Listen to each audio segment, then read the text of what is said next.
Well, good evening, everybody. How are we tonight? Hopefully, everybody has had a great day. Happy Saturday. We are back. And I really want to finish that top 50 video games list. And then after that, we're going to be doing more delivery stuff. So that's the plan for today. That is the plan. And we've got... Yeah, we got it up right here. Just as it was left. It took forever to get back to it, but it's all good. We're here.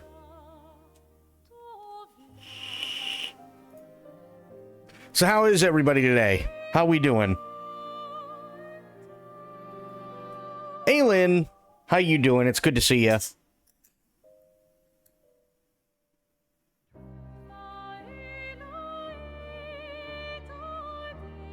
Okay, where was I? So let me see. So, top 10 is all set. Top 20 is all set. We got through the top 25, but after 20, they're all kind of in the same place. That's where we left. So we got 25 more to go.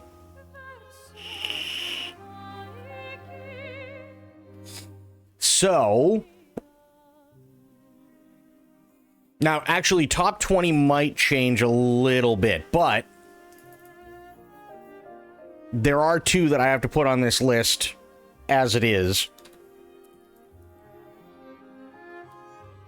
Max Payne, the original Max Payne. I like Max Payne 2, but... okay, this is going to sound really weird. I kind of feel like, as much as I like the improvements that they made in Max Payne 2, can't wait till you redo this after Witcher, oh boy. With all the improvements that they made in Max Payne 2, which I like, well, some I like, some, but generally speaking, I like most of the changes that were made from Max Payne 1 to 2. But the real one that stands out after Max Payne is Max Payne 3. Max Payne 3 is easily one of the most cinematic shoot-em-ups I've ever played. It's just absolutely fantastic. Max Payne set the bar. Max Payne 2 refined it. Max Payne 3 blew it out of the water, in my opinion. It was really awesome to see James McCaffrey as Max Payne. Rest in peace, James. Dude was fucking amazing. But, yeah. Max Payne, easily one of the greatest video game series of all time. I really hope that before James McCaffrey died, that anything and everything that they wanted to do with him in terms of redoing Max Payne, because they are doing a Max Payne remake. I really hope that they got to do everything that they wanted to do with him, because there's no more. That's it. We not only lost Max Payne, but we lost Alex Casey, who were both absolutely fucking amazing as characters. And James McCaffrey himself did a lot of stuff in TV and everything else in the 90s. So, yeah, pretty big loss when it comes to voice acting and characters, because I mean, he is the voice of Max Payne, and he is the voice of Alex Casey, and we're never getting those back. Right? Two massive games. One, actually both, I played the ever-living shit out of. I've only played Max Payne 2 a couple of times, but Max Payne 1 I played the shit out of on the PS2.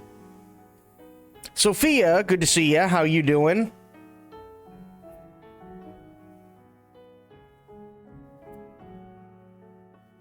So this is currently where we're at. We got 27 out of 50.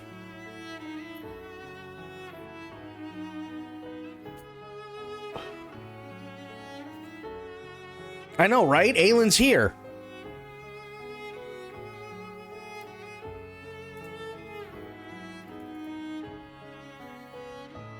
How you doing, Sophia? How are the things? All right, next. I'm just looking over this list here and trying to see what I got. My 3-week Instagram situationship ghosted me. I think I'm gonna throw up. Situationship? I don't know what that means. Aylin is drinking. Uh-oh. Does that mean we're in trouble tonight, Aylin?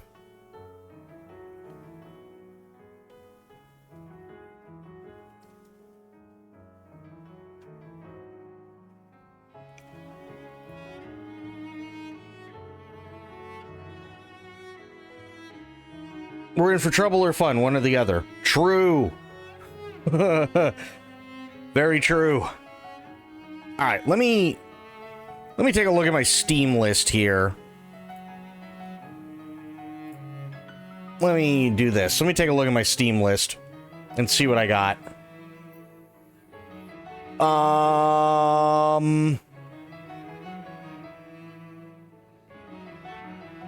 Because I know that there are a couple. Oh, wait, I know. Hang on. This one's going to be... This one objectively is a shit game. So you can tell I'm not just putting the best games in the fucking world on this, okay?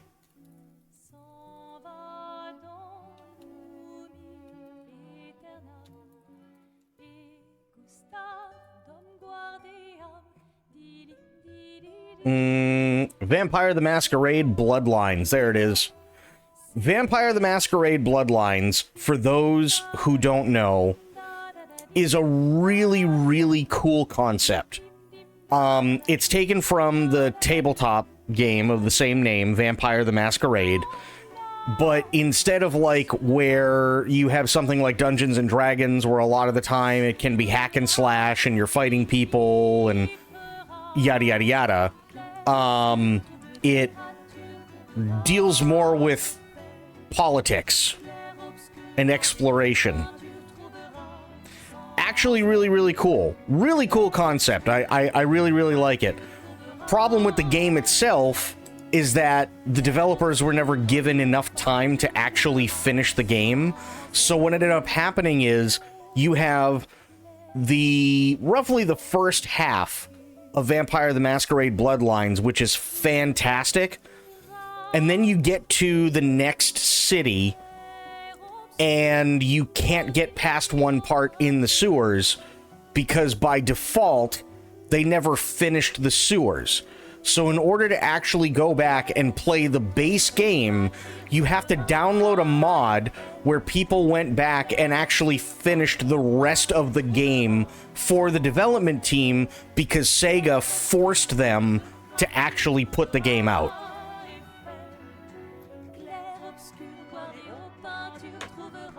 No bullshit. Objectively speaking, Vampire the Masquerade Bloodlines is absolute dog shit when it comes to a game, but it's got so much character. It's a really, really cool world to be a part of. A lot of the systems are fantastic. It really is a shame that they never actually got to finish it the way that they wanted to. The mod community did a lot, and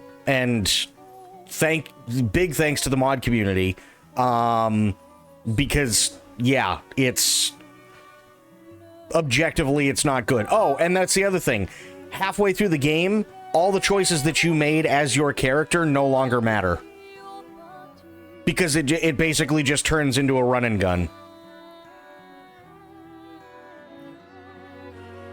But again, that's because they just didn't have time. So yeah, Vampire the Masquerade shows you can absolutely have a shit game, and it's still a damn good one. What is a 3-week Instagram situationship? I have no idea what that is, Sophia. I have no clue.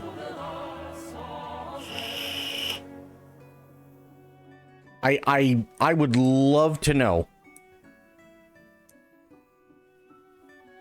I'm trying to think. What are some other guilty pleasure games that I've got?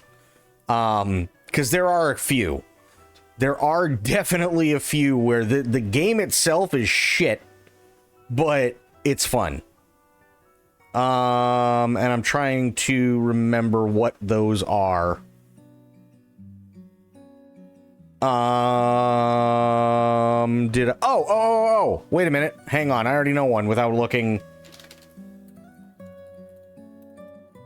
Alien Isolation. Boom.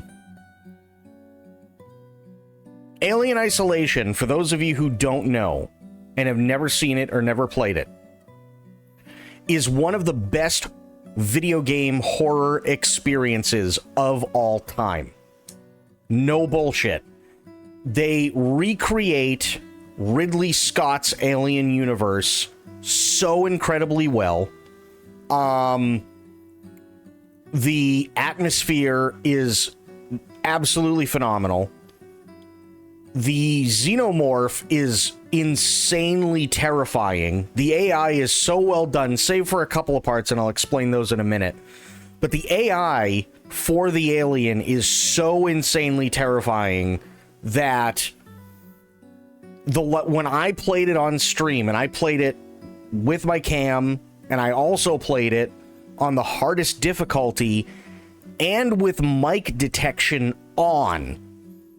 And if you don't know what that means, essentially, the alien can hear you through your microphone if you turn it on. It's not like I have to hit a button. It's not push to talk. If I turn mic detection on, it is on all the time. So I white-knuckled 60 hours of that game, terrified the entire time. Only really big hiccups, and this is why it's in top 30, it's not any higher, is because the AI, and I don't know why, they said it was some sort of coding conflict, but it's a hard-coded thing, so they'd have to redo everything, and this game came out in, like, 2013, so it doesn't make any sense to redo it now, especially considering they're doing an Alien Isolation 2. But the AI, like, wigs out, so even on the easiest difficulty, the AI difficulty for the alien goes from like 1 to fucking 90 and cracks the knob off in the process. So there are 2 points in the game where you're supposed to be escaping from certain areas. One is you're supposed to be trying to get to another section of the space station and you're in the medical ward. And you go into this one room because you're looking for stuff to collect so that you can, get more parts and you can make makeshift weapons or, noisemakers, distractions, whatever. And you get stuck in this room because the xenomorph is in the air vents in the ceiling. And you go and you hide in the locker, and there's an air vent that drops down into the room. And the xenomorph will stare at you through the locker. But so long as you do the prompts and you keep quiet and everything like that, it won't open the locker. But what it will do is it'll leave the room, take a sharp left, take another sharp left, go down the hallway, take 2 more sharp lefts, and end up in the room on the opposite side of the wall from where you are. And then it crawls back up into the vent, goes about 10 feet, comes back down into the room you're in, and repeats the process over and over and over and over and over and over and over and over and over again until it fixes itself. Like, it goes absolutely batshit insane. The other the other area is, I can't remember what it's called, but basically, again, you're stuck in this one room, but now, instead of the alien doing what it was doing in the air vents, it comes running full tilt into the room that you're in and literally starts looking. The only place you can hide in this room is under tables. So now the alien will come running full tilt into the room and just start stalking and looking under all the different tables. And it's kind of a luck of the draw as to whether the thing is actually going to stop in front of the table that you're hiding under and look. And then it'll leave. It'll go down the hallway. And then once it gets to the end of the hallway, it'll turn right around and then run full tilt right back to the room again and then start looking under all the tables.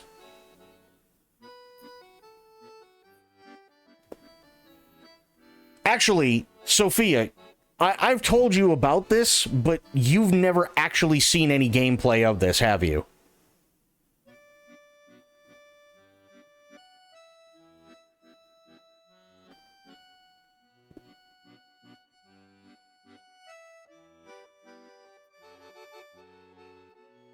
Okay.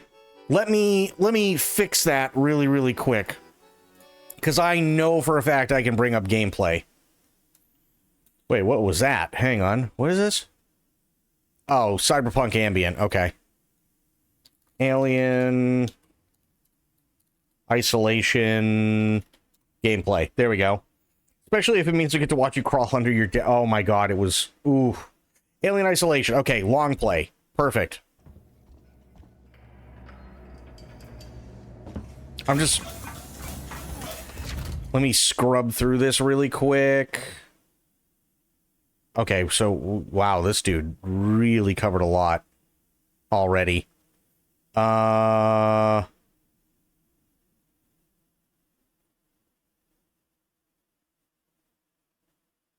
to find a spot with the xenomorph, because that's the important thing. Okay. Fuck.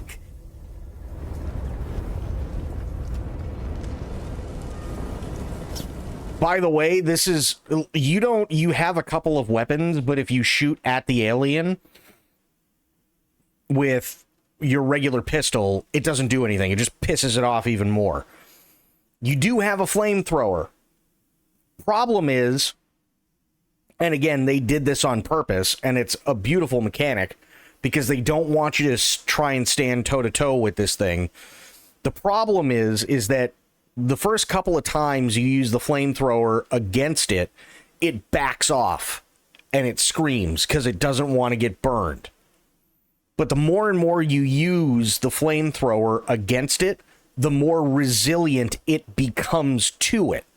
So you could literally just be emptying an entire canister of napalm on the thing and it's still coming, and then you run out of it. And now what? And you get ripped to pieces.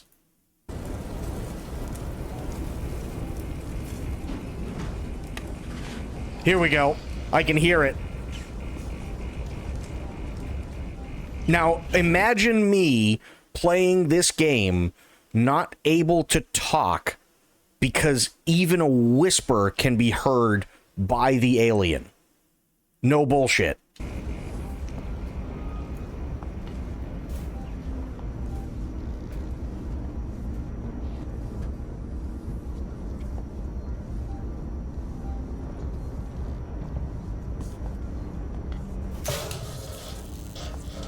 But, I mean, look at the environment. It's gorgeous.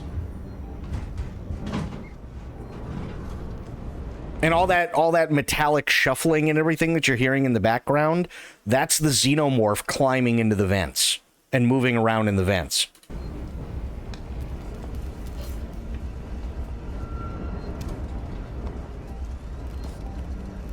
And most of the time, you spend most of your time like this, crouched with this proximity sensor out. Because if you run, it'll hear you. If you walk, normally, it will also hear you.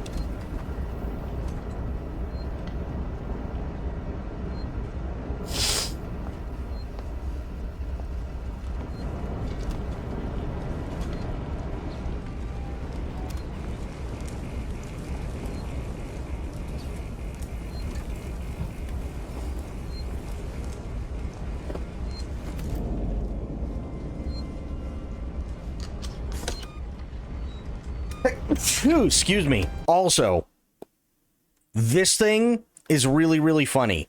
This is how you save. Okay? Thank you, Sophia. So this is how you save, and basically what it is it looks like an emergency telephone or whatever, and you put in your ID card, and it counts down and all that good stuff, right? You don't have to go through a menu. You just walk up to one of these, you hit E, and then it automatically saves right where you're at. Cool. Yeah, don't try doing this when the alien's around.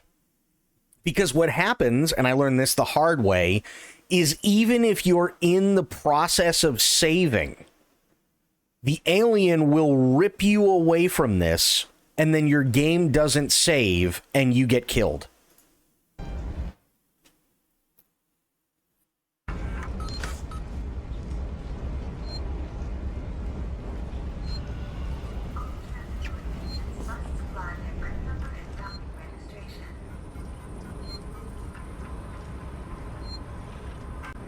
Yeah. Okay, there we go. Uh-oh. Big boy's here.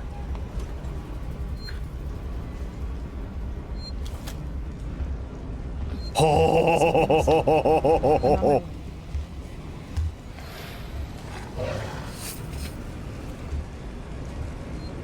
Look at the size of that fucker.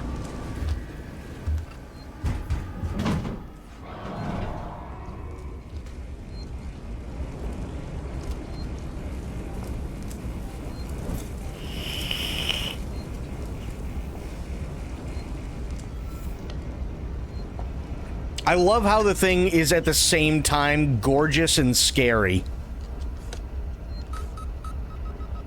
Let me go back a little bit. Look at that thing. That thing is insane. That you can tell just by the way it moves and everything else. That's just a fucking killing machine. Why doesn't it see? So it's a line of sight thing, because this is how it was done back in the day, right? It's a line of sight thing. So as long as you stay quiet and you're out of its line of sight in certain areas, it doesn't notice you. But that was just because of the technology back in 2013 versus 12 years later, right? But I love how this thing slinks back up into the vents.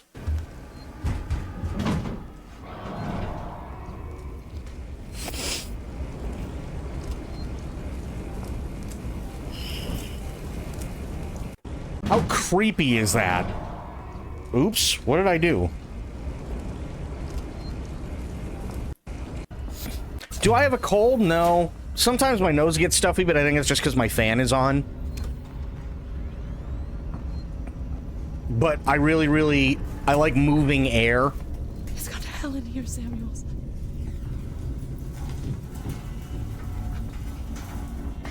Oh yeah, and that's the other thing too. You can, basically you can end up playing Ring Around the Rosie with the Xenomorph. So the thing, the character is crouched right now, and the Xenomorph will start stalking around certain items. So let's say you're like hiding behind a crate. Well, it's not the best cover, but again, so long as you're out of its line of sight, you should be okay as long as you don't stand up.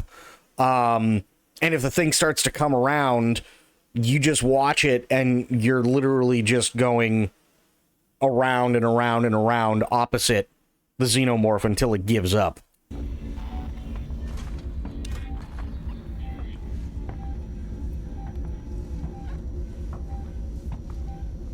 But the atmosphere of this is absolutely amazing. I love this game. Everything about this is just gorgeous. They absolutely nailed this. Glad I found you guys. Synthetic nurses operating this facility. If you'd rather be attended by a human, please ask. Uh-oh. Oh. Yep. How did it end up like this? There's no rescue. I remember this part very well. Samuels, I've got the meds. We're at the transit station outside medical reception. Ripley, we heard gunshots, and if we heard them, so did the creature.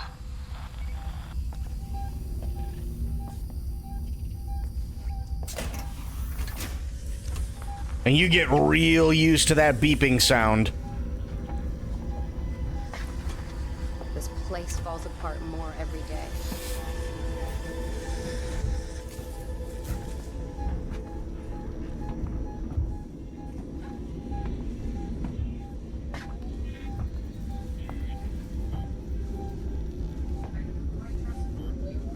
And there are like really, really cool details in this game too, so the people that they just snuck past, basically those people are, for lack of a better word, transients. The space station's supposed to be shut down.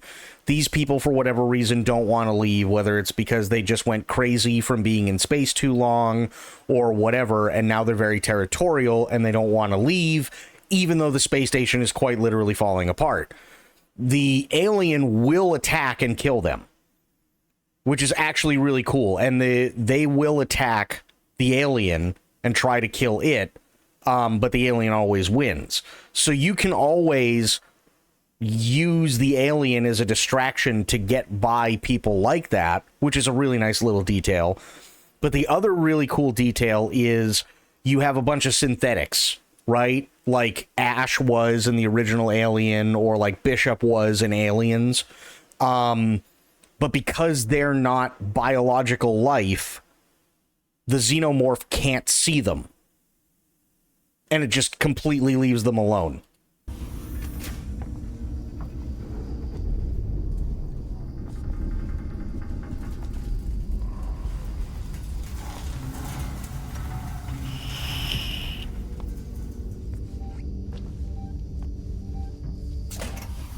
And the synthetics are also trying to kill you. So literally everything in this game tries to kill you.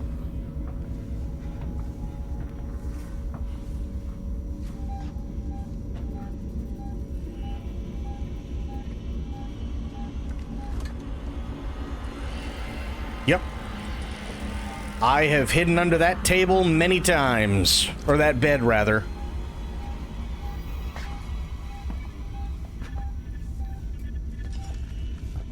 I have absolutely hidden under that bed. Our medical facility recommends seeking medical assurance.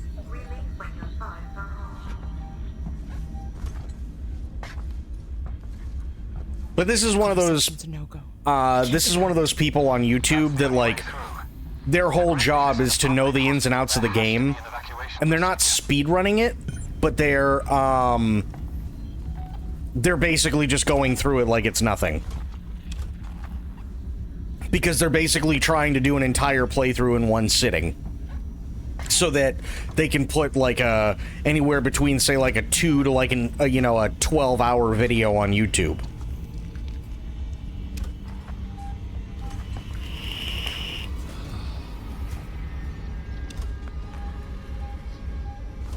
Here, let me... Oh, here we go.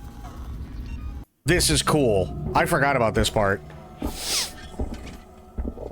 So now you're walking around in the spacesuits. This is a flashback.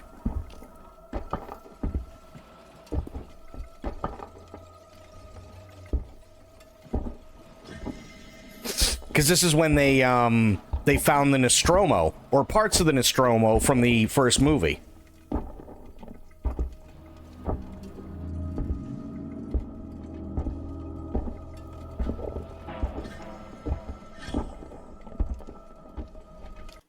skip ahead. There we go. And they found the ship.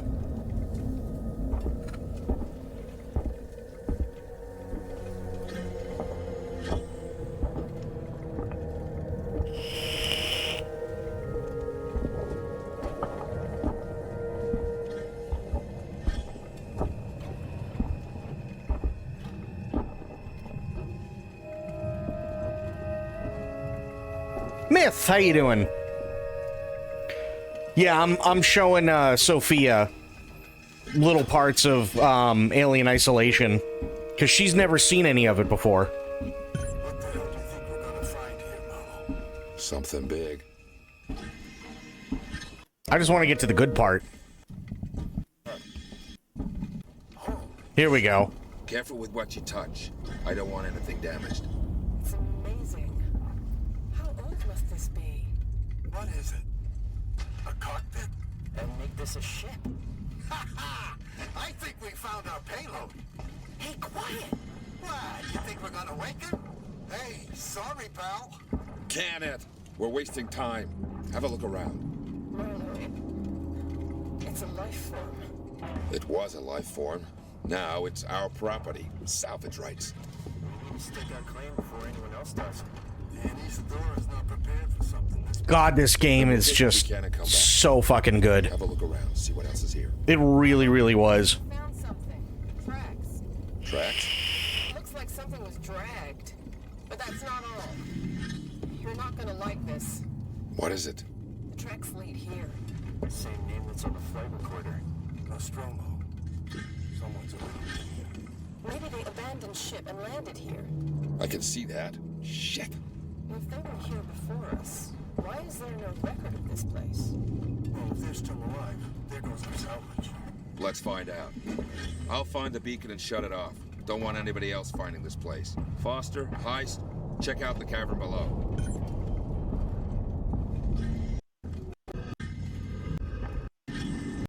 Show me the good stuff. Come on.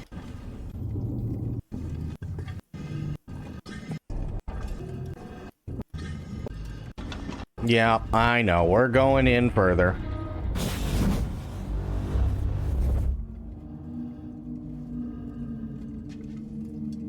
Don't know what happened, but the beacon stopped broadcasting. Marla, you have got to see this. It's amazing. On my way.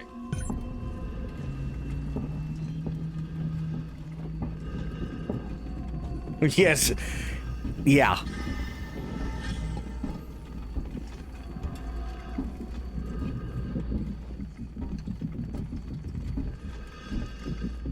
What you eating, Myth?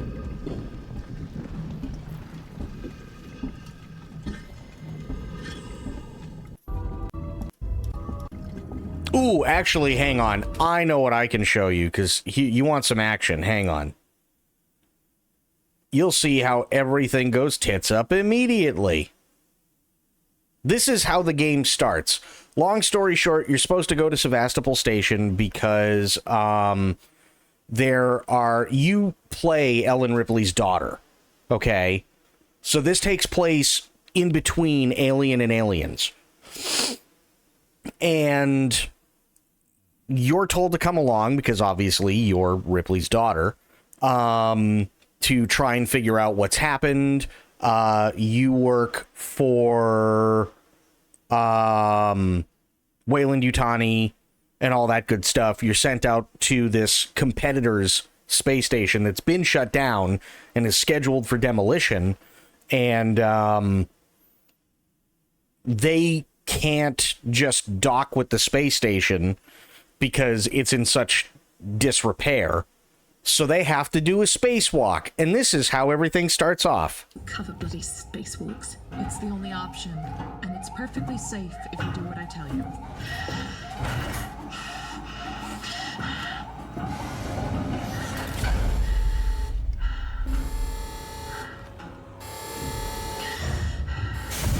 Yeah, I'm just showing Sophia a little bit of it, Corgi, because she's never seen any of it. You too, Samuels. Affirmative. Marinated grilled chicken with lettuce, tomato, red onion, and a honey mustard sauce on a sesame seed bun, sweet potato waffle fries. I also have fried pickles, a chocolate chip cookie, and a strawberry orange sun kiss to drink. Nice. Oh, this was a fantastic game. My God, Ripley. You're doing good, Tim. And this is where everything goes to shit. Taylor, Ripley, hold on.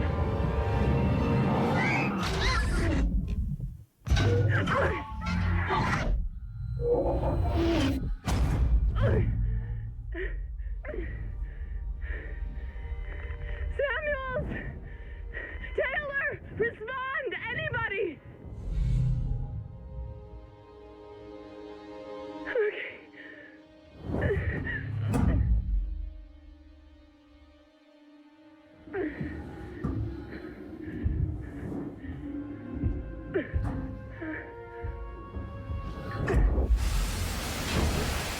Do I want to play it again? Oh, God.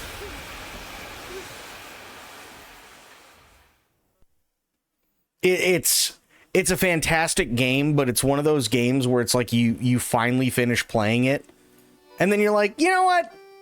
That was fun, but let's never do it again.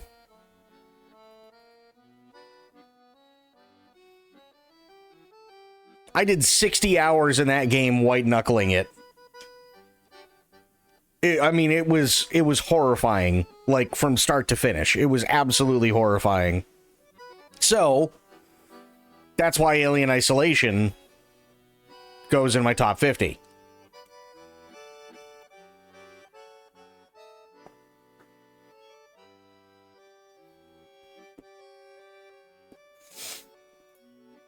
But the AI kind of like, yeah. The AI does need to be fixed, but I mean, it's been so many years and it's a hard-coded thing, so they have to change everything around, and I get it. But yeah, that's why it doesn't go any higher in my top 50. Let me see here. Oh, duh. Here's another one. Hang on.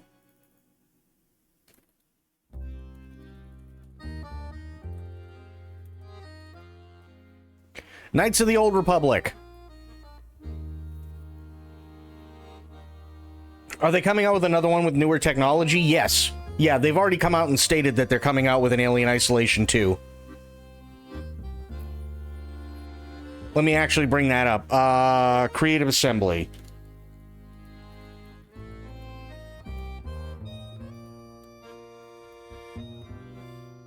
Yeah, this was confirmed last year.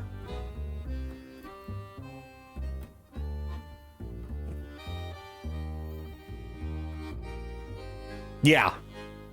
In a statement marking the survival horror classic's 10th birthday, creative director A.I. Hope said the development team would share more details when we're ready.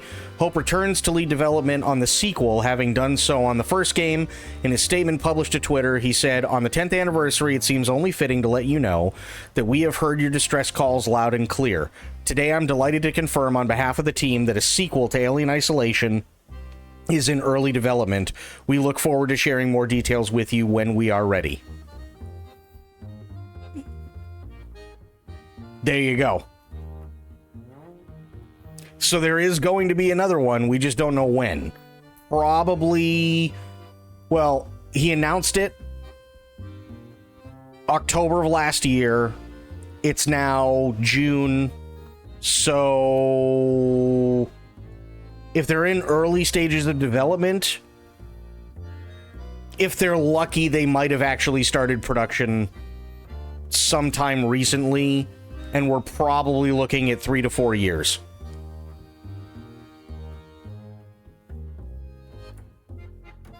Would that be Al Hope? It very well could be. I said AI Hope because every time you turn around now, you just hear about AI. But yes, it's probably Al Hope. But next on the list, Knights of the Old Republic. Now, Knights of the Old Republic 2, I could put on there. Actually, this is the wrong one. Hang on. That's the Old Republic. I need Knights of the Old Republic. There we go. Knights of the Old Republic is one of like those video games where if you are a PC gamer and you were playing PC games in the early 2000s, this game was everywhere. And to be fair, what it did at the time was revolutionary, and it changed it changed a lot in how you feel about different kinds of combat, especially like the turn-based combat, because it is turn-based. But it's turn-based in the sense that when you go to start a fight, the game automatically pauses, or I should say your characters and the environment pause, and then you give orders to your people, and then they carry it out in that order, right? Long game, great game. If you're a massive Star Wars fan, or even if you're just a casual Star Wars fan, it's easily one of the better Star Wars stories in the entire franchise.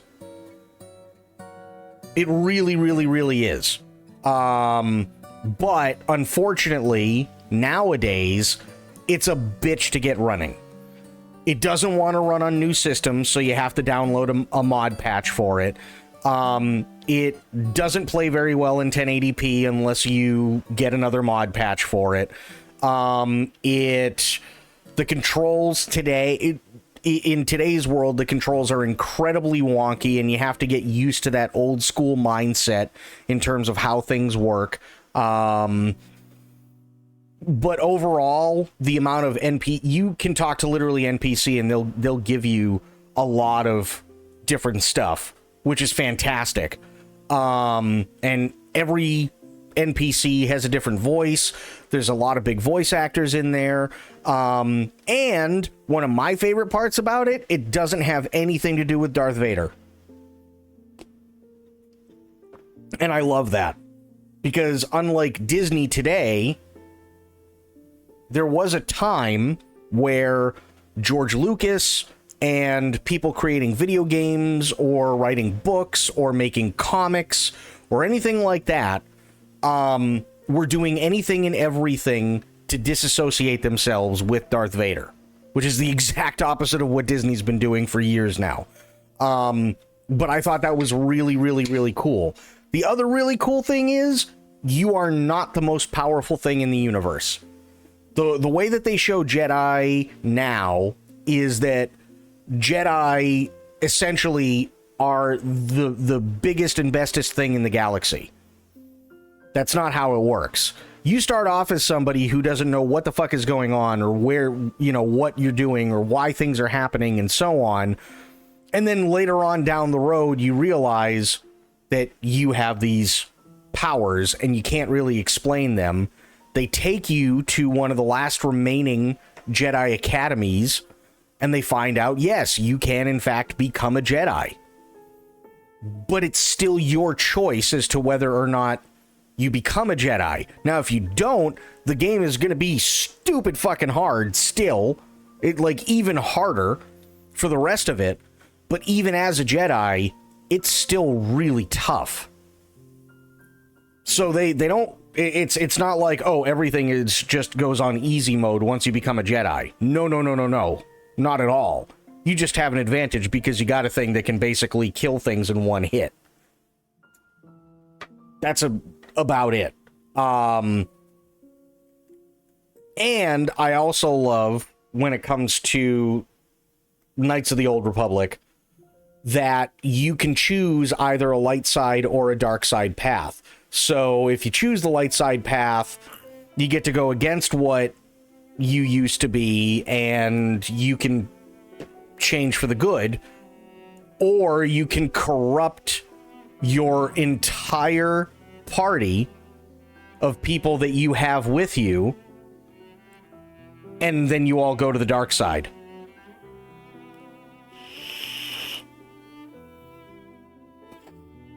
That's one of the things I liked about Outlaws. It's not specifically a Jedi story. You're just Joe Public. I like the concept of Outlaws. I don't like the execution all that much from everything that I've seen. But I really do like the concept of, here's somebody who doesn't really want anything to do with the Empire, but they're not fighting against them. They're not looking for trouble. It's just, unfortunately, trouble happens to be there.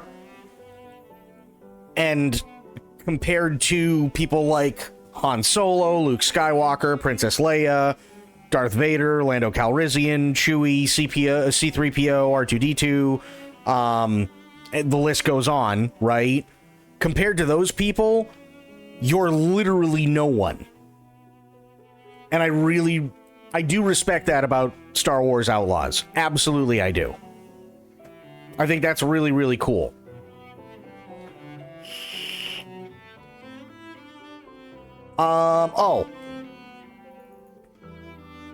I wonder how they're gonna...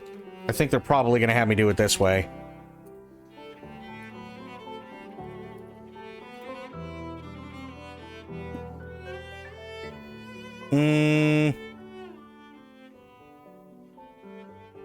I don't know which one is which.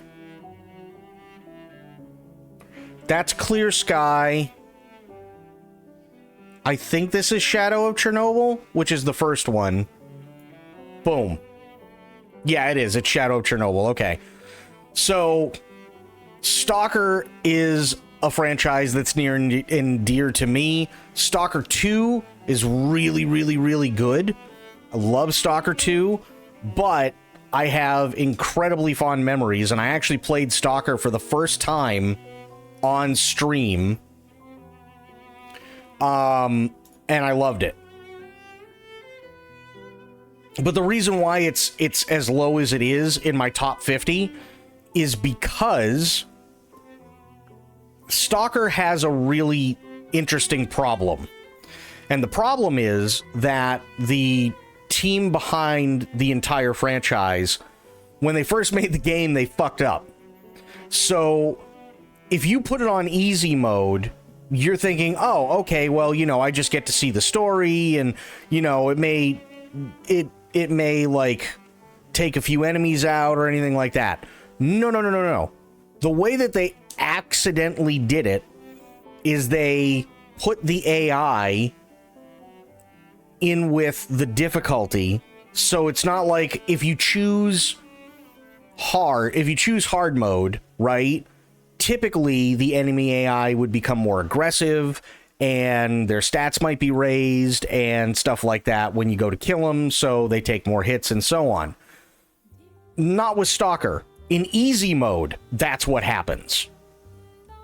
They become, like, the enemies become bullet sponges and everything else, and you're constantly pissing through ammo, and it doesn't make any sense, and yeah, it was oof. So you actually have to end up playing the game on the hardest difficulty, because even though one shot will kill you, one shot will also kill them. But it's quite literally because of stupid little things like that that the game has a lot of character. It has a lot of character, and it has a lot of heart. And yeah, it's also not your typical run and gun shooter either. Far from being your typical run and gun shooter, which I really, really appreciate. And very seldom do you see something like that ever pop up. Let me see. What else do I have? Wait, when the fuck did I get Mortal Kombat 10? I've literally never played it. Okay. News to me. Let me see. I'm just looking through my Steam list really quick to see if there's anything else that I wanted to mention and I wanted to put in here, but I don't think there is. No.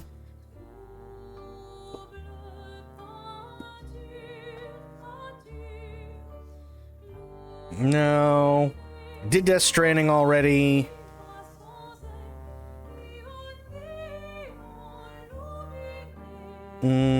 Skip all the Call of Duties. I haven't played those in years. Well, actually, when was the last time I played Black Ops 3?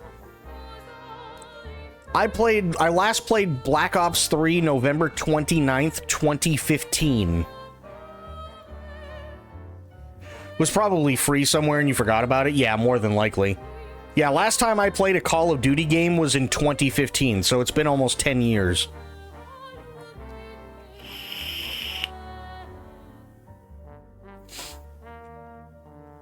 I already did Arkham Knight.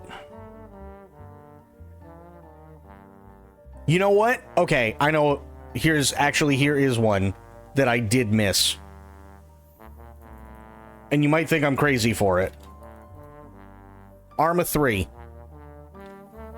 That I will absolutely put in there. And I will also put in, hang on.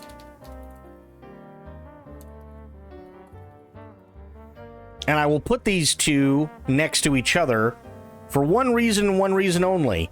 It's because Arma 3 and Red Dead Redemption 2 are the two games that got me in to online hardcore roleplay like we saw in Wild. And I was also part of two different hardcore RP servers for Arma 3, which is where I met people like Thaddeus, Dimitri, Selvik, Mr. Moon, Timac, bunch of other people. That's basically what it is. I got to play with all of them, and they were fantastic. I even played with Austin Show back in the day, believe it or not. And if you don't know who Austin Show is he's not really a streamer, but he does stream on Twitch, but he's more of a presenter. Typically on Twitch, he'll do stuff like he used to do like a love dating show kind of thing on Twitch, which was actually kind of funny. He'd get some of the bigger streamers and stuff like that, and there'd be this woman streamer, say, who was gorgeous. Didn't matter who it was, but she was absolutely gorgeous. And all the contestants who were other streamers, they would have to choose beforehand whether they wanted a raid or whether they wanted to try and actually go out on a date with this girl and see if maybe something can happen, right? And it was actually kind of funny. There were quite a few who would choose something like raid, but at the same time, the girl would also choose raid or love.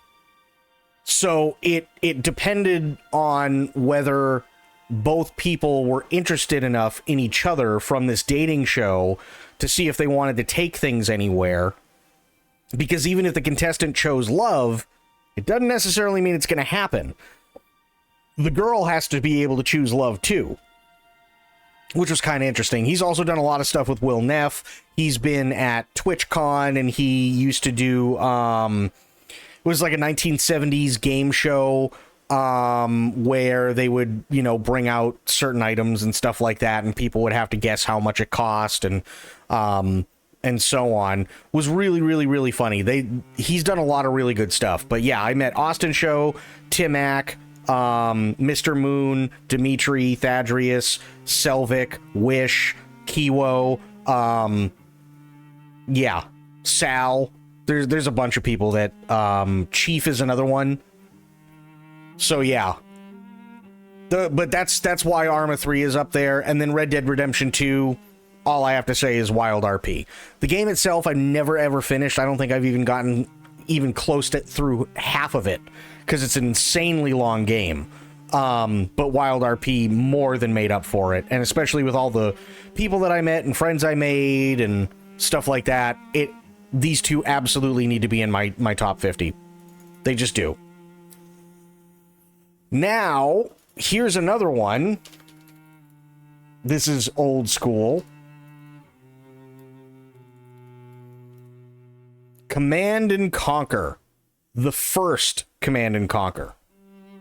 And I know that there's a lot of people that are like, no, fuck Command and Conquer, Red Alert. Nope. I was not, when it first came out, I was not a Red Alert fan. I was more interested in the Nod versus GDI Command and Conquer. I like the whole idea of the Soviets being a bigger part of World War II and they're the ones who killed Hitler, and they became like a dominant superpower, equal to the United States literally overnight. And then the two of them had a little bit of a Cold War, and then it turned into a hot war. Really cool concept. I'm not saying anything bad about Red Alert, the Red Alert series at all, but Command and Conquer is the first one I played, and it's the first RTS that I ever played. Well, no, that's not true. It's the first PC RTS that I ever played. First RTS I ever played was Dune 2000, and it sucked. If I'm being honest, I really did not like Dune 2000. But the first one that I really sunk my teeth into was Command and Conquer. So it has to go up there. I'm trying to think, is there anything else from my EA catalog? I don't think there's anything else from my EA catalog that I can think of.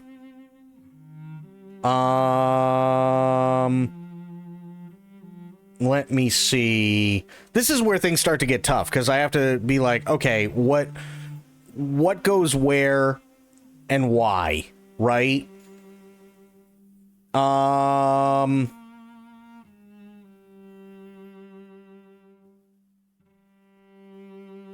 you know what? This one might be a little, a bit of a shocker, but I have to put it on there. Doki Doki Literature Club.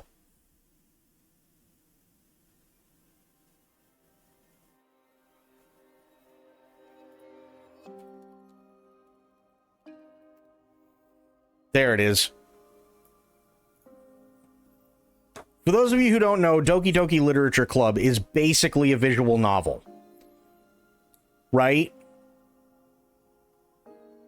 The premise is dumb in terms of the description. It's about you being a guy and you transfer to this school and you end up you have to become part of some extracurricular, like, after school club. And you join what you think is going to be an easy thing, which is the literature club, and you meet these 4 girls. All of them are nuts, but not in the way where it's like, oh, hey, you know, it's not in the way where it's like, oh, hey, I should run for the fucking hills. It's more like, oh, well, I mean, you know, we're all a little crazy, and she's really cute, kind of deal. And then shit starts to kind of go off the rails. And the game ends up breaking the fourth wall. And then shit just starts to get really, really freaky. Like, the game starts calling you by your name. And it starts telling you about other games that you've played on Steam. Things like that. The game will shut itself off and refuse to turn back on. And it will tell you that it doesn't want to see you right now. And then talk about a mindfuck. The main antagonist, I don't want to call her a bad guy, but definitely an antagonist. The main antagonist is basically obsessed with you, and you have to do certain things in order to actually beat the game. There are certain files you actually have to take and delete out of the game, and as you do it, the game actually changes and stuff like that. And they did a fantastic job with it, but you really want to talk about a mindfuck. So all of this stuff happens. I go through the entire game. I had a lot of fun with it. The credits are rolling.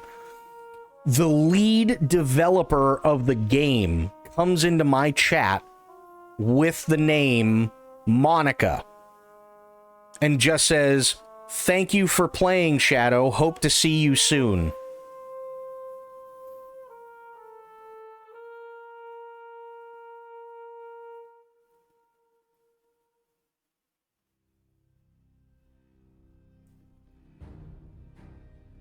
Yeah. The main dev was fucking with me. Literally, as the credits are rolling, Monica comes into my fucking chat. Hope to see you soon again, Shadow. Thanks for playing. I almost shit my pants.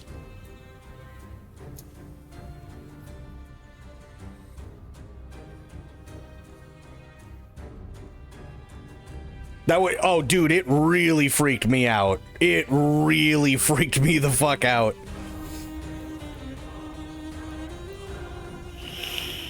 Amazing game, though. Absolutely amazing game. Here's another one. This one's easier to figure out why. Hitman. Now, I'm just going to lump Hitman as all 3 Hitman games that have come out within the last few years. So it doesn't really matter which one I pick. But I'll just choose 3, only because if you have Hitman 3... even if you don't have the other games, you can just purchase all the levels and stuff like that through it. But Hitman's kind of it's a no-brainer as to why. Never before have I had so much fun filling an entire room full of bodies. Because they just wouldn't stop coming and didn't want to come to some sort of compromise. It'd be like having one of the lead devs for the Alien Isolation come into the chat. Yeah, absolutely. It was definitely like that. 100%. So Hitman makes sense, right? The new Hitman games, it makes sense. I always have a lot of fun with those. You know, there you go. Let me see. Oh, duh. Now, I know there's a lot of people. You had that happen? It was cool as fuck? That's awesome. This one, might be controversial only because it's not the latest one. And I know there are a lot of people out there that really, really, really love what is currently out, and I get it.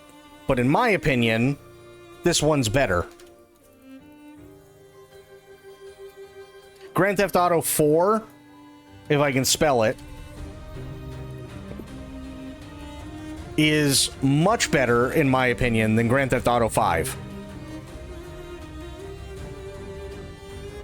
There was literally a time where I would spend, literally just be me and my friends, and we'd spend hours and hours and hours in a private multiplayer server, and we would do the swing set of death.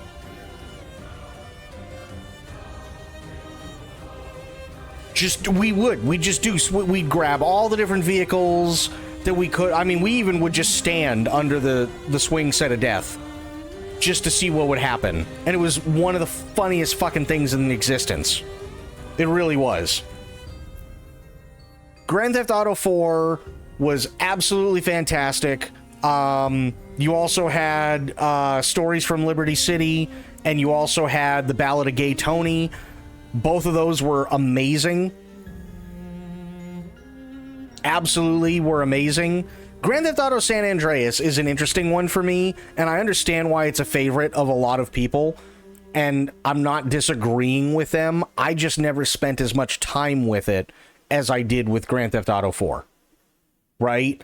I get why a lot of people like San Andreas. I like all the things that they had in San Andreas, and I really, really hope that that stuff comes back, like the working out system or the eating system. So basically, for those who don't know, in Grand Theft Auto San Andreas, there was a series of systems where if you just went to the fast food place all the time throughout the entire game, your player would get fat. They would gradually start to gain weight and get bulkier and things like that until it's literally just a fat guy. And then you'd have to go to the gym and work out in order to lose that weight. Really, really, really cool idea, and I really wish they would bring that back. The story was a lot of fun. There were a lot of cool things about it, but between San Andreas and Grand Theft Auto 4, I personally had, just because of the people that I was hanging out with and I was playing with, Grand Theft Auto 4 was the one that won out for me. But San Andreas is really, really, really good. That's really good too. Absolutely it is. So's Grand Theft Auto 3 and Liberty City. Liberty City, I'm actually going to do this. Watch this. Not Liberty City, Vice City, sorry. Grand Theft Auto Vice City, I'll put it right next to Grand Theft Auto 4. Absolutely. Grand Theft Auto 4, or Vice City, had one of the best soundtracks. It just, there is nothing like stealing a Ferrari, turning on the radio, and you're hearing Flock of Seagulls, or you're hearing Culture Club, or you're hearing The Clash, or you're hearing Hall & Oates, or like, and the list goes on, right? And you're literally driving down the strip in what is supposed to be, and is a pretty accurate recreation of 1980s, the strip in 1980s Miami. It doesn't get any better. It's absolutely fantastic. Absolutely fantastic. Grand Theft Auto has to be here. I'm not doing 5, but 4 in Vice City, 1,000,000%.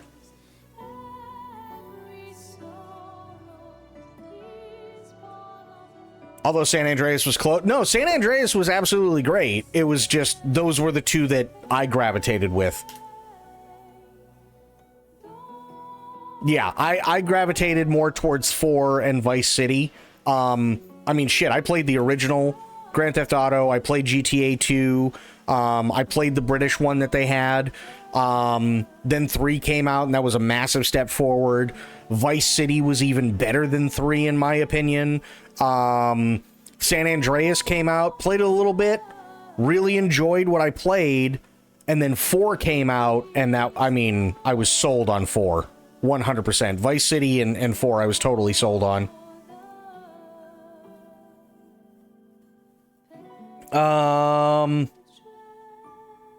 Let me see. What else? I was an 80s and early 90s kid. Yeah, I was born in 86. So I feel you there.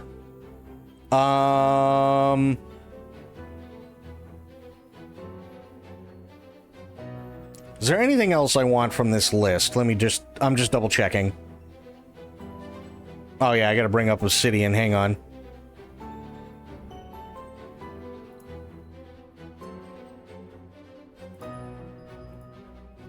Where are you? There we go.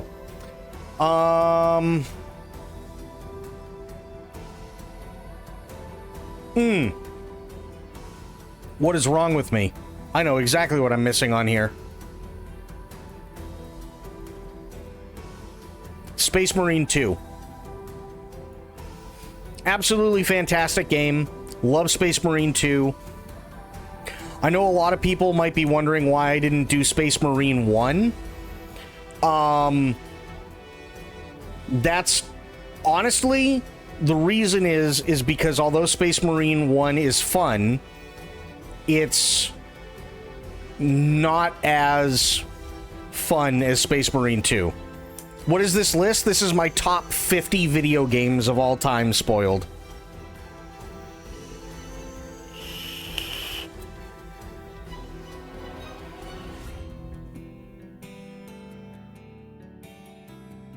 Now that we're in the latter half of it, now I can do something else. Ghost Runner, the first one. Fantastic game. Loved it. Music is awesome. All done by Daniel Deluxe. The pacing of the game is fantastic. yeah, I mean, what is there not to love about Ghost Runner? You got any noir games? Not yet. Not yet. Well, actually, it really depends on what you think of as noir. Really depends. Because even Cyberpunk 2077 had some noir aspects to it. I'm gonna need you to put a noir. This is my list. That's not how this works. Listen, Aelin already was like, Expedition 33 better be in your top 10. And I was like, well, we'll see where it lands, won't we? And she was like, yeah, she was talking about torturing me and everything else and so on. And I left it till the very end. Because it is one of my top 10, for sure. Aelin is never wrong.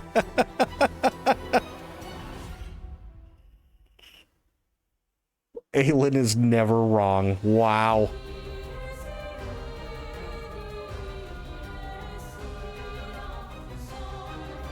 Let me see. What else do I have here?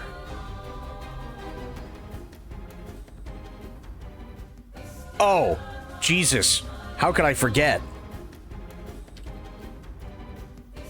The original Quake. That needs to be on a billboard somewhere.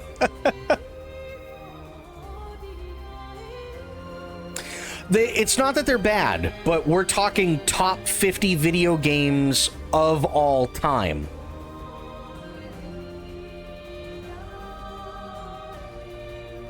So I'm going for most influential. I'm going, like, to me, personally, most influential, something that changed something drastically for me, things that I put in stuff, and you know what I mean? Like, because, look, Vampire the Masquerade Bloodlines, objectively a shit game, but I love it. Here's one.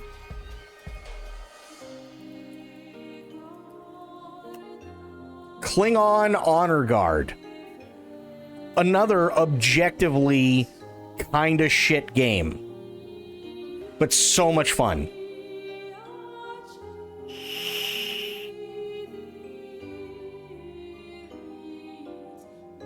I don't hate Space Marine 2, I just don't get it. Best way to describe it is to quote Jake Baldino, it's just an old-fashioned video game-ass video game, and that's okay. Well, that's the whole thing. That's why it is as good as it is, because it's unapologetic about what it is, right? The reason why people love Space Marine 2 as much as they do is because when is the last time you can think of that you had a game that was, the entire premise was, regardless of what was going on storyline-wise, but basically the premise is, be super ultra powerful being, drop down onto an enemy planet full of other super ultra powerful beings, kill them in the most gory way possible, repeat. And it's unapologetic for what it is.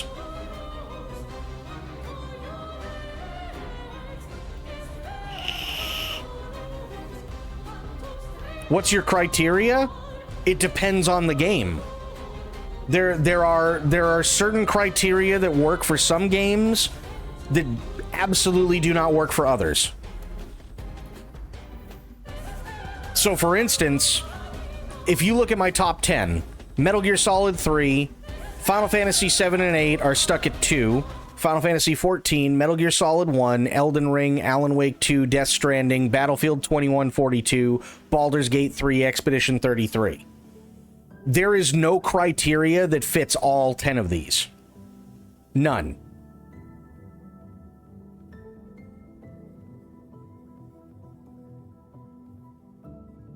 So it's all a subjective thing. So obviously my list would be vastly different than yours. You know what I mean?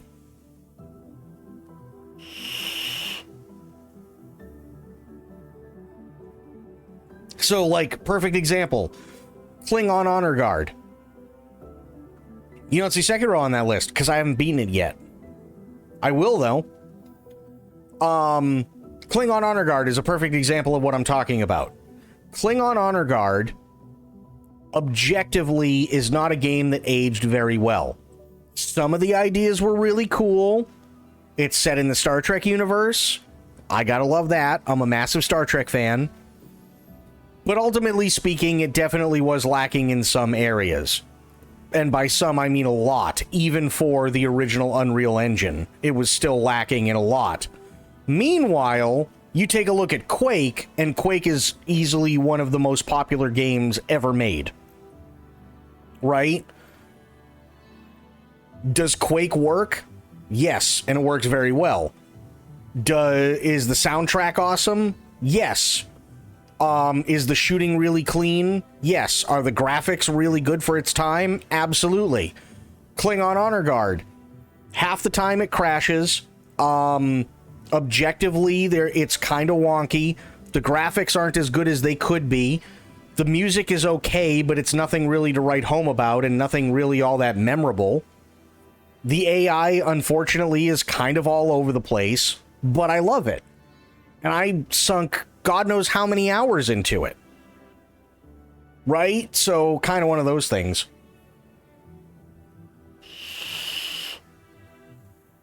Maybe we should do a list of chat's favorite games to see Shadow play. I feel like that would be a very different list. Well, yeah, it would be, because we're talking my top 50 versus what you would like to see me play.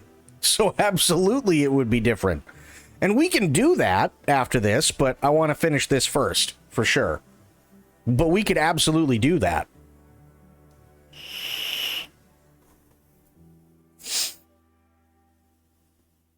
I'd be afraid to see that lit. Well, you know, we'll find out. Half Sword. I've played Half Sword. I played the demo for it. Half Sword was a lot of fun. I can't wait for the full game to come out.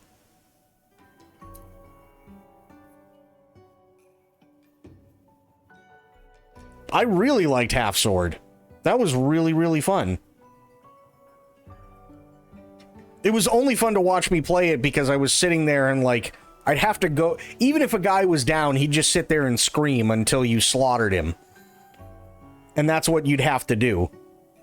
And it was really funny because here I am and I'm like, yeah, I'm gonna cut your head off. And then I just completely whiff it and the fucking axe goes flying for no reason. It was funny. It was really, really funny.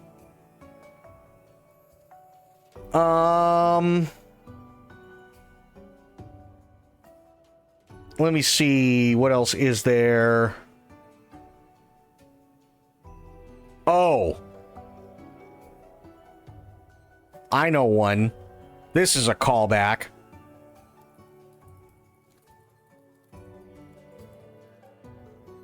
Helps if I spell it right. I am not good at spelling today. Holy shit. Here, I'll do it this way. We'll go down. Not Armada, not 25th, not Warp 2, not Elite Force 2. Elite Force 1 was really fun, though. Not Hidden Evil. Here. That's what it is, I believe. Star Trek The Next Generation, the video game for the Sega Genesis. I've never actually beaten that game. I've never actually beaten that game. But it's a lot of fun. You have to choose who you bring down with you. They all have certain skill sets. It's not just fire your phasers at everything. It's a ton of puzzles that you have to figure out and so on. It is really, really, really fun. I enjoy the crap out of it. But I've never beaten it.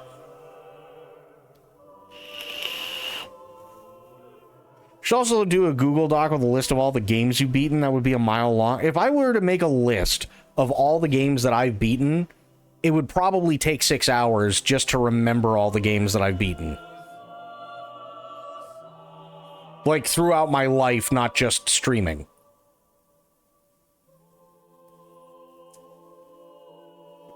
It would take forever.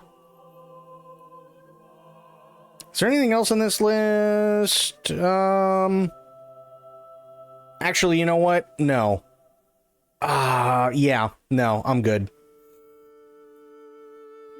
I thought about Elite Force, but Klingon Honor Guard's the one that got me into, that kind of game for Star Trek. Does something special happen when we hit... Spoiled, up until like 2 days ago, we were at 70.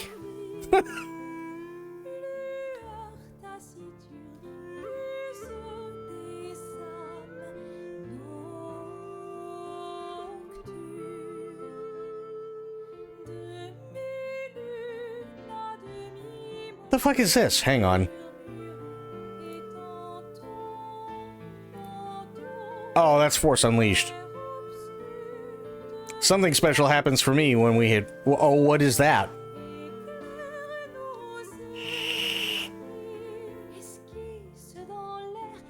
Yes.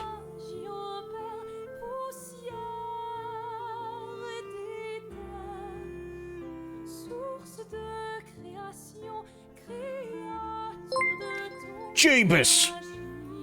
Spoiled coming in with 10 gifted subs. My God. Spoiled, thank you so much. Really, really appreciate that. That's incredibly generous. Thank you, thank you, thank you. Sweet Jeebus. My God. She is a rock star, 100%. Absolutely she is.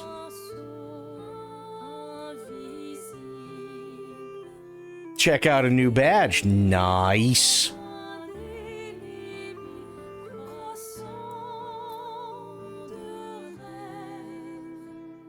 Hell yeah.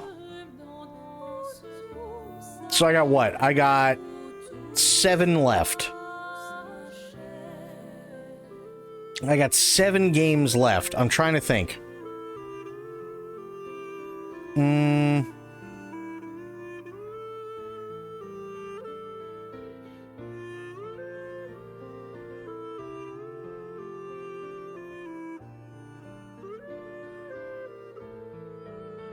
Let me see here.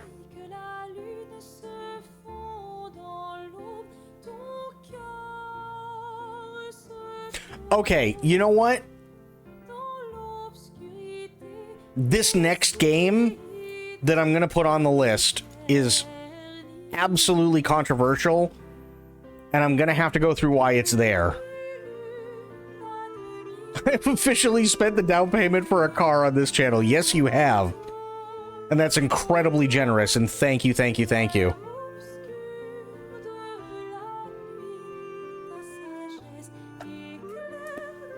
Yeah, this next game is controversial, and I'll explain why it's on there.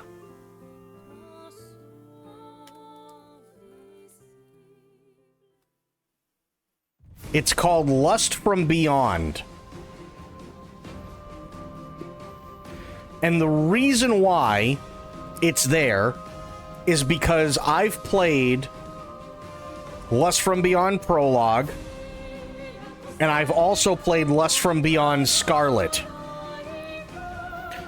Those were both prologues before the main Lust from Beyond game. Is anyone else becoming hypnotized by this music? Well, it's the Expedition 33 music.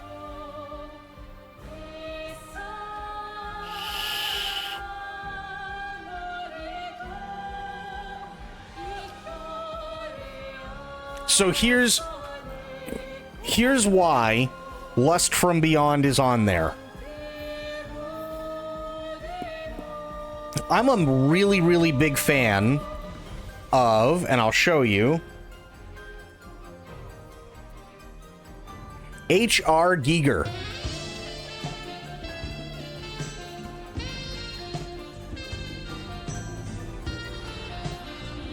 I'll turn it down a wee bit. There we go.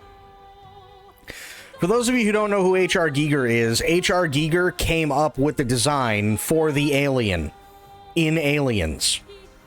As you can clearly see, it has a lot of sexual under and overtones to it. Look at the bulb at the end of the head. Need I say more? Okay. But he came up with the design for the Alien, for literally the Alien franchise. Okay. Lust from Beyond. What? What did it not do?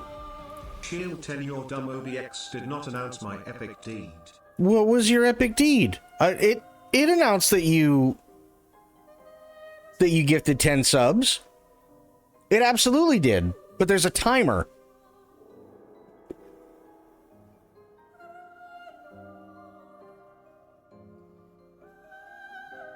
It announced it for me, but it might be Stream Elements that's slightly borked or something.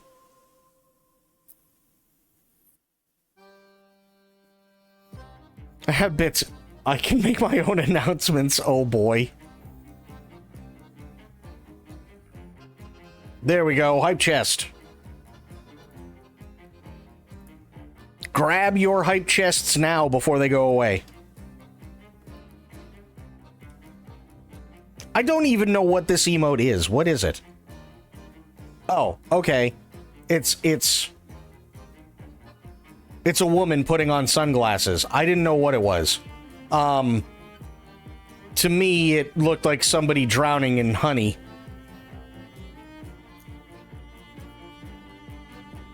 Got this stupid one. It's not bad. But, Lust from Beyond. The reason why it's on this list is because it is one of the very few games that takes elements from H.R. Giger and actually uses them correctly in the environment. And that's a really tough thing to do. It's not because of the sex. It's not because of all the other naughty stuff that you see. Certainly not the naughty stuff that you see in Scarlet. Trust me on that. I never streamed that game, but that's because I tested this game out because Whittles was a really big fan of Lust from Beyond Prologue. And that's great. And she went, oh, well, what about Scarlet? And I said, well, let me test out Lust from Beyond Scarlet. Just to make sure, because they said that this is even more controversial than the first one. And the first one wasn't all that controversial. You just saw somebody getting railed doggy style on a bed. So I tried... Well, this is the story spoiled. So I tried out Lust from Beyond Scarlet. And everything's going fine in it, and I'm walking around, and I'm doing these puzzles and everything else. And then I get knocked out. And I wake up in a BDSM jail cell. And you end up having to fuck a member of this cult because they need your seed. Not even kidding. That is something that is said in the game. And then you walk out and you're basically in a prison cell block. And you're looking around and people are doing all sorts of things to one another in these different cells. And you walk by one that's all lit up and come to find out by just using your Mark I eyeball, there is a girl taking a dump on a guy's chest. And I immediately stopped playing it. And then turned around and went back to it and go, don't play this on stream. Ever.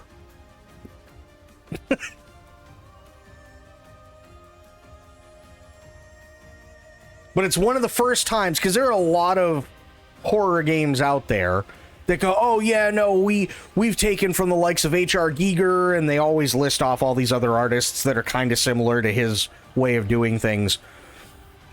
Oh yeah, no, we've taken all this stuff and we've put it into this amalgamation in this beautiful environment. And then I walk through it and I'm like, what the fuck? There's nothing here. There's absolutely nothing here. Lust from Beyond doesn't shy away from that. Lust from Beyond is unapologetically, very, very much so, an adult video game.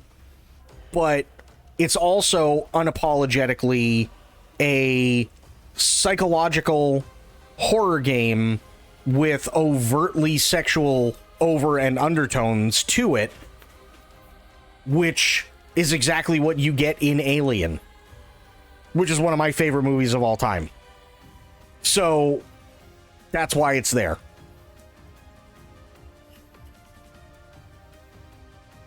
That's why Lust from Beyond is there. Now, if... Hey, listen, you want to play a good game? Lust from Beyond Prologue is a lot of fun. The main game is a lot of fun. But unless you're into some shit, I would not recommend Lust from Beyond Scarlet.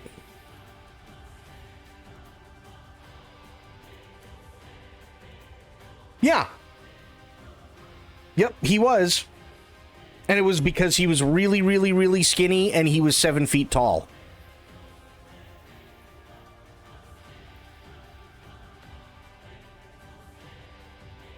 And also, and I found this out because there's a documentary that you can find on YouTube.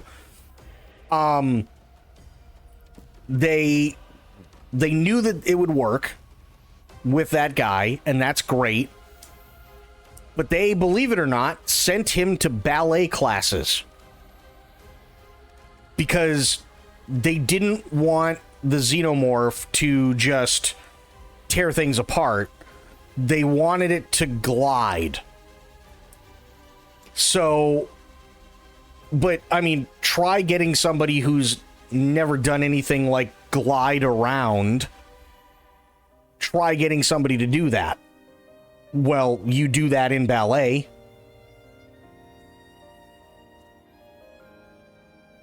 So they actually sent him to ballet classes. So what they did a lot of the time is, and this is really, really, to me, this is interesting because it's technical shit. What they did for him was they made him do, in some scenes, they actually made him do the scene 2 or 3 times faster than he normally would, but at the same time overcranked the camera so the camera would be in slow motion. But what that did is it made this like really eerie combination of as to how the alien showed up on camera. So you have these what are essentially slow motion shots, and it looks like the alien is either half a step or half a step ahead or half a step behind where you would normally see something that big move. Right? And it's really, really hard to describe, but if you've ever seen the movie, you know what I mean. It's very, very creepy as to how it moves and how it kind of glides everywhere, and it's very slow until shit hits the fan, and then it's not slow anymore. But it's a very... It walks around very ethereal, and it stalks, and everything else, and the best part about the movie Alien is that for the majority of the movie, you don't see it. You know it's there, but most of the time you don't end up actually seeing it. Which is huge, because then you're just constantly waiting for it, and your brain is making up shit.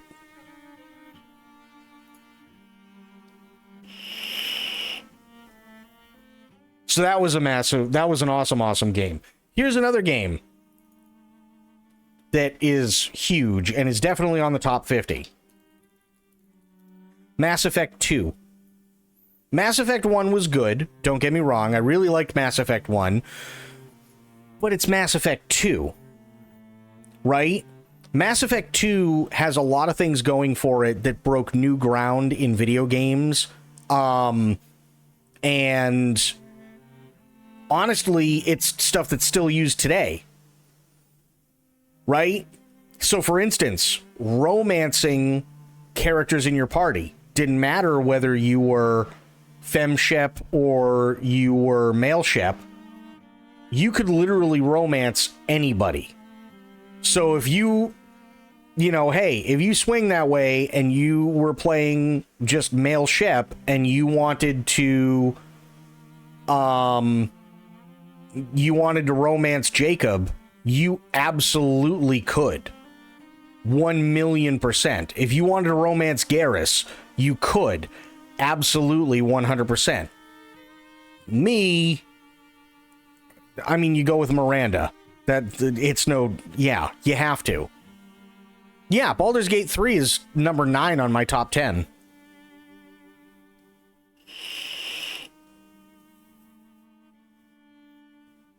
Baldur's Gate 3 is absolutely up there. Can't tell what's up there. Can I make this bigger? Let me see. I don't think I can. Font, text color. This stuff right here is just for the actual rows. That's all that is. You romanced Garrus the first time as male Shep. Yeah. Yeah. That's again, that is quite literally the best part of the game is stuff like that. And even just making decisions that change how the story unfolds, and you can have characters hate you. And then if the characters hate you, then at the very end of the game, those characters die. Right? They do. So, yeah.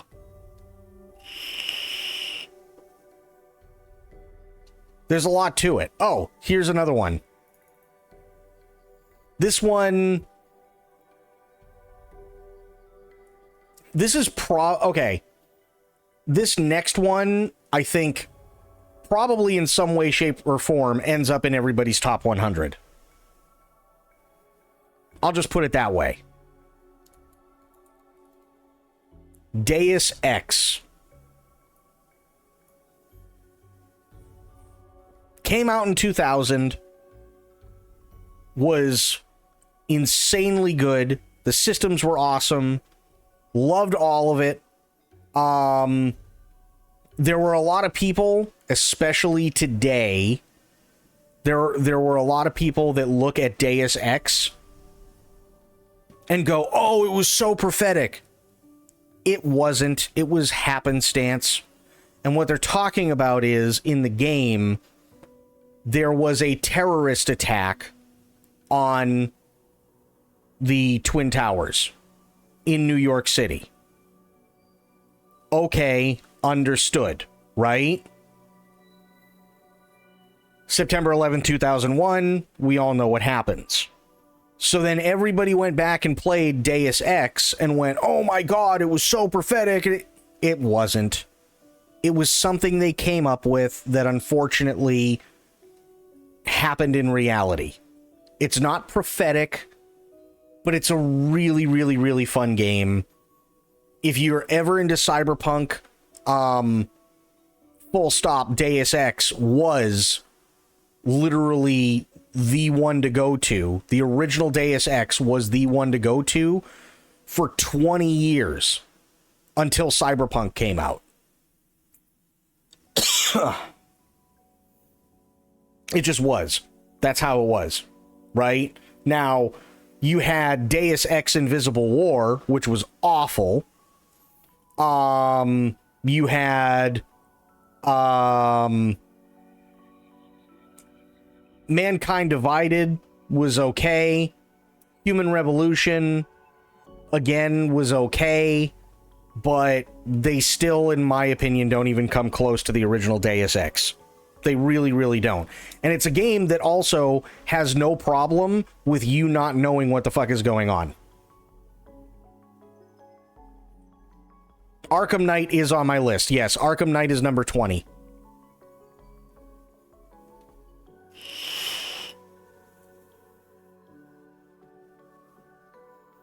What's going on, Sober? How you doing, buddy? Remember following a guide to complete the original Deus Ex. It was very confusing. I got the new Dark Age ending. Yep. The original Deus Ex doesn't care if you know what's going on or not. You have to find all the answers for yourself. That's just where it is. You do. If you don't, they don't care. That's your problem. Play it again. The answers are there, but you got to look for them.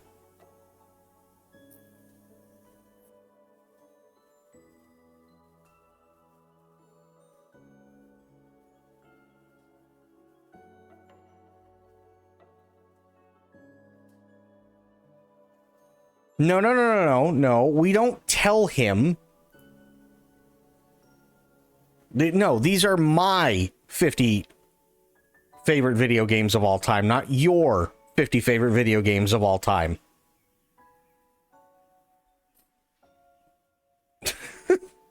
That's not how this works.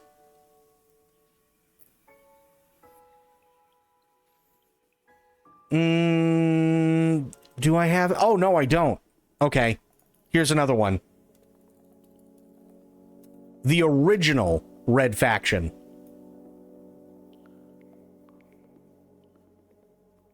How many of these top 50 have you streamed? 1, 2, 3, 4, 5, 6, 7, 8, 9, 10, 11, 12, 13, 14, 15, 16, 17, 18, 19...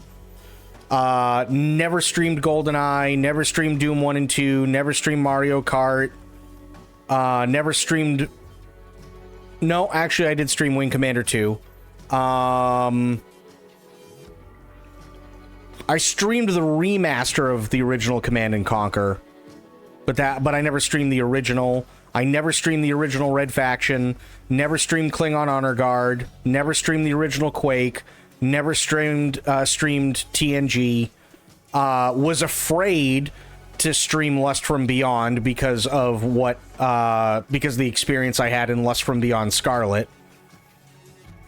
But everything else, oh no, I never streamed GTA 4 or Vice City, but everything else I've streamed on this list.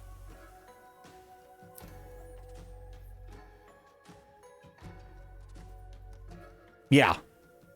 But the original Red Faction, absolutely amazing. Loved that. That was the first time I had ever seen fully destructible environments. And I loved every second of it.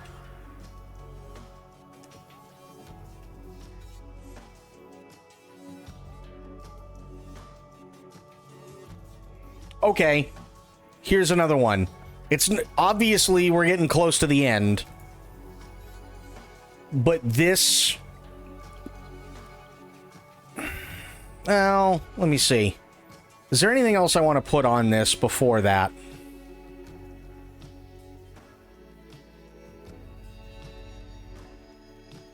Oh. Hang on.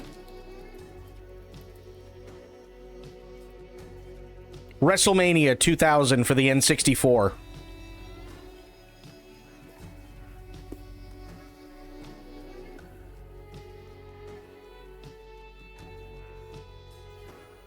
WrestleMania 2000, in my opinion, is the best wrestling game of all time. You were able to create characters, you were able to tweak every single aspect of the character, you were able to tweak every single aspect of their entrances, you were able to tweak every single aspect of their movesets. You could actually even, no bullshit, break down each move step by step and change things if you wanted to. I used to spend hours upon hours upon hours upon hours upon hours upon hours creating different characters and putting them through everything and unlocking all the stuff. And then it would turn into, you know, me and my friends, and we'd literally just sit there and kick the snot out of each other for God knows how long. Nope. Can't do it, Spoiled, because Doki Doki's already on there.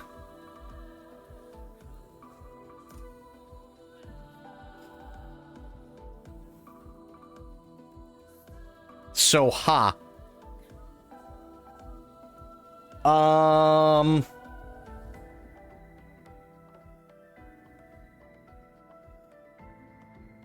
Hello Kitty's not going on there because I beat it in literally just over 2 hours, the whole thing.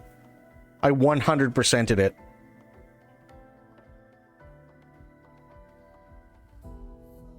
Oh! If I don't put this on there, I'm gonna get yelled at. Actually, you know what? I know the last two already. Indiana Jones and the Great Circle. That was fantastic. Loved everything about that game. And the original Tomb Raider. Not the new shit. The new shit's not good, in my opinion. The original Tomb Raider.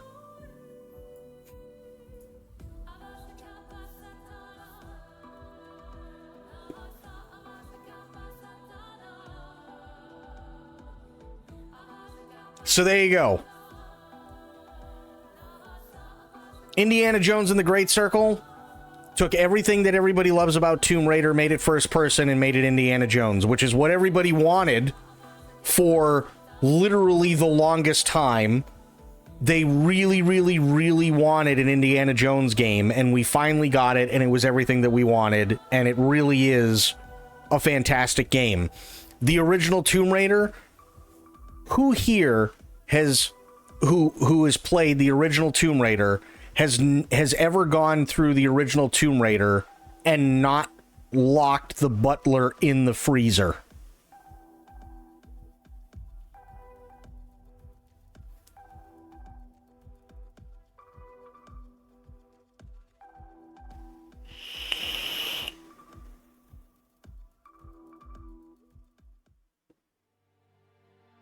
I think literally that's a rite of passage for everybody, like, annoying old fuck. I honestly feel like, yeah, that's a rite of passage, right? The rite of passage is spending more time in Croft Manor than actually playing through the entire game, because there's so much stupid shit that you can do. And Spoiled coming in and gifting a sub to Rainbow. Thank you so much, Spoiled. Thank you, thank you, thank you.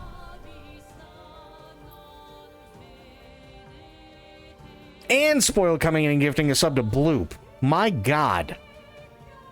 Spoiled is on a tear tonight. _am_spoiled gifted a tier 1 sub to Rainbow Dank Diva. They have given 402 gift subs in the channel. There we go.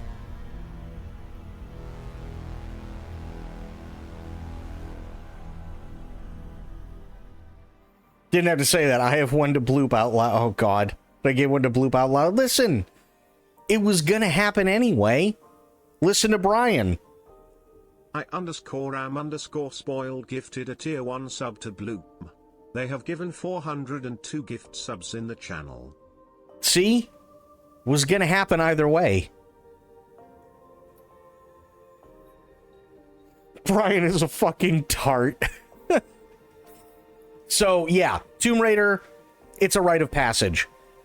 Everybody of a certain age who has ever played the original Tomb Raider probably spent more time in Croft Manor locking the butler in the freezer and basically trying to figure out if there's any way to kill him than actually play through the game. Yeah, Brian is the TTS voice, yeah. So there you go. Starting from 1 to 50. Metal Gear Solid 3, Final Fantasy 7 and 8 are both at 2.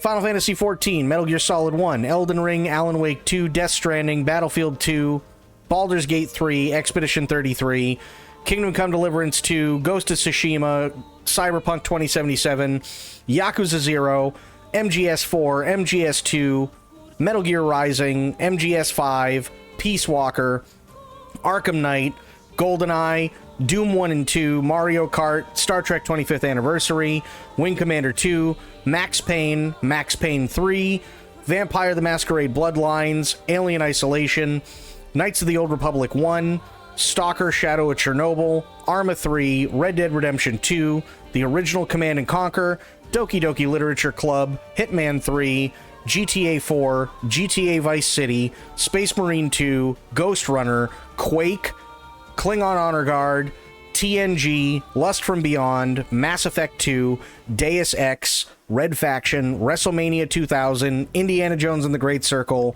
and Tomb Raider.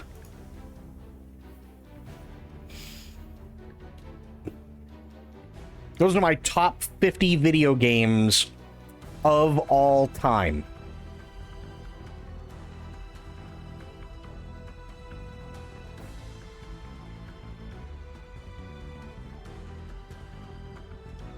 And here's what I'm going to do.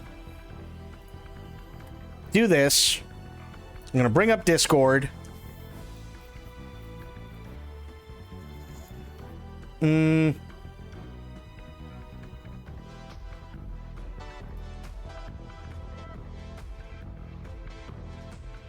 Where is it? Where the hell was I putting these? Oh, yeah, I think I remember. Hang on. We need to do a top 50 games that Shadow needs to play. Well, that's what I was thinking of doing in a second. I just want to take a picture of this so that people can bring it up and piss and moan. That's all. And go, you didn't put this on there. You didn't put that. Because I know it's going to happen. I just want to take a picture and put it on Discord.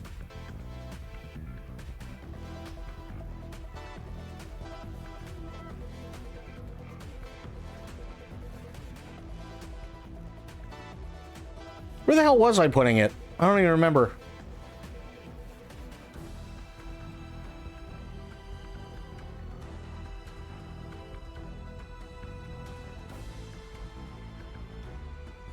Oh, fuck it. I'll put it under just chatting topics. That's fine.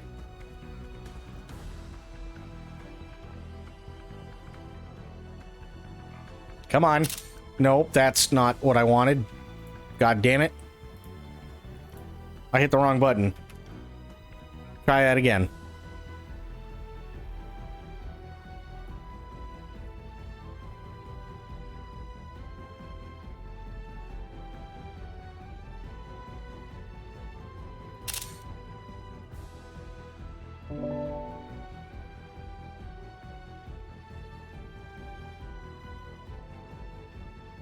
There we go. Now it is in Discord. Perfect. Okay.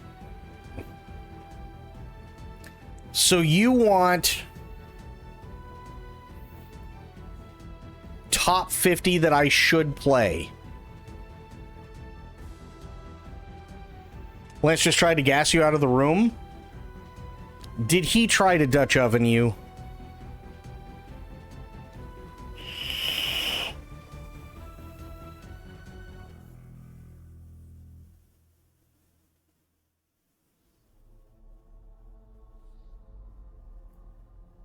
Is that what happened?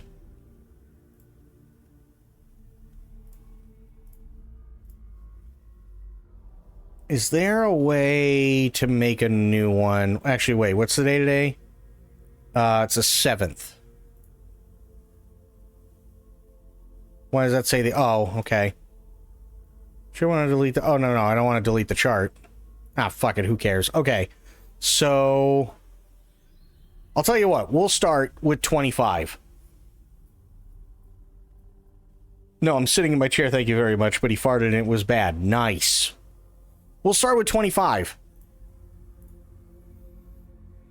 So what games is it that we are looking for? I'll tell you what. I'll put on the games that I know we're going to be playing coming up. And then we can fill it in after.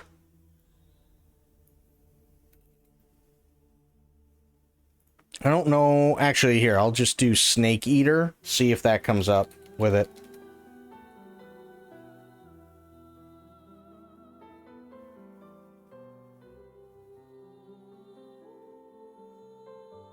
I'll use this picture for Metal Gear Solid Delta. Even though it's the Pachinko one, but it's the only one it's not. The one that I already listed. It's not nice. It's a war crime. You say war crime, I say funny.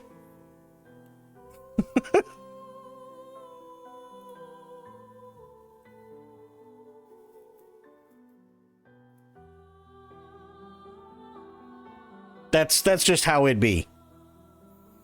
I'm trying to think what else is coming up. Well, we know Fable's not coming out this year.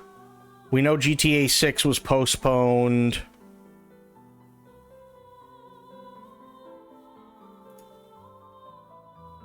Let's see.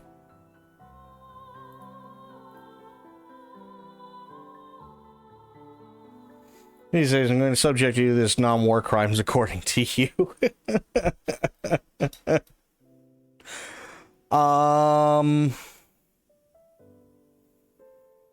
Resident Evil, the new Resident Evil isn't coming out till next year.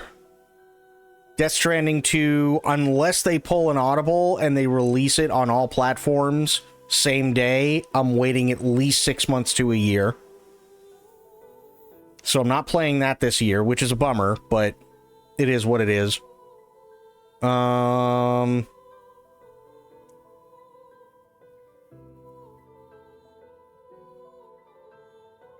Where'd I put BG3 on the list? Just started BG1 Enhanced and I'm really enjoying it, but it is hella unforgiving. Baldur's Gate 3 is number 9 on my list. So it's in my top 10.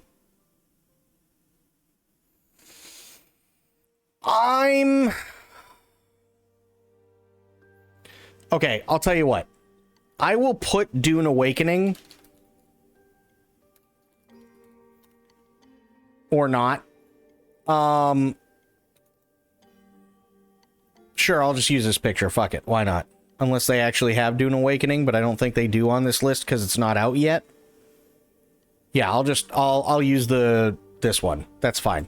I'll put Dune Awakening, but there's a caveat, and the reason I say, because I'm not in fucking games. That's why I'm a fucking dingleberry.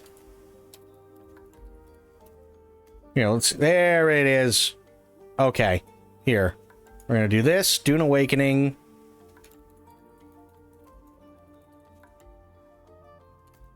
Metal Gear Solid Delta, there it is. Dune Awakening comes with a caveat, and basically what that is I'm going to wait and see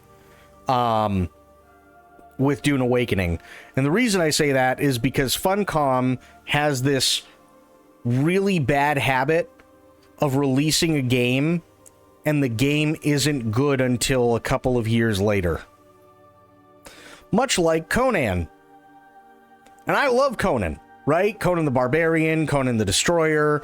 There was an MMO that was out for a little while that was actually pretty decent. It wasn't the best thing in the world, but it was pretty decent. And then Funcom decided, you know, we're gonna do our own Conan game, and it came out, and it was fucking god awful. There were like 4 enemies total.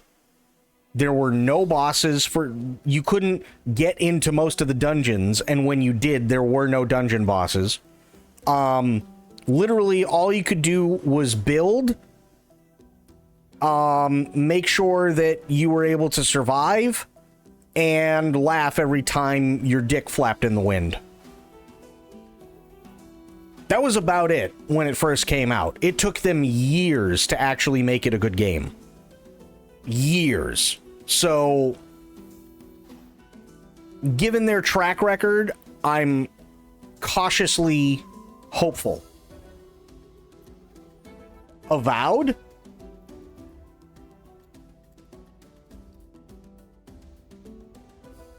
I'll put it on the list.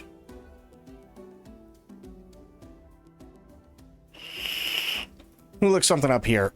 Sure, I gotta go back to all. Oh, that's AI mode, not all. There we go. Here's all. Fucking stupid AI mode. Okay.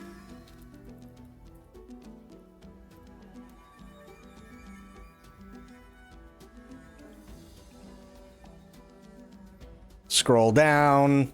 Here we go. So we are in June.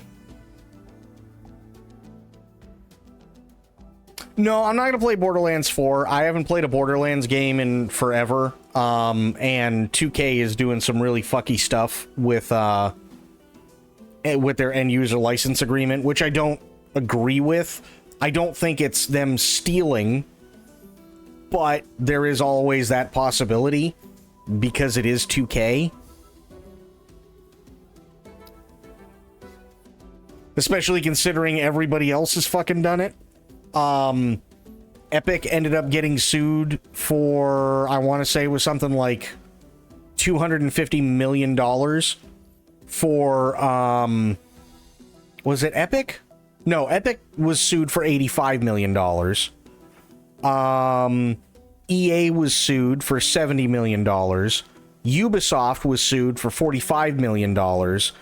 And there was one company, and I can't remember what it was, but they were sued for $250 million because every time somebody would sign up for an account, Microsoft, they were sued for $250 million because every time a kid would sign up for a Microsoft account, they were actually stealing their personal info. So are they? I don't know. Would it surprise me? Not in the slightest. And they also specifically made that clear in their new terms of service.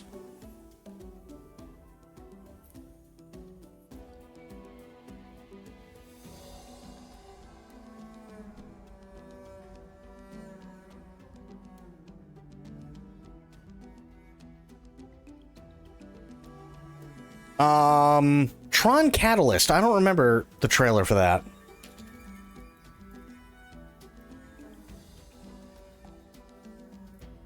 Pause. What do we have? PS5 game came out 7 months ago. Well, let's see it. The Arc Grid, a digital sanctuary. Okay, well, I already know I'm not going to play it on Steam or on stream. That's for sure. A safe place. It was.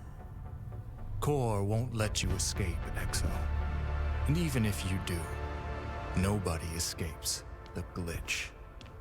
Then We're taking your suggestion, Spoiled, and looking at and doing a list of games that I should play, but I've combined it with games that you guys want me to play with games that I am absolutely going to be playing. I fight them. Here.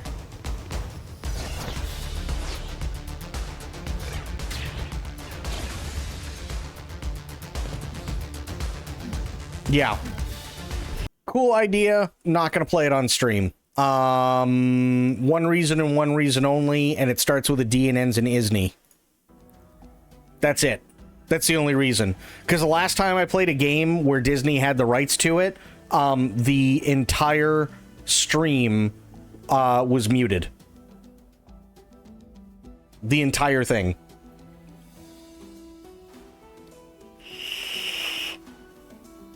That's why I stopped playing Lego Star Wars. Not because I didn't like it. It was because I did it for 2 streams and both of them, the entire thing was muted for the VOD.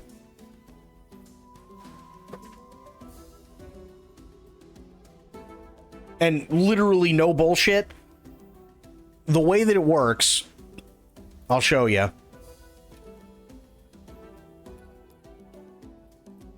I'll just open up Twitch, right? Is I've got notifications, right? Now they updated, so now it says path to affiliate complete, but that's because they updated everything. But if I scroll down,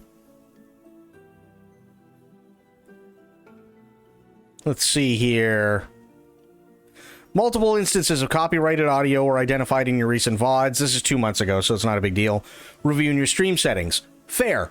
Now, I've literally never gotten a DMCA, an actual DMCA before, but what I can tell you is that with Lego Star Wars, for the 2 streams that I played Lego Star Wars, I had over 30 instances of that popping up. both streams. So literally 30 instances per stream. And the entire VOD was muted, other than just me talking at the beginning.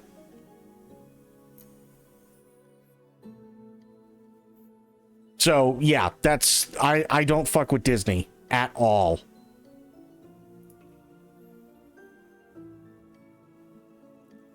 Do you stream music on a channel that is not captured in the VOD? No. I have to set up a completely separate channel for the game. I have to... Basically, I'd have to take everything and I'd have to multi-channel it, which is kind of a pain in the ass. But then and here's the other pain in the ass. I'd actually probably run into issues, even bigger issues on YouTube. Because YouTube has the strictest rule set when it comes to copyright and stuff like that. So if Twitch is giving me hell because of all of those instances, you can bet your ass I'd try to upload it and they'd tell me to go fuck myself. Even if it was a separate channel. Because what they do is they analyze the videos as you upload them.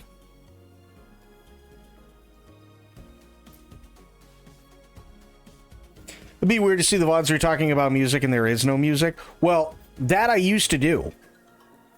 But everybody kind of understands, oh, hey, like, if you don't hear anything, it's because all that music and stuff is on a separate channel. And that's not one that is recorded into the VOD, right? But in the case of a video game, what do? It's all coming from one source.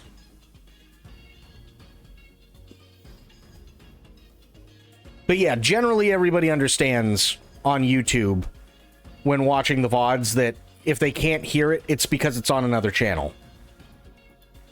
And that's... Everybody does that.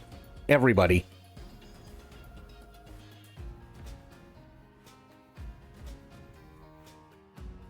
So, right now we got Metal Gear Solid Delta, Dune Awakening with that caveat, Avowed. What else? Did I play Lies of P yet? No, I haven't. I played the demo of Lies of P. I haven't played the full game.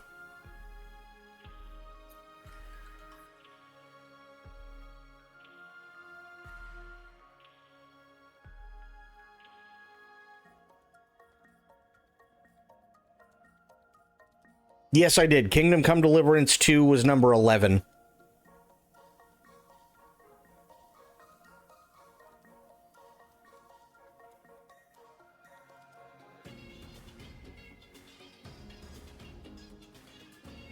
Yeah, that was really good fun. Absolutely it was. So what's next on the list of games you guys want to see me play? By the way, I can change this from 25 to 50 on the fly, so don't worry about that. If we need it, we can do it.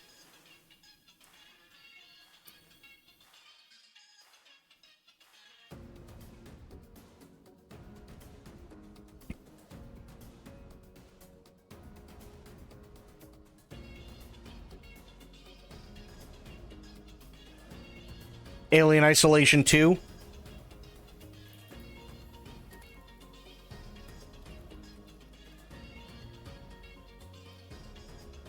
There we go. But that's probably not coming out for another 3 or 4 years.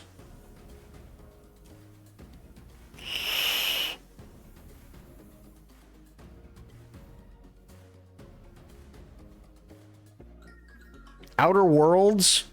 I've seen people play Outer Worlds. I haven't really had a haven't really had much interest, if I'm being honest.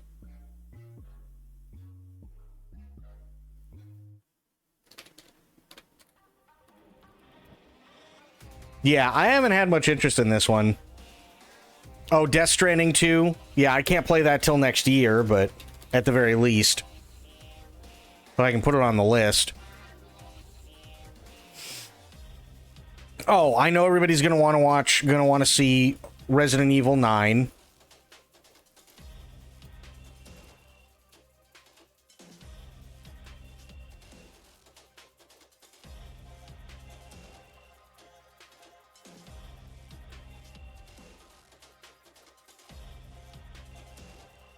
There it is.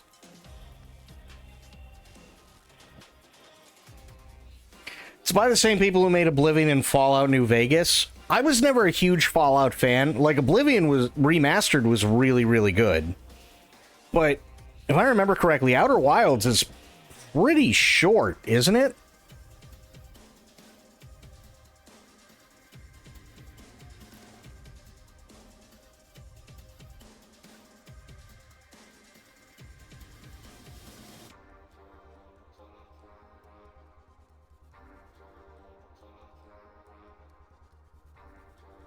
Oh, I know another one.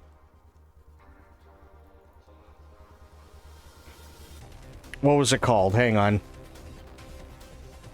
I have it in here somewhere. Stranger Than Heaven.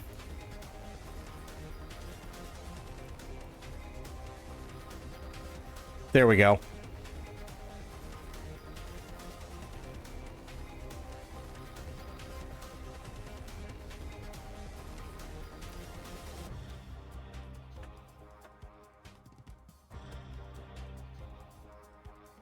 Stranger Than Heaven was the one that came out during the Game Awards last year and was called Project Century. That's the Yakuza one that's at like the turn of the century. They finally gave the name to it the other day.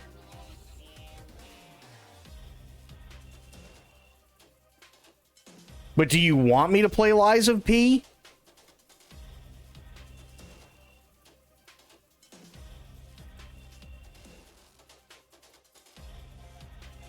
Also, I love how I converted Spoiled. I absolutely love how I converted Spoiled. Spoiled used to hate Death Stranding. The first time I ever played through Death Stranding, she hated it until the very end. And then I played it again. And it started to grow on her. And I played it again and it grew on her again. I still hate it, but the story is interesting. The story is really interesting. So, okay, what else do you guys want me to play? I'll put Outer Wilds down on the list. Or Outer Worlds, sorry. Outer Wilds is a completely different thing.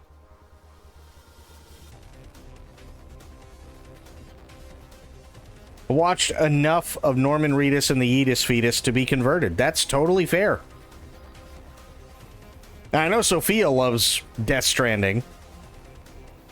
Shit.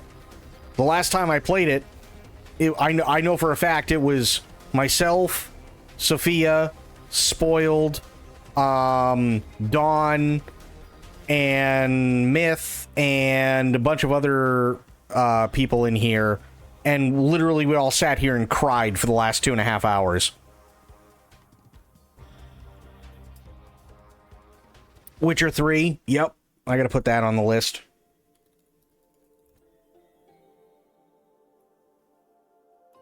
There we go.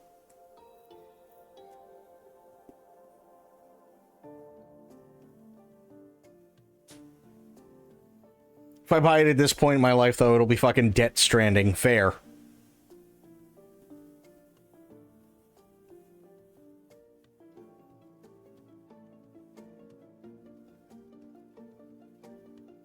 Never read the books, saw the original movie. What original movie? You lost me on that one. I played Last of Us. Oh, Witcher, okay. I played Last of Us. The first Last of Us was really good. I haven't played the second one yet, though. This is list of games that people want to actually watch me stream.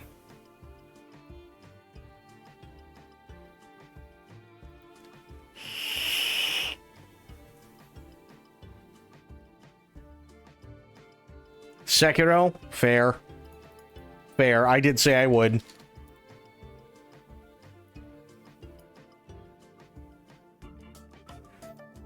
Dishonored I played way back in the day already.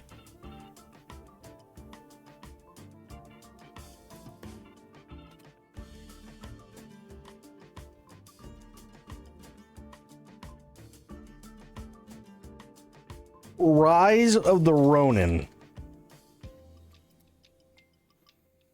Okay. I vaguely remember that. Did I play 2? No. No, I didn't play 2. I feel like Delta shouldn't be on there, seeing as that's a given, rather we want you to or not. Well, this is a combination of games that I'm absolutely going to play and games that you guys want to see me play, and it's going to be expanded out to 50 if we need it.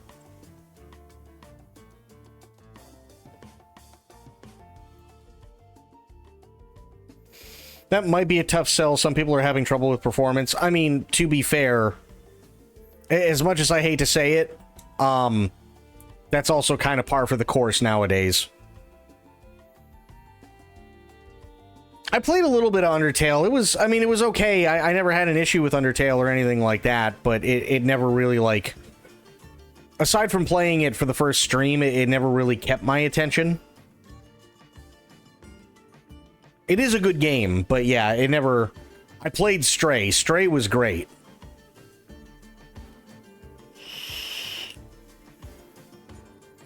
Yes, I played Last of Us. I played Last of Us on stream. I have yet to play Last of Us 2.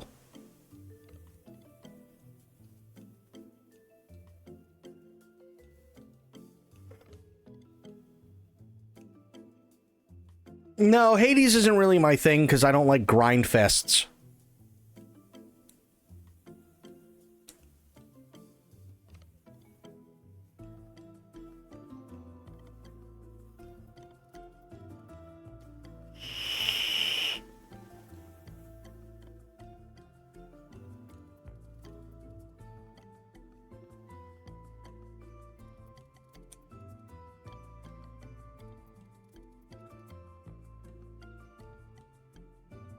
Should we replay Last of Us 1? No. Nope. I played Last of Us 1. That's it. Here's the issue. The issue is, if somebody hasn't played a game, and this is how it works on stream, if somebody hasn't played a game, everybody wants to flock to see that person play the game. Okay? Fine. If you've already played it, most people that were there initially don't give a shit and never show up again.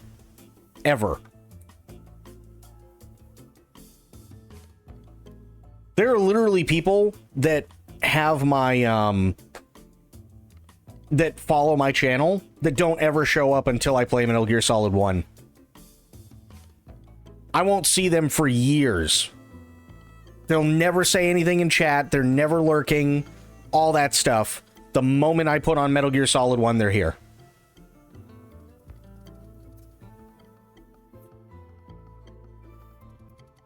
I've played the Middle-earth games. Those were a lot of fun. I have played those. The Nemesis system was awesome. Loved those. List of what we would like to see you play. So it's a combination of games that I'm absolutely going to be playing, and stuff that you guys want to see me play.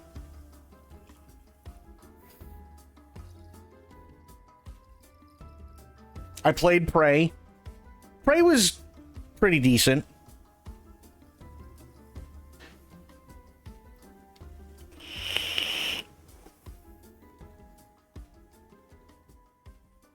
Also, I played Soma. Just so we get that one out there already. I already played Soma. I really didn't think Soma was as good as everybody made it out to be.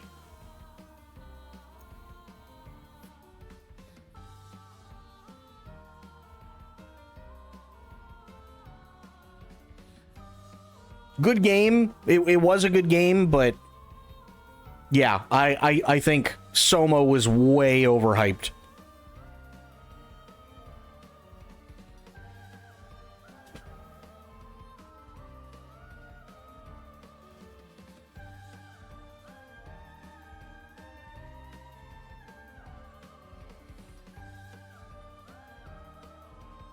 So what else we got?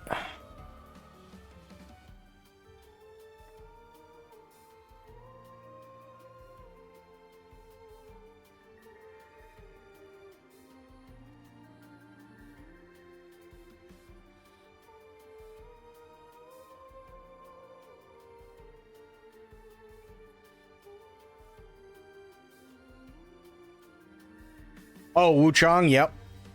Fair.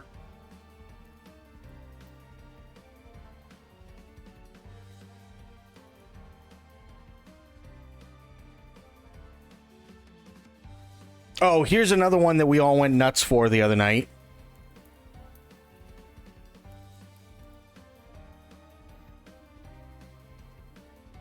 I don't know what these are, but that's not it. These definitely aren't it.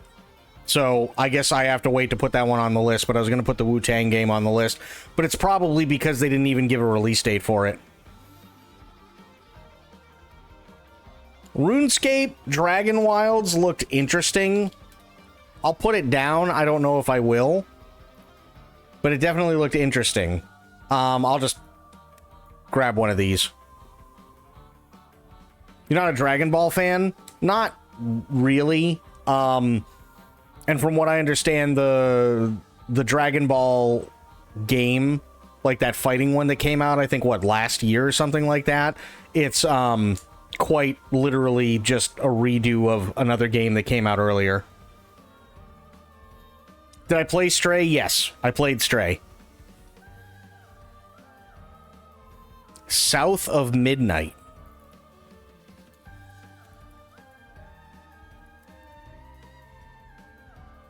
Okay. Oh, Cairn, yep.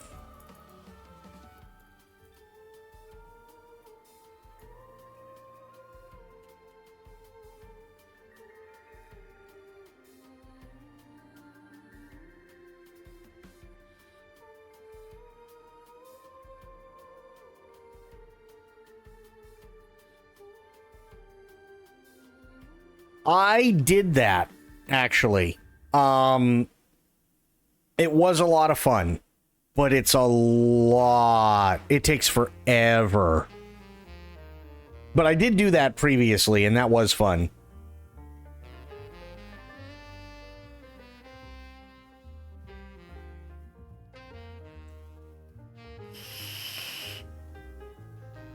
Oh, no, we used the cheats. It's just... let me put it this way, because I know some of you weren't here when I did it. We all know who Shippy is. He comes and goes, right? When the last time I played The Sims, Shippy had a date because I made him a sim, and he went out, decided he wasn't going to get dressed or change out of his clothes. Also decided he wasn't going to take a shower for like 4 days. Started to stink. So showed up stinky in his same clothes to the date. Got there. The date decided in his current state she didn't want anything to do with him. He talked to her for a little bit. Got a chance for a second date.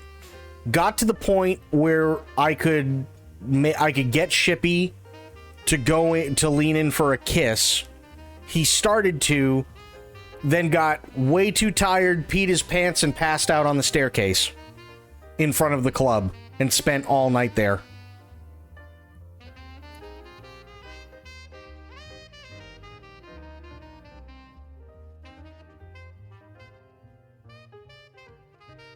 That's a thing that happened. I Am Jesus Christ. Yeah, that one I do want to play for the shits and giggles, for the laughs. Liza P was brought up. Liza P. There we go. Atomic Heart. I've heard it was okay, but I've never actually played it.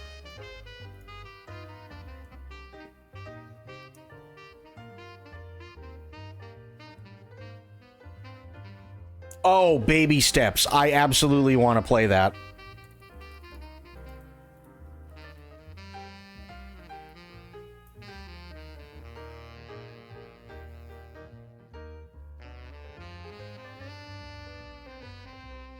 Stanley Parable, huh?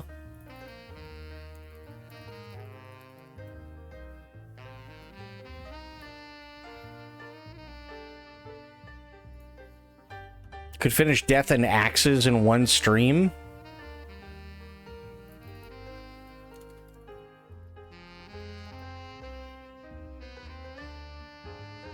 I wonder why it's not here. Odd.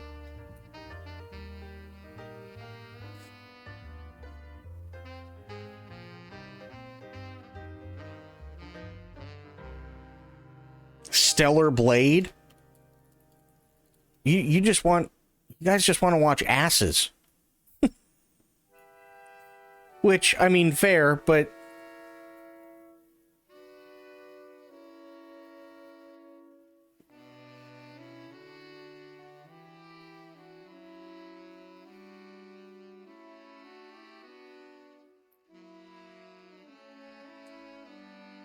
you just want to see the badonkadonk. That's it. I already played Dave the Diver.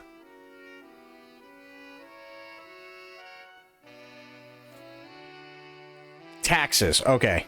Let me see if I can find it.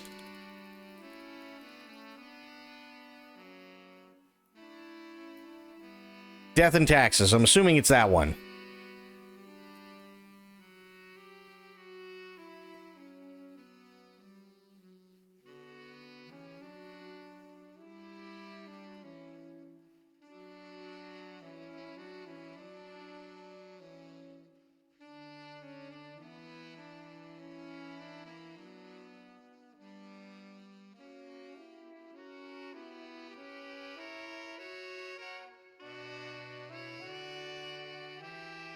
Mind's Eye.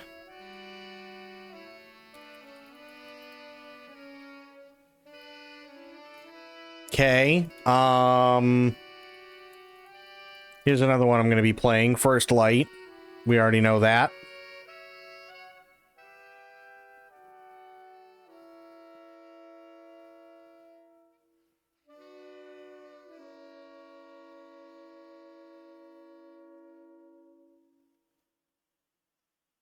Like, these are all games that you guys want to see me play anywhere between, say, like, 6 months to a year. Like, within the next coming 6 months to a year. Right? The exception of Alien Isolation, because everything else comes out or is already out. But Alien Isolation 2, we're looking at, like, 3 to 4 more years before we hear anything about that. We already did Raid Shadow Legends.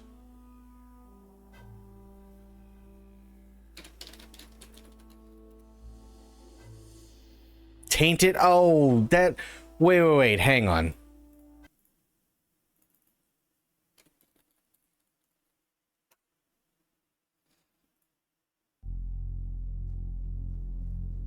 Oh, this is the review. I don't want the review. There we go. Oh, it's this one.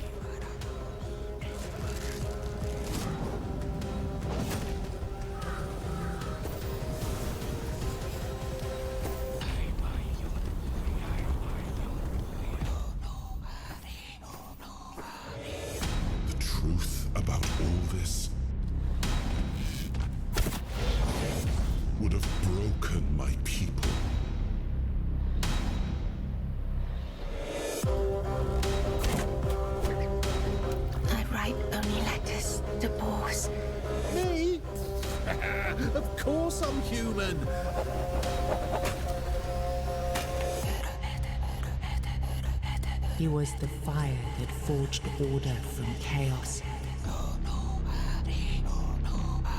The will that carved a path through darkness.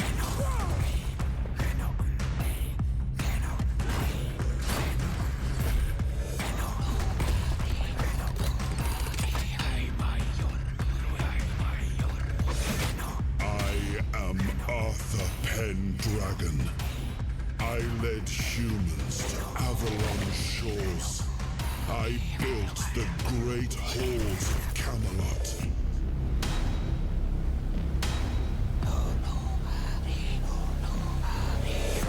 He was the man beneath the crown.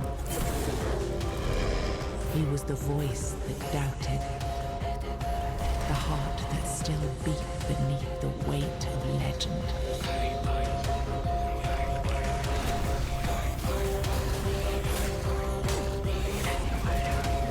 I need to save this realm. This is my vow.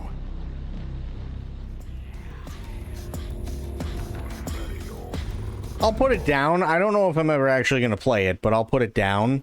We'll see.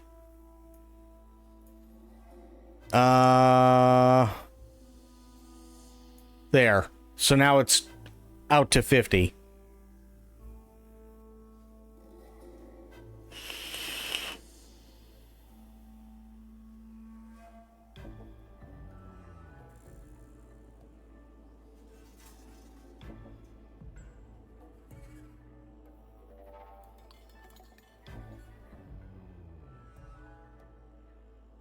Well, yeah, I mean, it's one of those things too, right? Like, if there's another game that comes out August 26th, tough shit.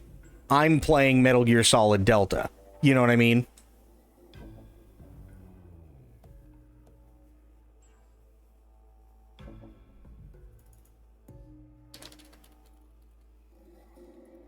Directive 8020. All right.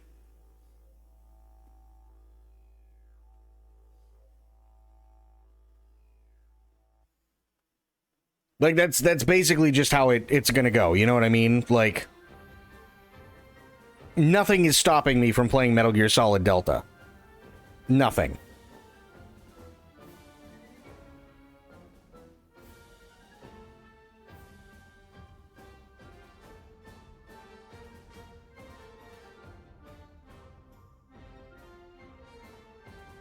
Okay, give me a second. There.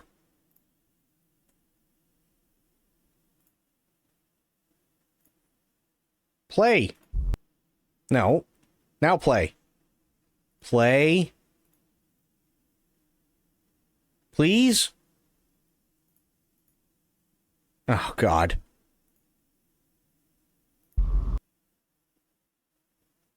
Why did it stop?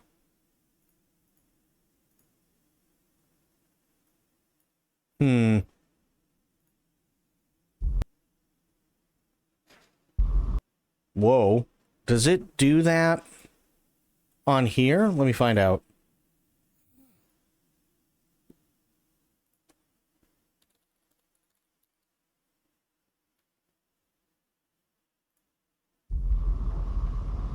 Okay, it's just the website version. We are going to do this. Just lower the gun. Not until you move from the scanner. Those things can change shape.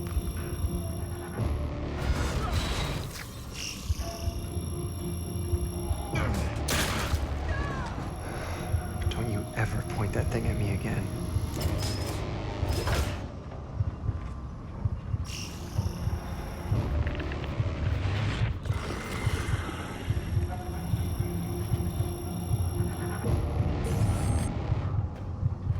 Scan complete. Subject unidentifiable. We need urgent assistance. Please. Help us.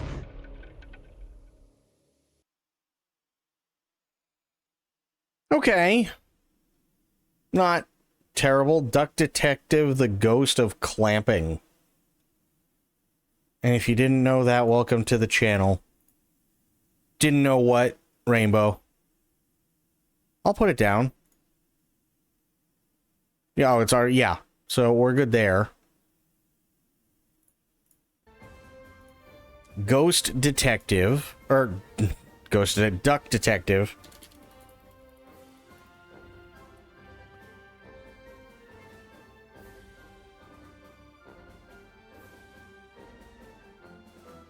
Ghost of Clamping. Nope, that's the wrong one. There we go. And then Tales of the Shire. I don't know if I'm actually going to play that, but... But nothing in... Oh, gotcha. This is the house behind Until Dawn and the Quarry. Okay. Secret of the Salami?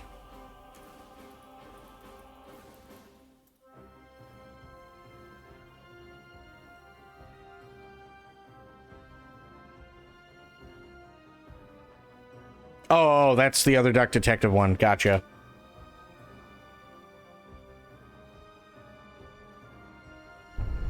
And Spoiled coming in and gifting a sub to Myth. Spoiled, thank you so much. Really, really appreciate that. Thank you, thank you, thank you.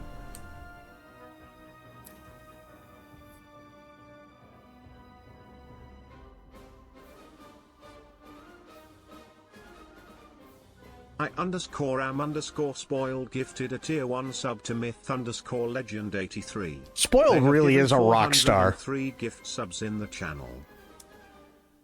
Sophia was 100% right. Spoiled is absolutely a rock star. Thank you, thank you, thank you, Spoiled.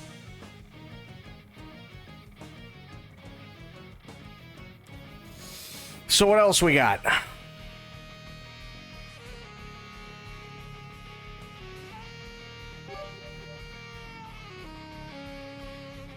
Oh boy.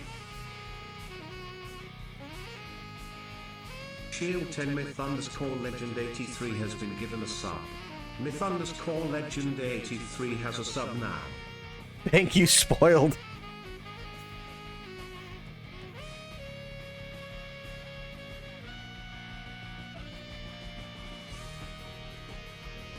So what else we got? Making your own announcements, oh boy.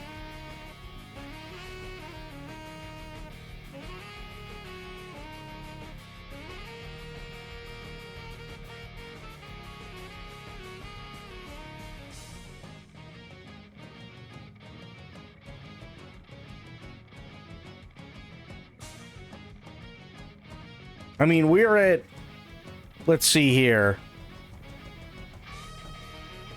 We're at 28 out of 50.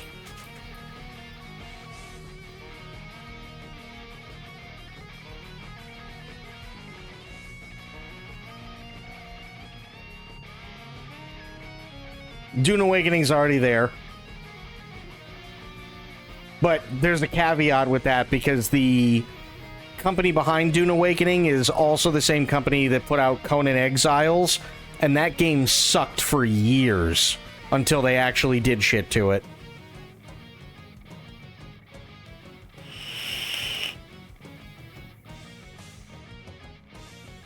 No lie, Conan Exiles was so fucking bad. I bought it day one and returned it and hadn't played... I played it maybe 30 minutes. It was that bad when it first came out. It's one of the few games I've ever actually returned.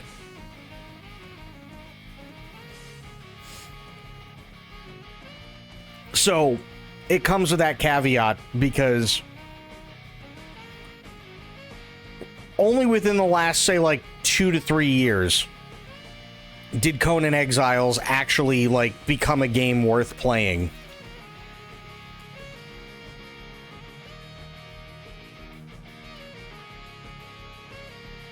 Yeah. And it came out in 2017.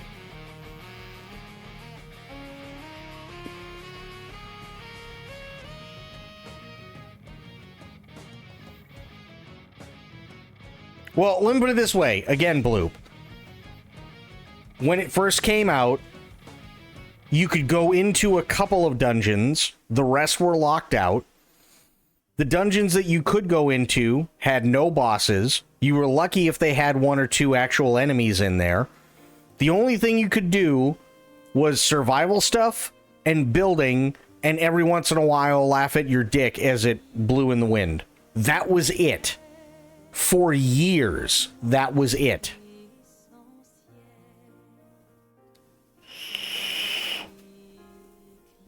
That's all there was. So if you weren't doing some sort of like RP thing, like they used to do Twitch RP and stuff like that, if you weren't doing something like that, it wasn't worth getting. Unless you're somebody who really, really, really likes survival stuff and just grinding with no point and no story and nothing to actually work toward.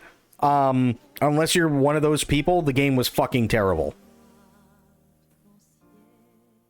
Until the last few years when they actually started, like, putting shit in it.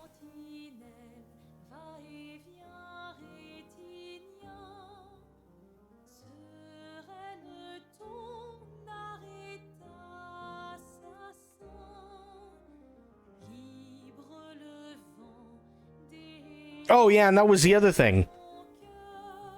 So, Ark Survival Evolved uses, I want to say it's Unreal 4. Yeah, it's UE4. And to this day, the original Ark, which isn't around anymore, but to this day, the original Ark used your bare bones UE4 stock asset for the UI. When I played Conan Exiles, imagine my shock when they showed us all these great things that they wanted us to be able to do in Conan Exiles, and I got so excited for it, and then I played it, and I open up the fucking menu, and it's literally just a different color for the stock UE4 menu UI. So we had nothing to actually play toward gameplay-wise. We had only survival grinding, and you could laugh at your dick. You could laugh at your dick in the wind, and literally you had the same UE4 UI that you had for Ark, and Ark sucked. I hated Ark. Absolutely hated it. The coding was done with spaghetti. And every time and any time you would do something for the longest amount of time, it didn't matter what server you were on, eventually it'd just crap out on you. That's all it would do.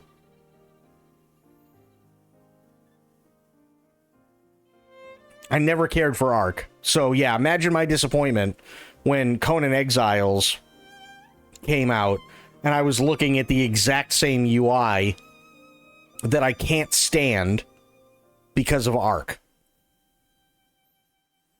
That one was kind of a slap in the face. So what else do we have? We got 28 out of 50. You guys said you wanted to go the full 50, so what do we got?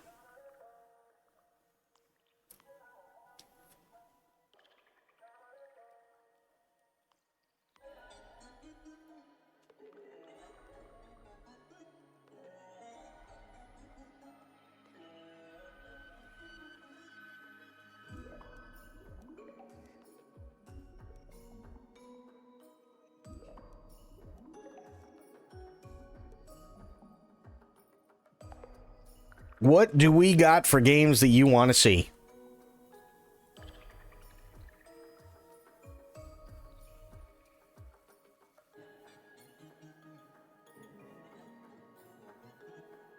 It's harder than it looks, isn't it?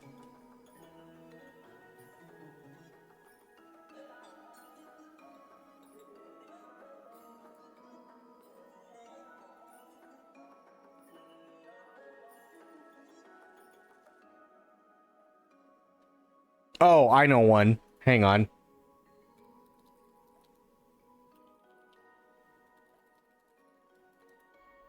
Mafia: The Old Country. And oh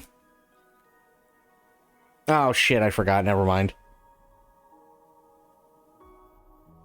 Did I log out of Steam? Not today. Uh-oh. Spoiled. I swear to fucking God, if you complain about this game, I will find a way to ban Bloop forever, get wrecked, and have fun doing it. Spoiled, thank you. Jesus. Well, Bloop.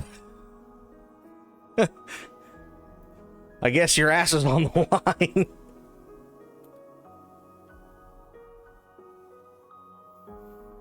Oh, Silent Hill F? I'll play Silent Hill F when it comes to PC. I don't know when that's happening, or if it's happening, but if it does, I will play it.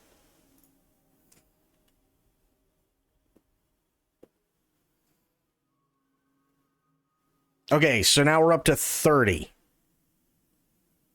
We got 20 more we gotta do.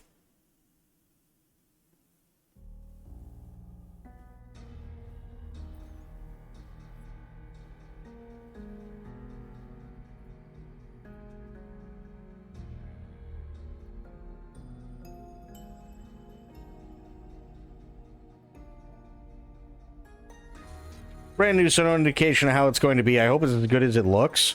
I hope so too. I know, like, there are a lot of games and stuff where I'm like, it's not for me, or, you know, I have no interest in, but I genuinely want every game to be good. And I don't mean just good for me, I mean good. Hello Kitty? Which Hello Kitty? I did play Hello Kitty Racing. I didn't see the Hello Kitty one pop up. I already have the 007 game on the list. Hello Kitty Island Adventure. Oh, God.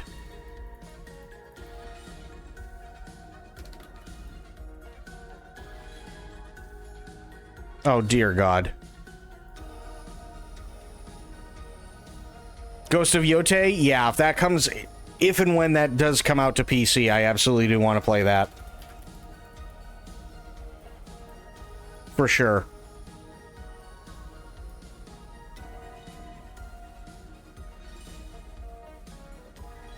Inzoi. Fucking Inzoi. Inzoi's not even... There we go. It took it... I was like, wait, did it die? What happened? Oh, yeah, Witcher 4. Yeah. There. You know, let me bring this up really, really quick. So you all know what you're getting yourselves into with Inzoi.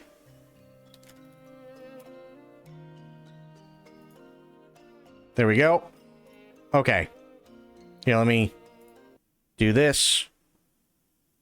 This.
That's Inzoi.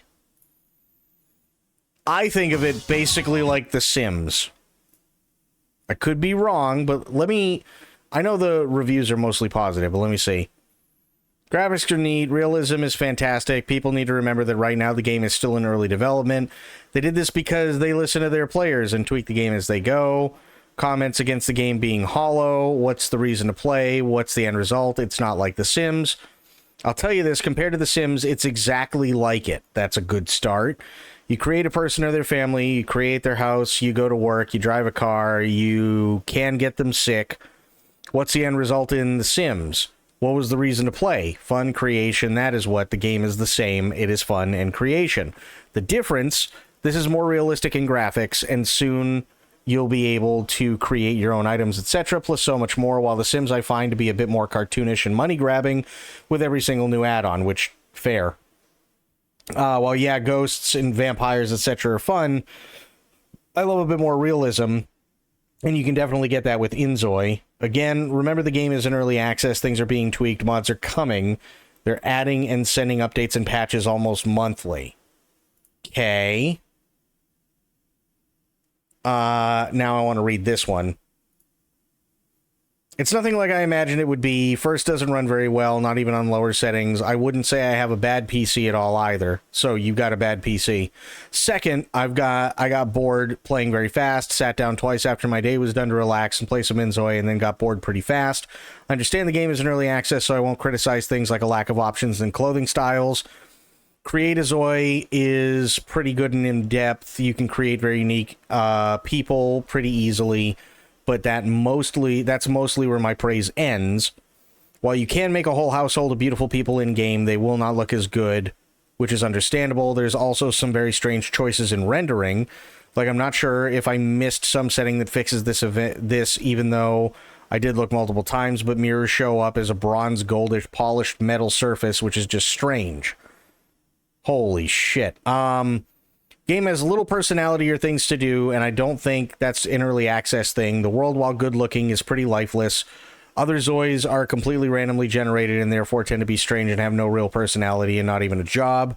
You can put as much effort into creating yourself a character, household, and intend to play out a story as you want, but at the end of the day, everyone else around is a blank canvas without any thought put behind them.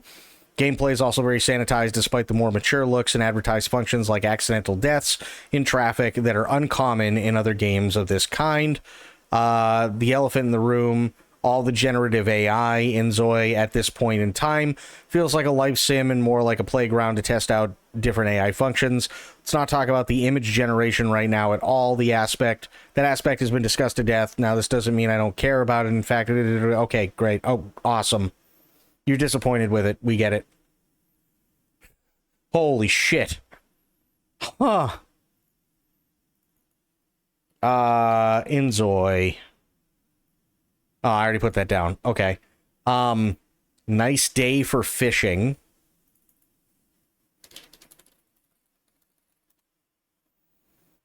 Okay. Lollipop chainsaw.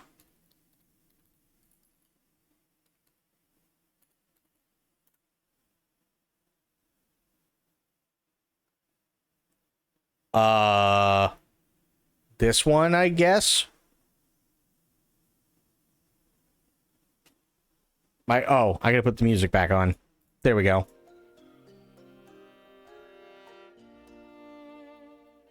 Oh, I know one. It's one that I've been asked to play before, but I keep forgetting about it.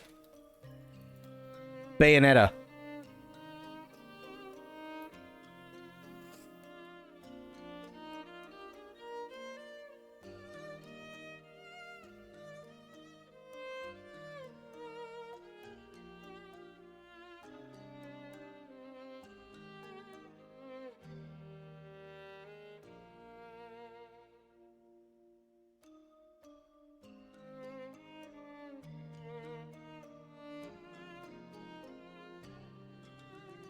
High on Life.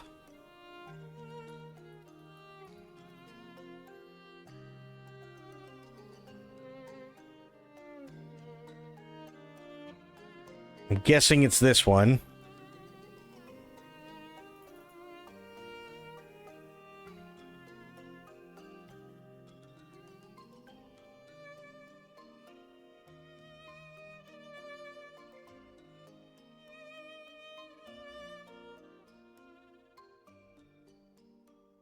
Okay, we're at 38 out of 50. We need 12 more.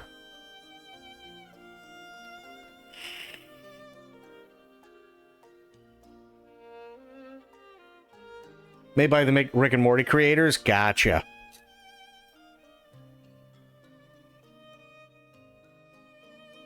Nivalis.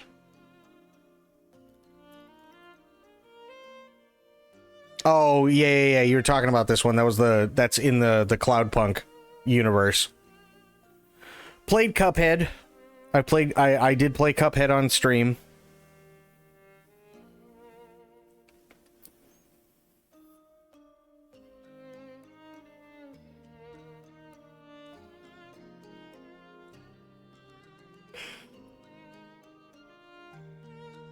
Also, I gotta give him credit. Cuphead is... In my opinion, Cuphead is like that Muppet one.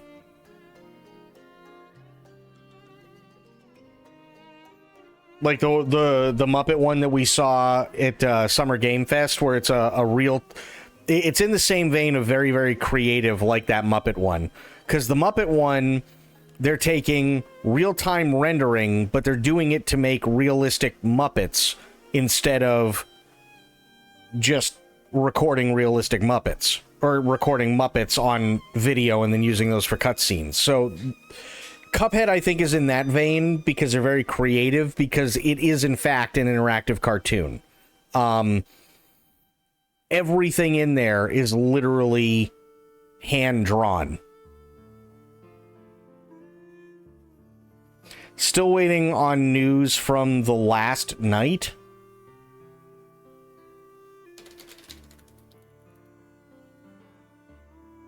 Oh, yeah.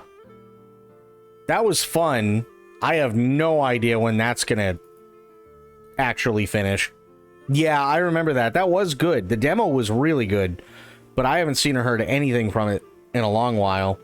I played Stalker 2. Stalker 2 was fantastic.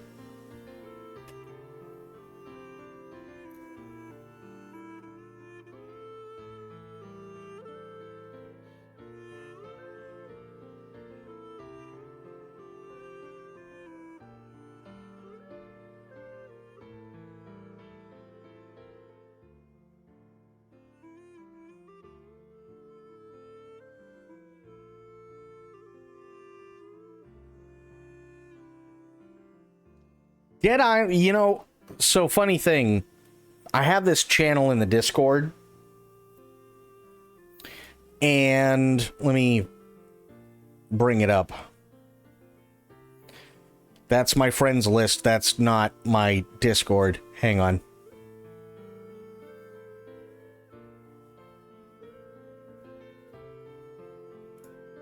Okay. So, if I go to games for free, right? Deathloop, What else, what is new? Oh, Borderlands. Okay. So, if I scroll up a little bit,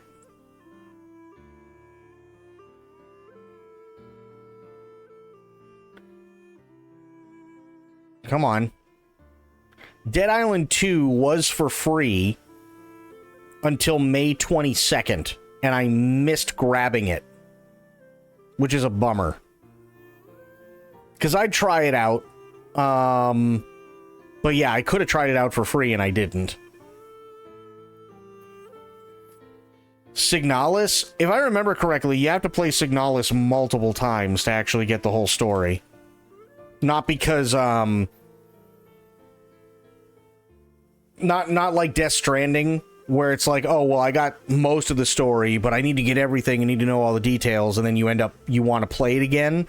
Signalis is one where you're actually forced to play at least twice through to get the entire story.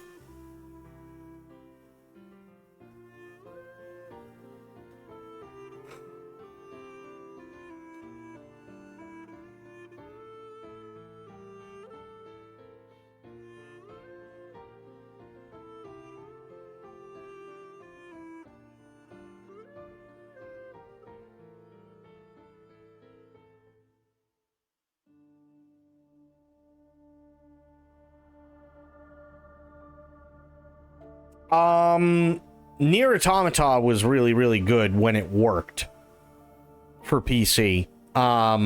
It always has this really strange thing that happens on the PC version, and I don't know why. But it works fine initially once you set the options up. And then let's say you turn the thing off.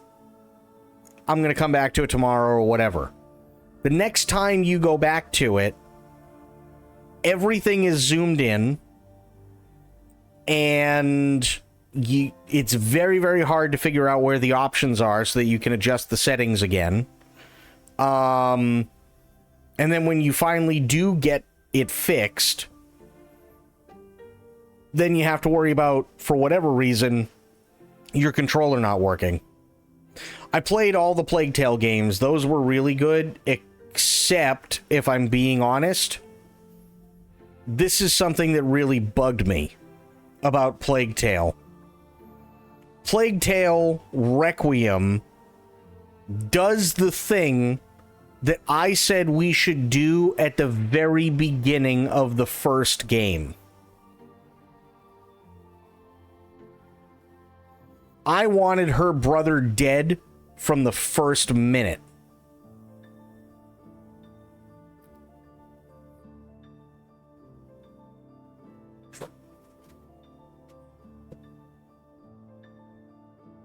I absolutely did. And then he became a problem, right? And I was like, well, guess we're going to have to kill him. Guess what she doesn't do? Not in the first game. Second game, I'm like, listen, bro still has a massive fucking problem. We should just get rid of him. Your life's going to be shit until he's dead. And then sure enough, she figures that out at the end and does exactly what I said she should do at the very beginning of the first game. And her life just would have been so much better. Spoiler. It's been out long enough. It has. It's been out for that long.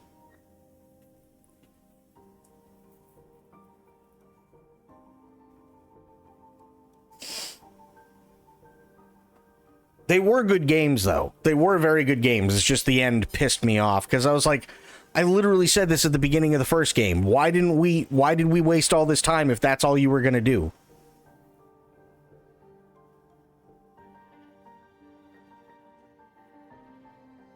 Because essentially that means all she did was, no, I don't want to kill him here. Let's go halfway around the fucking world and kill him there.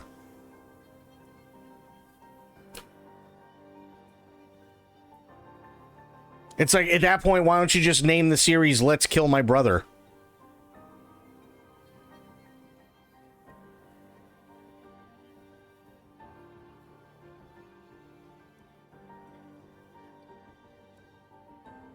I didn't log out of Steam. I did not. It's right here. I swear I didn't. Yeah, we'll play it twice then. Oh, God. Spoiled. Thank you. Ashes of Creation? Ashes of Creation is broken.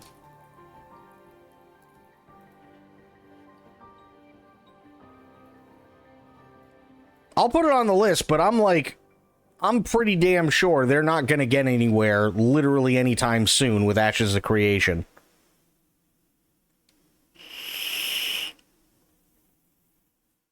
It's not. It hasn't even released yet. Correct. And it's been 5 years. That tells you a lot.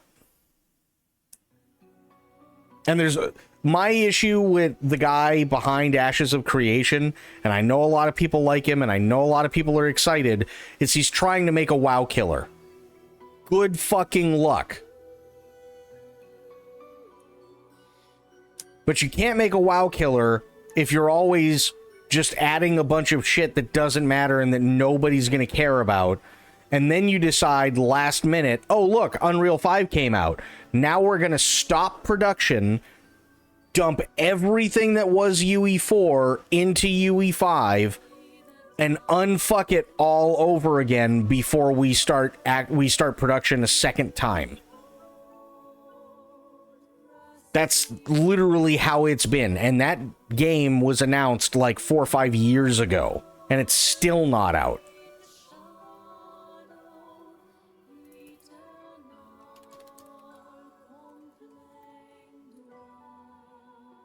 Rendezvous. I'm assuming this one.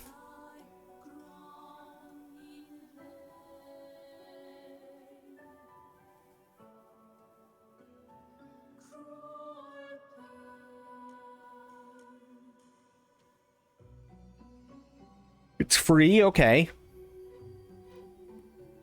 Well, free is good. Okami 2. Is that even... What the fuck? That's not Okami. Oh, God. I'll just go with Okami sequel. Fuck it. There we go.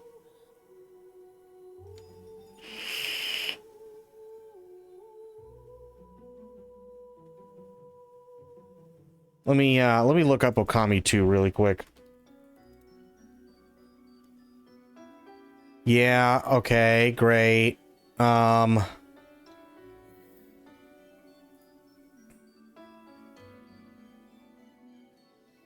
using the RE engine. Very, very early development. Yeah.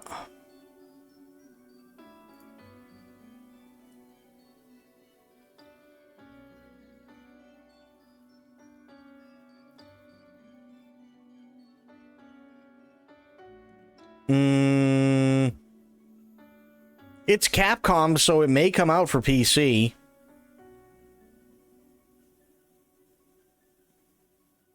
It very well may come out for PC, I don't know. But it's on the list, so.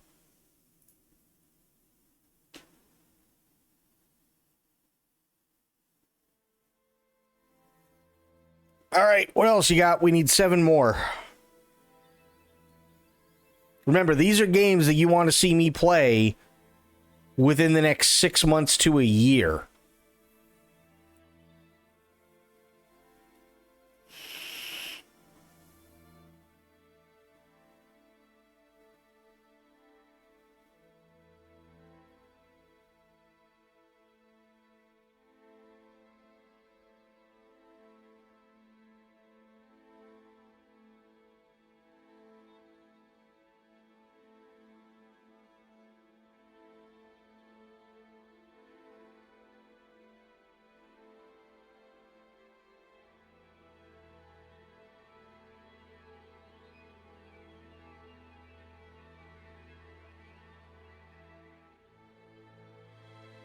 Remember Me.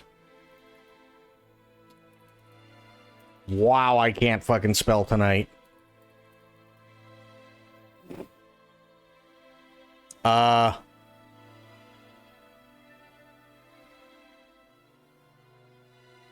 Which one am I looking at?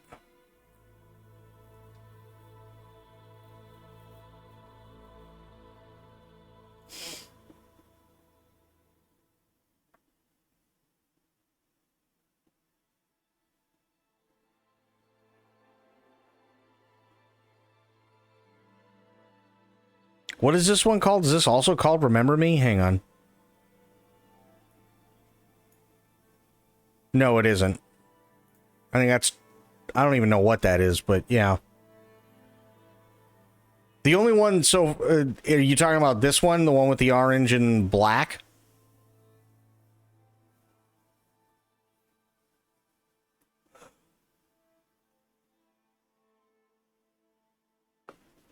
It's in my Steam account. I probably played it at some point then. Let me... Oh, dear God. Jesus! Spoiled. Oh, God. Thank you, Spoiled.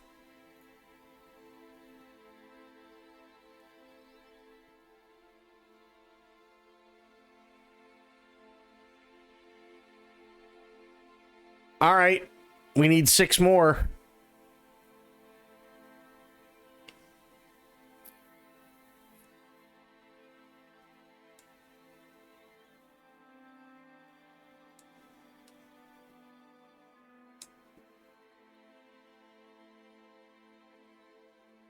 Oh, the Colonel dating. I remember that one.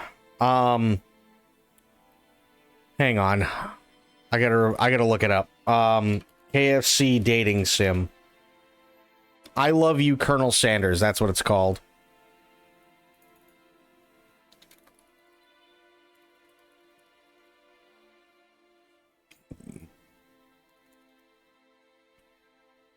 Okay, I guess they want me to spell Colonel completely. There we go. All right, 5 more.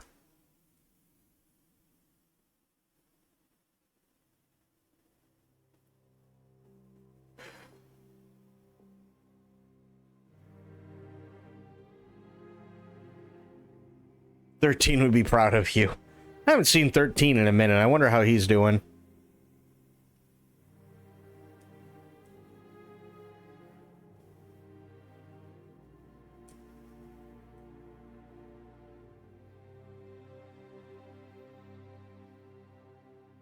Go home, Annie.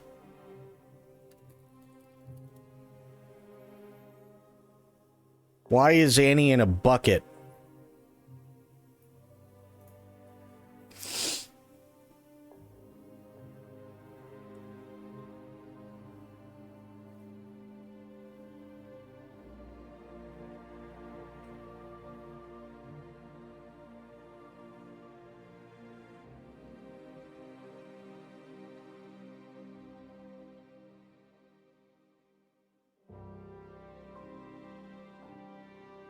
All right, we need 4.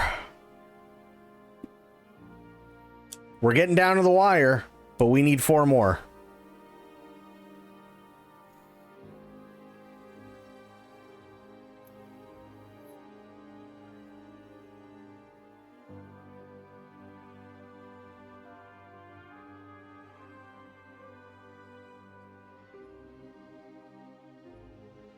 Slitterhead. I'm on the fence about Slitterhead.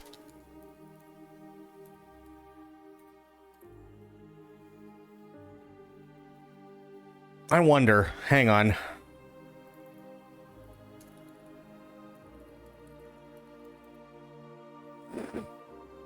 Let me pause this.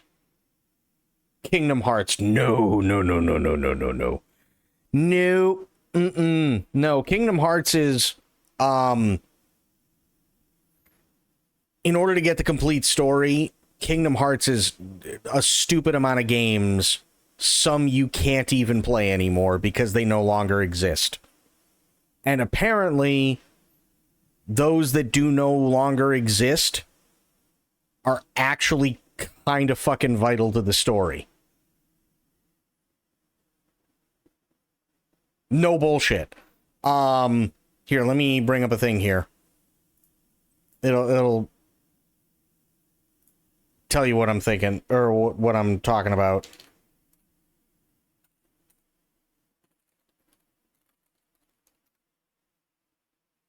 Yep, here we go, from 6 years ago. Hey everyone, get ready for a new nerd episode, but first a word about our sponsor, ExpressVPN, which was still called Squaresoft at the time, is the RPG master. With the long-running success of their Final Fantasy series and hot off the release of Final Fantasy X, the company makes an announcement that at the time hit the world with shock and confusion. You want news that's going to hit the world with shock and confusion? And by the world, I mean you guys. I didn't like Final Fantasy X. Enter Kingdom Hearts, an ambitious crossover between the Final Fantasy universe and Disney. Yeah, Disney. If you were to see screenshots of the game in magazines at the time, you'd think it was a joke, but it wasn't. In fact, it was a big success, and it was followed by Kingdom Hearts 2 in 2005. And since then, everybody's been waiting for the third game, but little did they know it wouldn't be out for 13 years. Now, I'll admit, I haven't played any of the games so far, but with all the hype surrounding it, and with the third game right around the corner, I was wondering, is it worth getting into? I mean, there's not that much to catch up with. There's only 3 games, right? Yeah, well. Kingdom Hearts is a massive series with about 20 games altogether, containing sequels, prequels, remakes, HD remasters, and even concerts. If you think you can play just the main 3 games and know what's up, then, think again. The first game starts off simple enough. It tells the story of a boy named Sora who lives on the Destiny Islands with his friends. The group dreams of leaving the islands and exploring new worlds, but one night the islands are attacked by evil monsters called the Heartless. To battle the Heartless, Sora obtains the Keyblade. It's not really a blade so much as a big fucking key that you use to bash the ever-loving shit out of enemies with. Sora defeats the Heartless that attack their home, but the island is destroyed. And at the same time this is happening, Donald Duck and Goofy set out to find Mickey Mouse using a spaceship and end up landing in Traverse Town, where they meet Sora and begin their quest to find their friends and stop the Heartless. It's a decent action RPG that stands up with Square's usual quality of games. And he's right. I did play the first Kingdom Hearts, and it was good. No, I played the first Kingdom Hearts, and it was good. But just wait, because it gets fucking ridiculous. The story can be kinda confusing, but makes sense within the confines of the universe. As spoiled, I guarantee there's no way you've played all of them. Because just wait.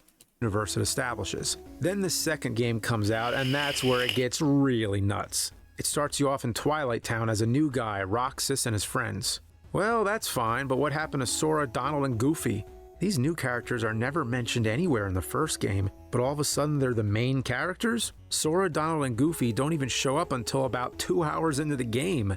So, what happened? Well, it turns out to get the full story, you have to play Kingdom Hearts Chain of Memories on the Game Boy Advance before playing Kingdom Hearts 2. That's where Roxas gets introduced, and it also gives the story in between the first and second game. But come on, you can't just stick some new characters in the main sequel without any explanation or proper introduction. So now, you have to get a Game Boy Advance if you don't already have one and play through another game just so you can be up to speed on part 2. Okay, imagine if you're watching the Back to the Future trilogy. You finish the first one and can't wait to see what happens. Then the movie starts and it's just a bunch of new characters you've never seen before, and Doc and Marty finally show up 45 minutes into the damn movie. Then you find out you're supposed to listen to a book on tape before you watch it. I guess it's also like how you have to sit through an hour of the awful Star Wars holiday special just to see the introduction of Boba Fett. Geez, hopefully that's the last time I ever have to reference that unsalvageable waste of recording media. God. The Star Wars Holiday Special, if you've never seen it, I'm pretty sure is still on YouTube, or if you have Disney Plus, is in fact on Disney Plus. Watch it. It's fucking terrible. However, even if you do play it, Chain of Memories doesn't even explain who Roxas is. It just introduces him. Roxas is Sora's nobody. In Kingdom Hearts, when someone with a strong heart loses their heart, they create a nobody. So when Sora gave his heart to save Kairi in the first game, he created Roxas. Well, that's all well and good, but how about explain that shit?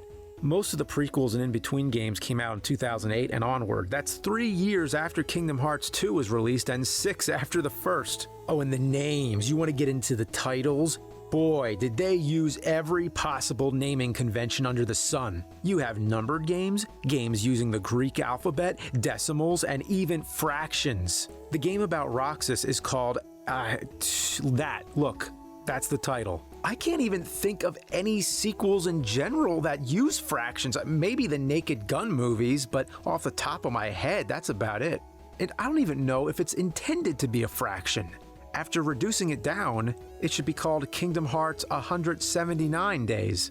Yeah, I know it's supposed to be 358 days between two characters, but seriously, the first time I saw this title, I didn't even know how to read it. Is it 358 over 2 days? Is it 358 halves days? No, the way it's supposed to be read is Kingdom Hearts 358 days over 2. Why not just call it Kingdom Hearts Roxas Story? Why all the convoluted cockamamie names? The one that really takes the cake for me, and get ready for this, is Kingdom Hearts 0.2 Birth by Sleep, a fragmentary passage. That's a paragraph! You have a decimal, a subtitle, and a tagline? Now that's a motherfucking title. So with that said, let's finally start tackling this timeline. It starts not with Kingdom Hearts 1, but with Kingdom Hearts Key, which was a Japan-only browser-based game explaining the Keyblade War. Nowadays, it isn't even playable, but the cutscenes were remastered in Kingdom Hearts HD 2.8 Final Chapter Prologue for the PS4. What a mouthful! This was followed by Kingdom Hearts Birth by Sleep for the PSP. So you have to play 2 games before playing the first game to get the whole story so far. Then we have Kingdom Hearts 1, Kingdom Hearts Chain of Memories, Kingdom Hearts 358 Days over 2, and Kingdom Hearts 2. After that is where it starts getting really weird, or weirder. After 2, we get Kingdom Hearts Coded, which only came out on Japanese mobile phones. It was, however, later released as Kingdom Hearts Recoded on the Nintendo DS. After Coded came Kingdom Hearts Dream Drop Distance, the first tongue twister sequel for the 3DS. And the last game before Kingdom Hearts 3 was Kingdom Hearts 0.2 Birth by Sleep, a fragmentary passage. Yeah, that's one of my favorites. That right there is everything you need to know for Kingdom Hearts 3. So if you were following from the beginning just to get the full story, you'd be spending hundreds of dollars, or maybe even thousands between every game and console you need, you know, just to see Mickey, Donald, Goofy, and some anime kids beat the shit out of people with keys. Not to mention, there was a concert in 2017 and 2018 with additional plot points. But the only way you're going to see that now is if you build yourself a time machine. So on top of the $1,000 you're spending on the games, you're also going to have to spend millions to obtain plutonium to power a flux capacitor. Oh, then again, it's on YouTube. Luckily, nowadays, there's a ton of Kingdom Hearts compilations you can get that pack multiple games into one. There's almost as many remakes and remasters as there are actual games in the series. You have Kingdom Hearts HD 1.5 Remix, Kingdom Hearts HD 2.5 Remix, Kingdom Hearts HD 2.8 Remix, Final Chapter Prologue, Kingdom Hearts HD 1.5 plus 2.5 Remix, and lastly, Kingdom Hearts, The Story So Far. What a convenient title. The story so far packs in everything you need to know the full story before Kingdom Hearts 3 drops. And you don't need to understand complex mathematics or the Greek alphabet to play it. With all the shit packed in well after the first and second game, it makes me think they hadn't planned any of this. The first game is pretty straightforward. You travel to different Disney worlds to stop the Heartless and try to find your friends. The plethora of side stories and prequels just makes me feel like they were desperately trying to keep the hype train running until the third game finally came out. This series did essentially span 3 console generations, so I can understand that they wanted to give the fanbase something to do in the meantime. But I just wonder if they had this entire story planned or were just padding it out to keep the interest going. Oh, they were totally padding it out. Someone who's just now looking to play these games for the first time, I'm kinda intimidated. Between all the entries in the series, you're looking at over 100 hours of gameplay, and that's without even counting Kingdom Hearts 3. Well, gee, add that to the whole list of games in general that I'm trying to play, it's going to be another 13 years to do that. I guess, though, by that time, the third game will be old enough to do a proper Angry Nerd review. But these games so far are pretty decent. They provide a nice amount of playtime for your money, and the worlds are diverse and interesting. Here, would you like another earth-shattering revelation from me? I don't like Nightmare Before Christmas.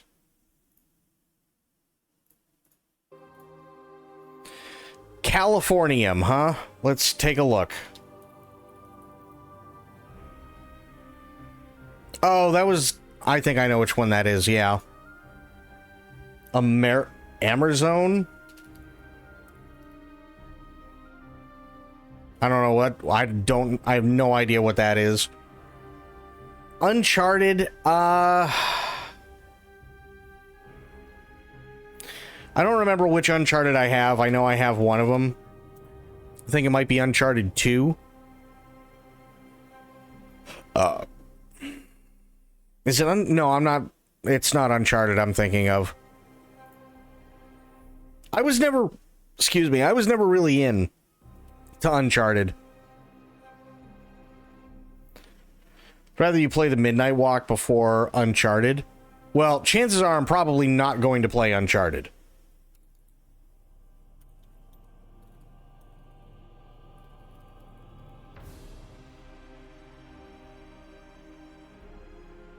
If I'm being honest. Finally trying out your hot dog roller. Nice.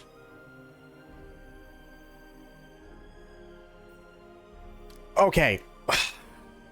Hang on, I'll show you.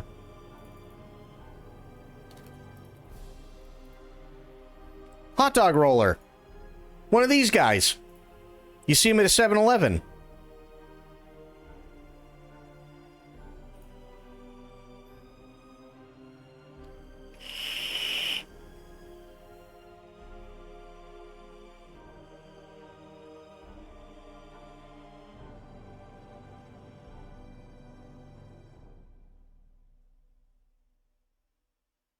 Didn't know that was something you'd actually own. I mean, they're not all that expensive either. Honestly.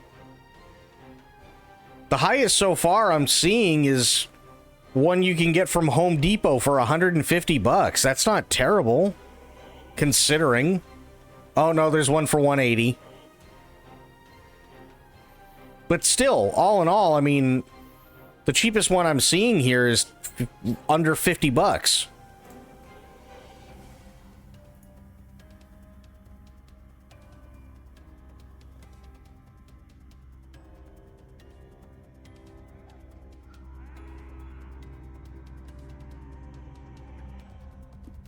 Well, I have Midnight Walk down. We need one more.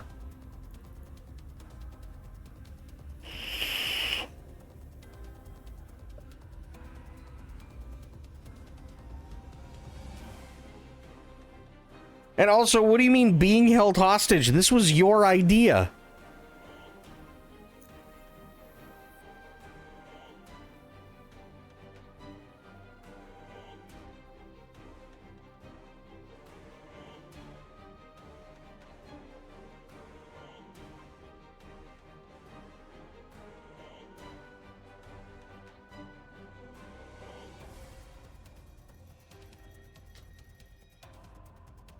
You said that you wanted a list of games that you wanted me to play. If you don't tell me which games you want me to play, I don't know. Therefore, you have to name the games that you want me to play.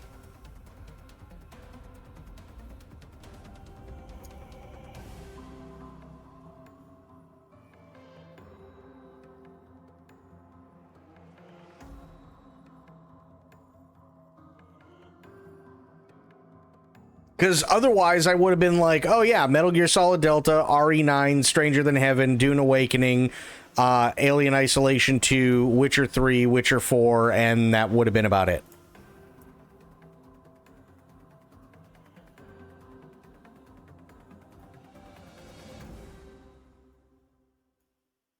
Game suggestions. The Thing Remastered. Well, the first iteration of it was god awful. Why would I do that? It was god awful.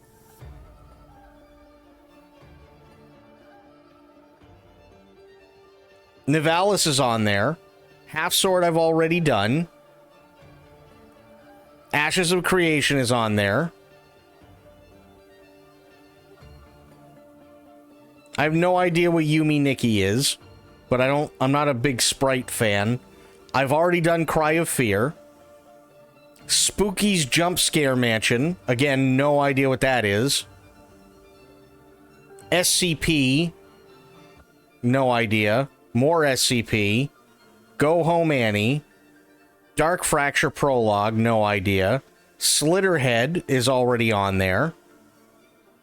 PT has already been done. Home Sweet Home is VR, so I can't do it. I don't think.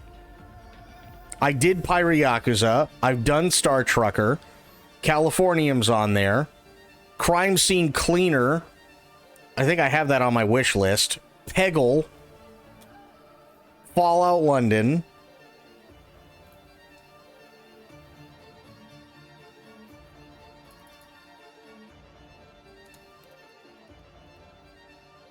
Dead Faces. All right. There's your list.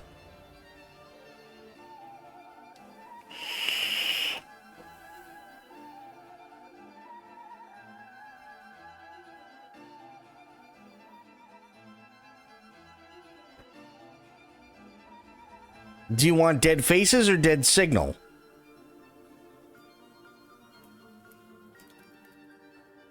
Both. Okay. Okay, hang on. Let me put another thing. Dead Signal. I don't know what Dead Signal. Oh, maybe I do. Hang on.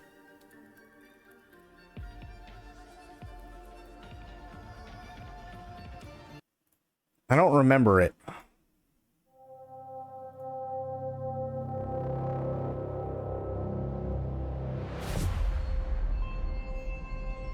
$85 million security cameras in the world. They monitor businesses, public parks, mass transportation. even your homes. They are easily breached.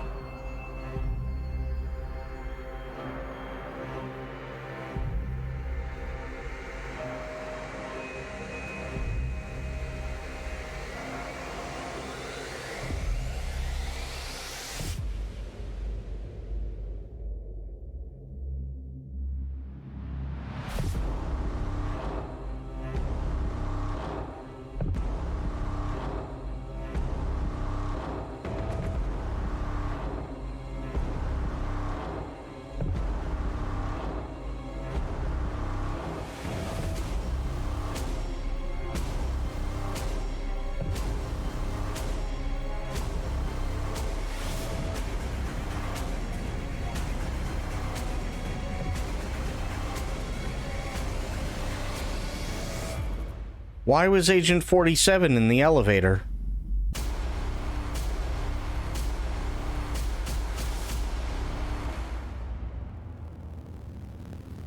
Steel Rising?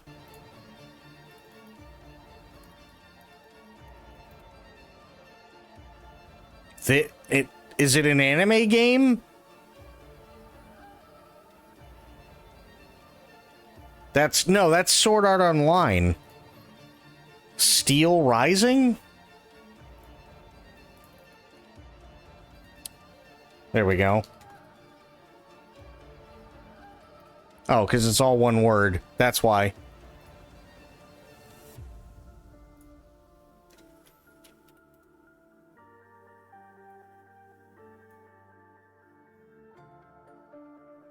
A Way Out.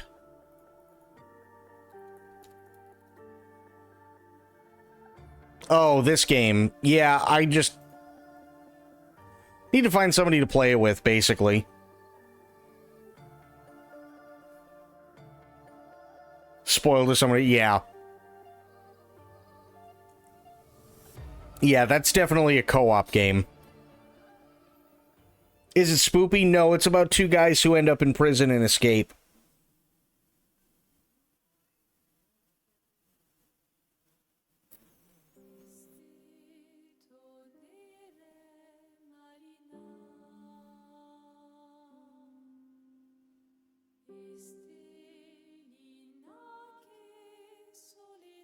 As a new PC, yes, you do. This is true.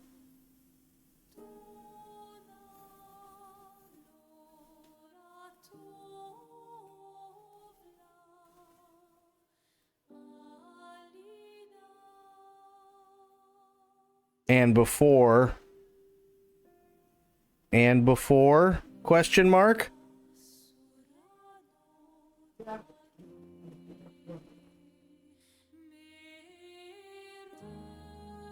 Only one person needs the game. Oh, that's actually really cool. That is cool. This War of Mine, I think I played that. Hang on.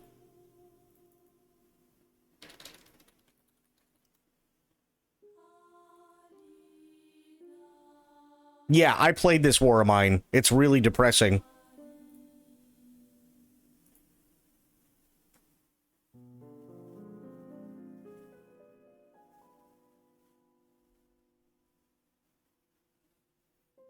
We played What Remains of Edith Finch, if I remember correctly.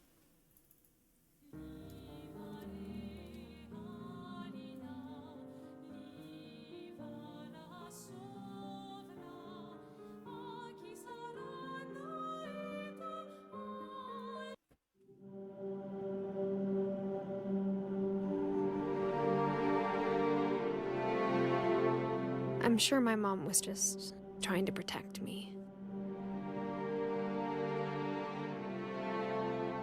Now that there's only one of us left, I thought it was time I heard the stories. But now I'm worried the stories themselves might be the problem. Maybe we believed so much in a family curse, we made it real.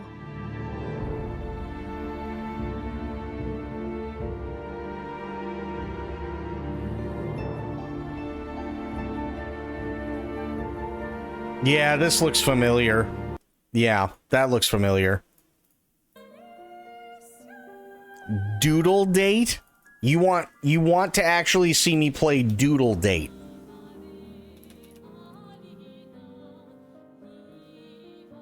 Okay. One more.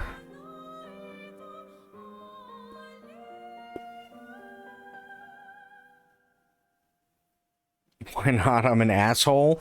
Because I'm the one who has to fucking play it. That's why. I don't want to fucking play something and literally no one shows.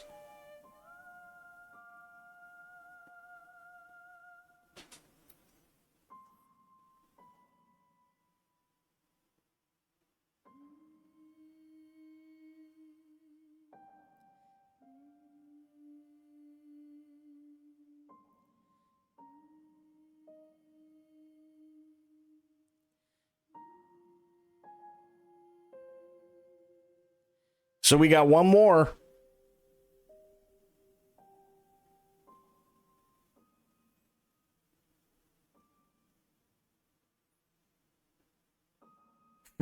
Fuck Farming Simulator. Fuck that. I watched Chobo play Farming Simulator and wanted to rip my hair out.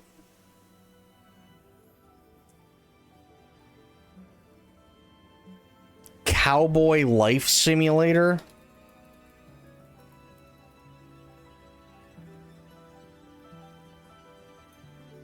Cowboy Life Simulator is wake up at 4 in the morning, bust your ass all day, go to bed.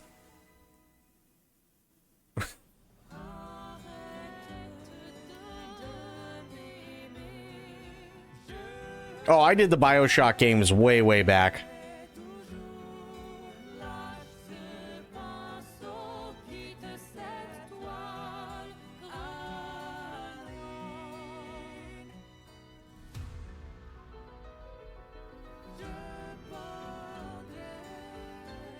Rojo. Sure. Okay, now we need 3 more.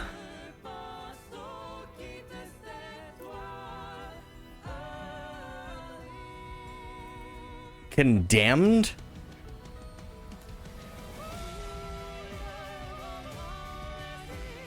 I mean, there's a lot of games called Condemned, so I don't know which one to choose here. Yeah, I already put down at Dead of Night. It's down here.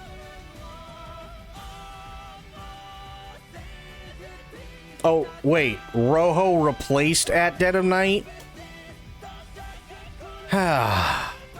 Okay.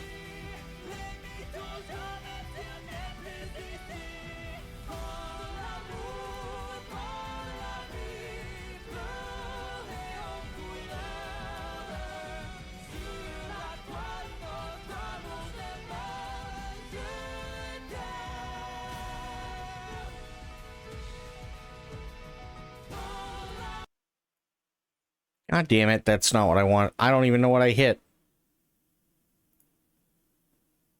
Oh, fuck. Well, I'll bring it up after.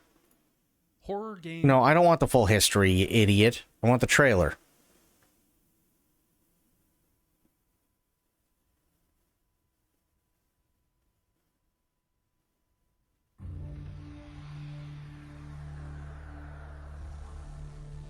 Okay, well, this is old WB when they were still good, so at least I got that going for me.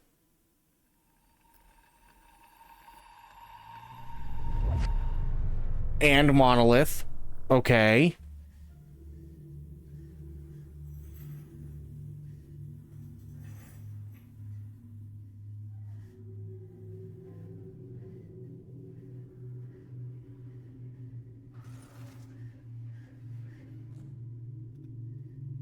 This is not the trailer. What the fuck? Okay, there we go. Running from the Bureau will do no good. Someone else killed those policemen. Shot with your weapon, and you will be blamed for their deaths. Open up, it's the police.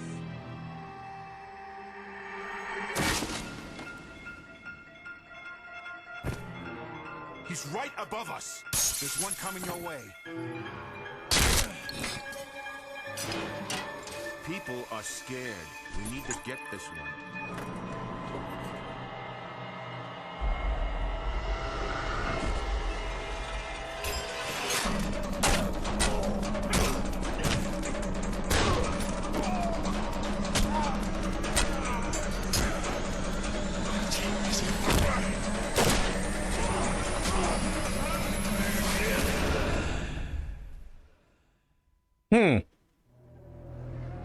Call for backup now.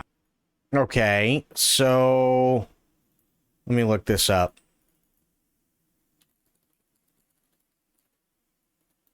Condemned Criminal Origin. It's 2005 for the Xbox 360 and Windows. Oof.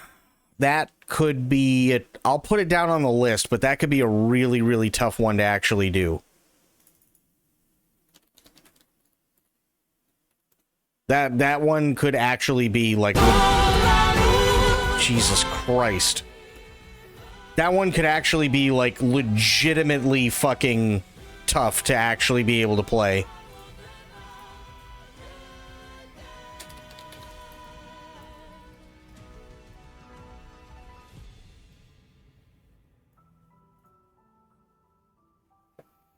Because even if I buy it on Steam, there's no guarantee that it's going to work with modern systems. 2005, you're looking at Windows XP still. So, yeah, that's still DOS-based.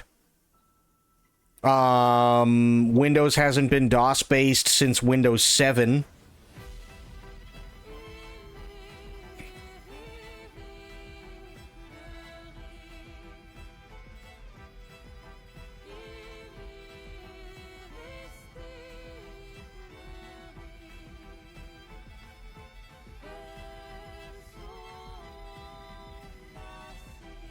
Amnesia.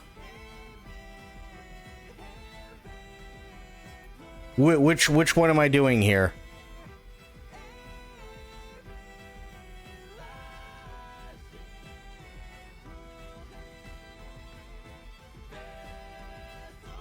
First one?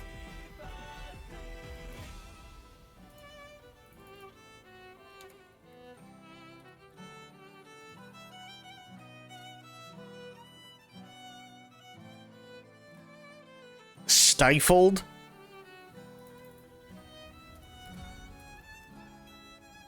No idea what... Wait. Hang on.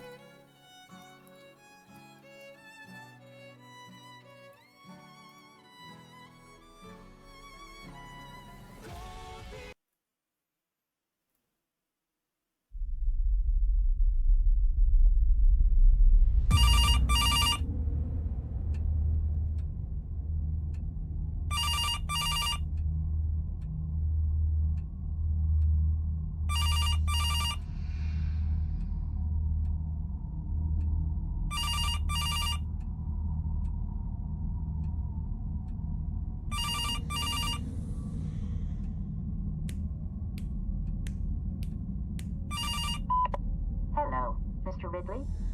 I'm calling from Eden at your appointment. We have also mailed documentation and would require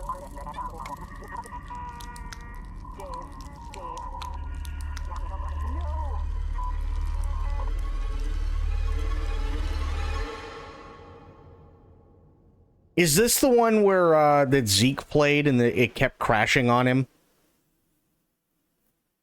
Because the game just kept deciding it wanted to kill itself?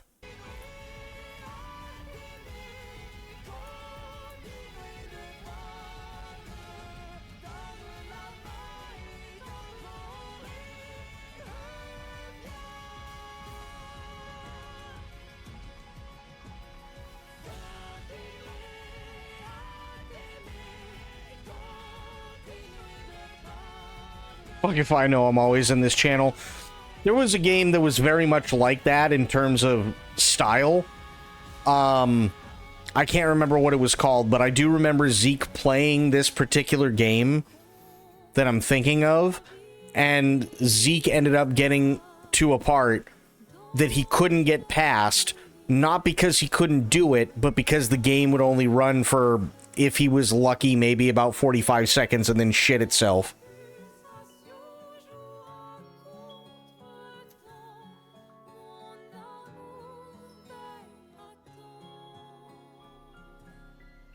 No, we have something to show for it. I've got something up my sleeve.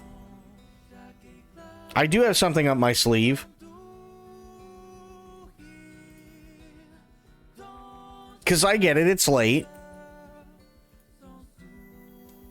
Every time I watched, he was playing Donkey Kong. Oh, God. Alright, so we got the top 50 of the games that I want. Or the top 50 best games of all time for me. We did that. And this is the list of stuff that I'm going to play and that you guys want me to play. That's not what I wanted to do. Shit.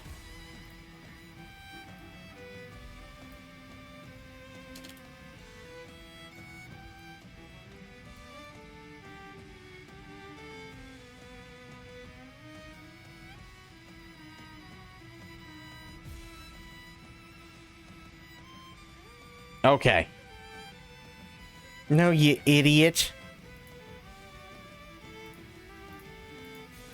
Okay.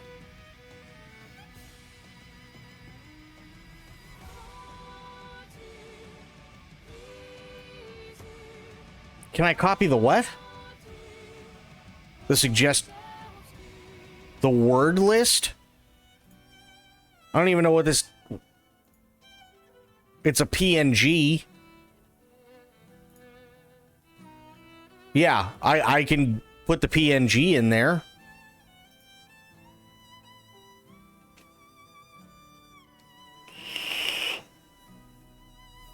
Let me do this. Hang on. The fuck was I gonna do?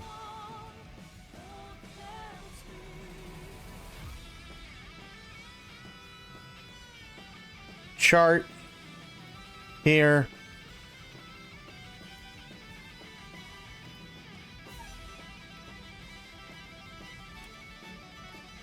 There. I just want to see how it's actually going to come up. Oh, good. Well, I mean, at least the good thing is you can read the titles. Mostly.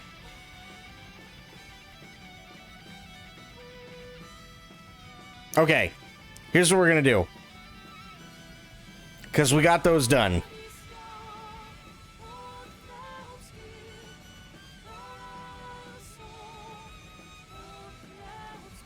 Here we go. And then turn that off. We're going to do something here. Because we've only got a few hours. We only got like 3 hours. But there is a game that we are going to play. Worst games I've ever played list. I typically don't play bad games. That's why I don't make a list of them.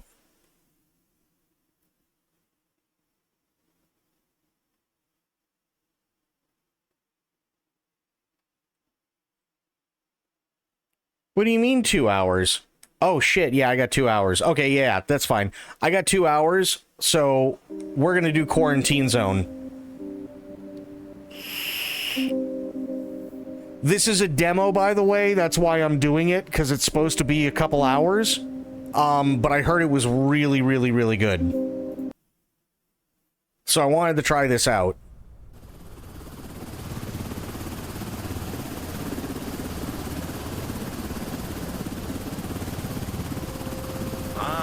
Finally awake, Commander. Thought you were dreaming of a vacation on some sunny beach. Not the best fantasy these days, huh? Anyway, welcome back to reality. We're almost there. Checkpoint Alpha. They've been holding out, but they need reinforcements. That means us. All right, get ready. You're dropping in 20. And Commander, watch your step out there. It's not just the dead you've got to worry about.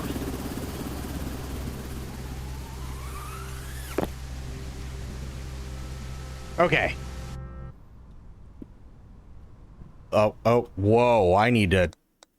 Settings... Game... Oh, God. Sensitivity. Half. You are all aware of this Oh, so much better. Still not the best, though. Hang on. City is overrun by a zombie virus. Oh, so much better. While not everyone has turned into a zombie, we need to try to save them. But at the same time, make sure the infected don't get into the zone. That's your job. Okay. Let's hurry to the checkpoint and start examining the survivors. Okay. Just shout next, and the soldiers will let the survivor in. Really? Next. So, the first Nice. survivor. Approach him and take a close look. I've had them since I was Are a kid. there any symptoms that immediately catch your eye? Of course there are. Just look at how red his head is. You absolutely must record this symptom on the symptom map. Okay. All the known symptoms and the probability of infection, mark the detected symptoms to decide where to allocate the survivor. Be careful, there may be multiple symptoms. Survivors may try to hide them, but later you'll have the tools. Okay. Red skin. Extensive erythema, localized intense redness of the skin caused by the dilation of dermal vessels. In most cases, causes an individual reaction to environmental changes. Okay. Oh, inspection. Sent to quarantine whose symptoms do not clearly indicate whether they are infected or not. Liquidations for elimination. Survivor block for those whose symptoms did not raise suspicion. Okay. This subject only shows one symptom, but it's unclear. Send him to quarantine so we can monitor him for a while. Okay. Look for symptoms, mark them, and classify them. And good luck. All right. Next.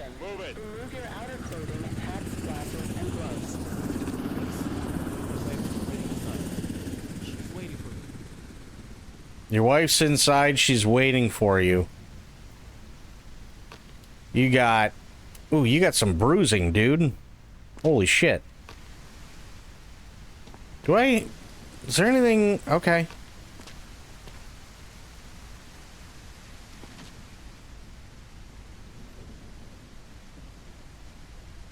Quarantine. But I gotta put down bruises. Not a sign of infection. Okay. Here, quarantine. Yes. You can't do this. Please. Oh, I can totally do it. Trust me. I can do this all day. Next. Come on.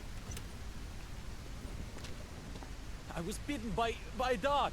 Not a zombie. Bitten by a dog, not a zombie. Well, sir, we are going to put you in the special happy camp. I'm still fine, right? Yep, totally fine, buddy. Don't worry about it. Just keep going. Go around the corner. There you go. That's it for today. Hit the bunks. We've got another long day. Survivor sent for liquidation. And killed an infected. Nice.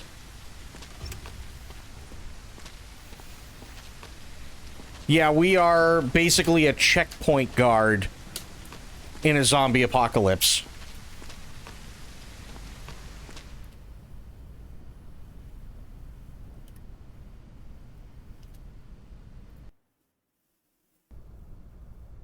First, check out everyone in quarantine. Okay. Check out everyone in quarantine. Got it.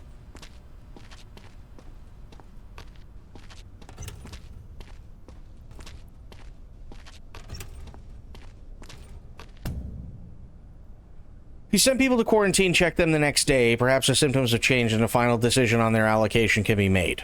Great. Okay. He's still alive. Go over to him and call him in for a recheck.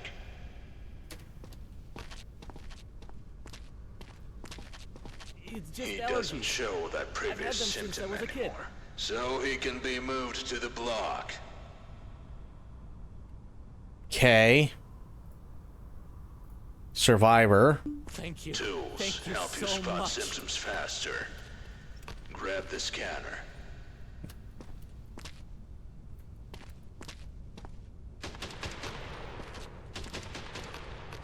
I know the rules. I wouldn't be here if I wasn't okay. All right. I mean, he looks fine.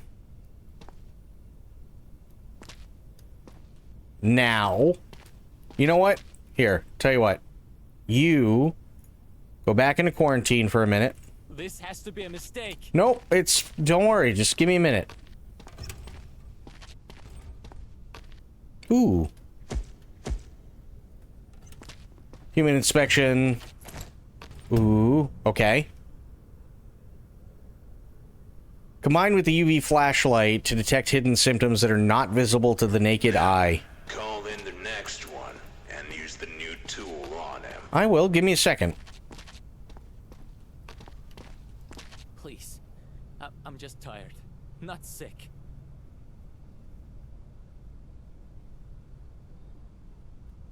Okay, looking good here.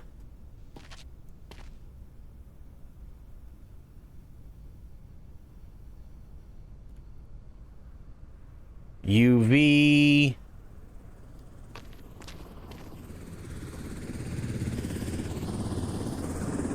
Okay. I think he's good. Finally! I'm safe! Nice. Okay. Excuse me.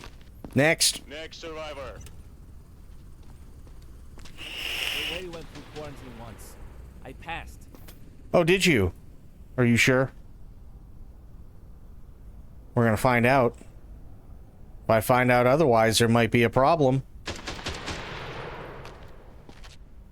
You are in a quarantine zone. Stay calm and wait for your turn. Prepare Oh. your belongings for inspection. Remove your outer Sir. hats, glasses, and gloves.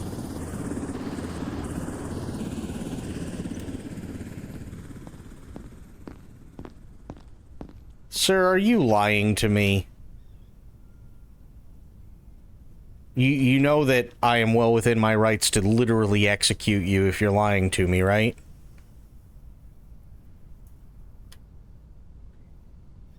What do we got? Skin cuts. Yep. So you, sir. I was healthy yesterday. Just check again. I just did. Shut up. There we go.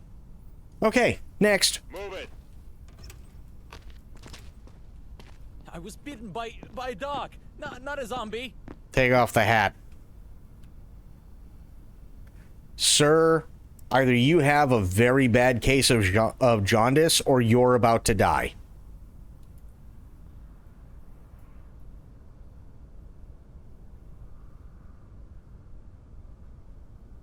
And he said he was bitten by a dog. Where?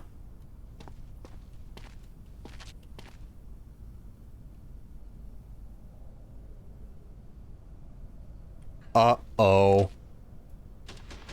That is clearly not a dog bite.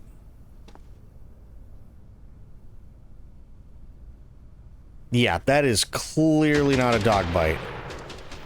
And your eyes are yellow, which is really bad. So we've got a bite.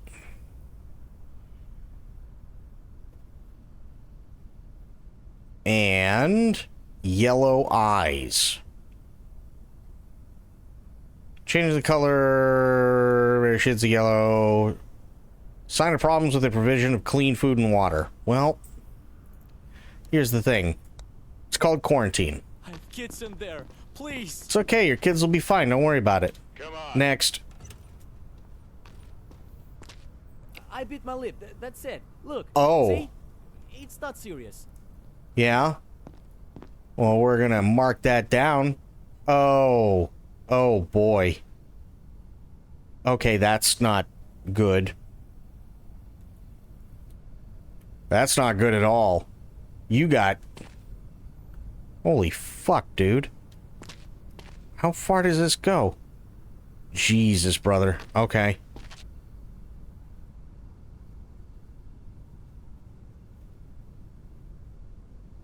You are in the quarantine zone. Stay calm and wait for your turn. Prepare your belongings for inspection. Remove your outer Oh, clothing, no. and gloves. Oh, boy. Dude, you are having a bad day, aren't you? Hang on. We have to go down and down. Necrosis! Yes, and mouth blood. Liquidation.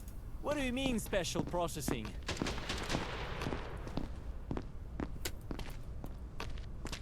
You're going to a happy camp.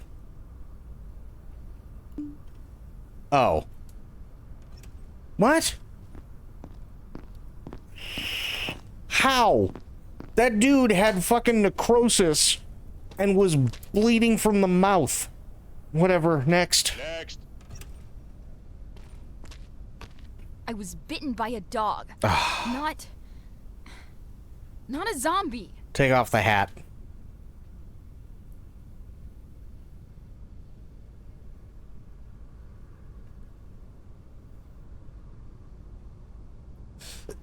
It was a bruise? What did he do? Get, like, that's gotta be necrosis. Holy shit. There's no way that's not necrosis.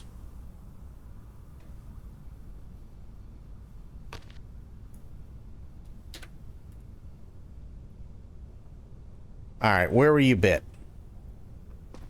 We got necrosis, so we know you're already going to the happy camp, but... Where's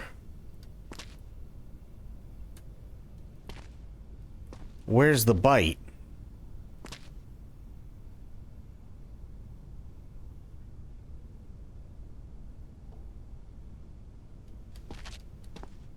Whatever.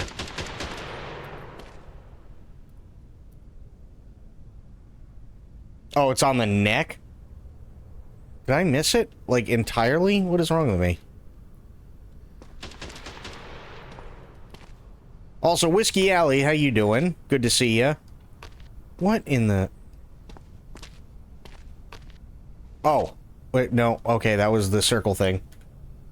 Below her hairline?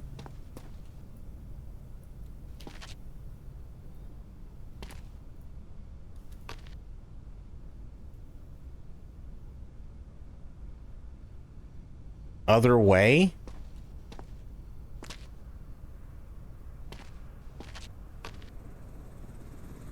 What, did a dog bite her in the face? What happened? I mean, either way, here, I'll do it this way. Bite mark, she already said there was a bite mark. Necrosis. Stay calm and wait for your turn. Happy camp. Prepare your belongings for inspection. Remove your outer clothing, Where am I going? glasses, and gloves. Don't worry, they'll take care of you. Just give it a minute.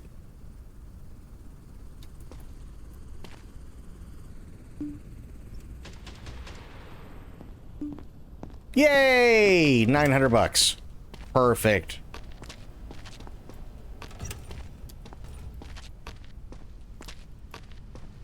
Ooh, what's this area? We don't know yet. Okay.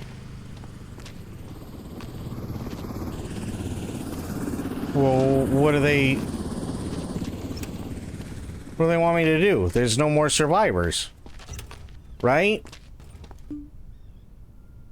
No more entries for today. Yeah.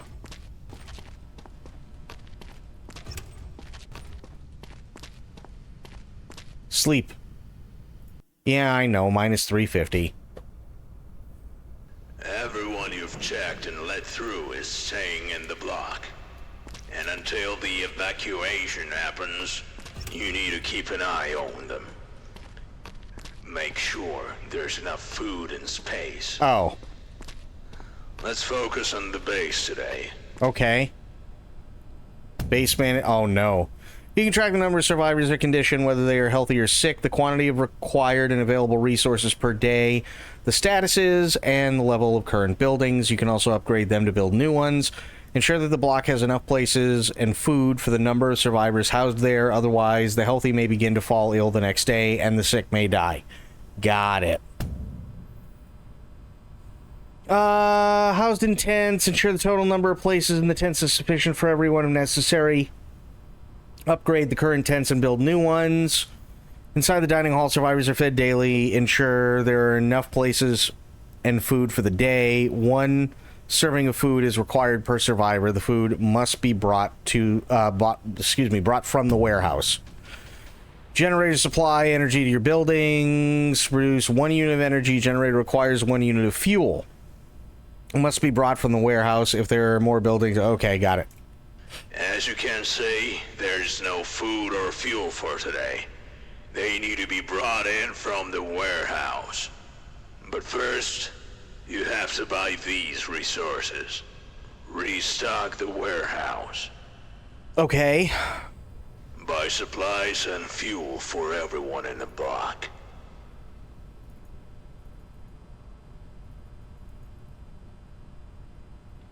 Great. Now that the warehouse is loaded with supplies and fuel, you need to deliver them to the block. Okay. Head over to the warehouse. Where is the warehouse? Oh, okay.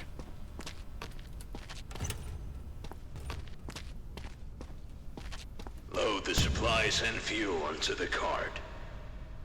Left click and transfer to the cart, or press E for automatic transfer.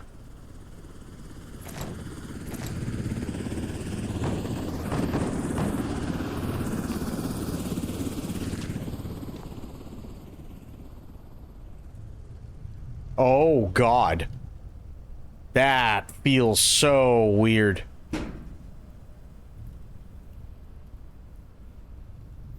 Well, oh, I gotta get the fuel, too. Damn it!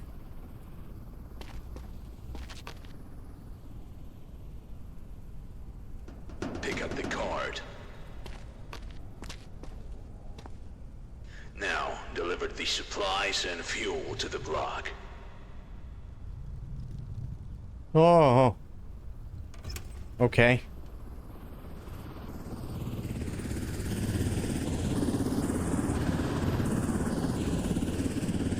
The supplies need to go to the dining hall, and the fuel to the generator. Any aggression towards personnel will not be tolerated. Offenders will be isolated.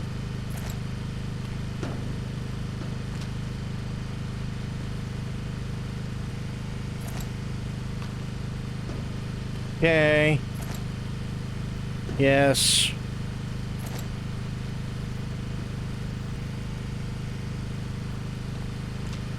I have a handheld fan, and Pitch is losing his shit over it. Cinder did too, until I whipped it out when it was hot as fuck outside. Then she was like, oh, nice. So Whiskey Alley, how you doing? How are the things? Where am I? Ah, okay.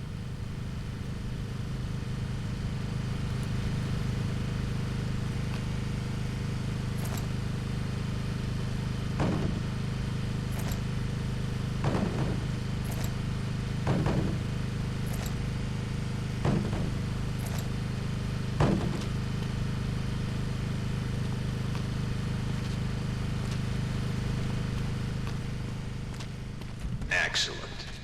Everyone's fat today. Go get some sleep. We're not checking any new survivors today.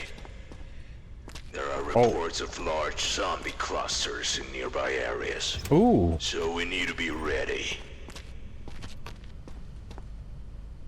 All right. Bedge. Warning, massive zombie attack. Oh, shit. Warning, massive zombie attack. Drones. Bombs bait airstrike. Gotcha.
Nice. Okay. Morality clean, maximum violence. True. Yeah, this is a cool demo so far. According to our data, survivors have developed new breathing-related symptoms. Uh-oh. Check them. Use this stethoscope. Pick it up from the table. Oh. Over here.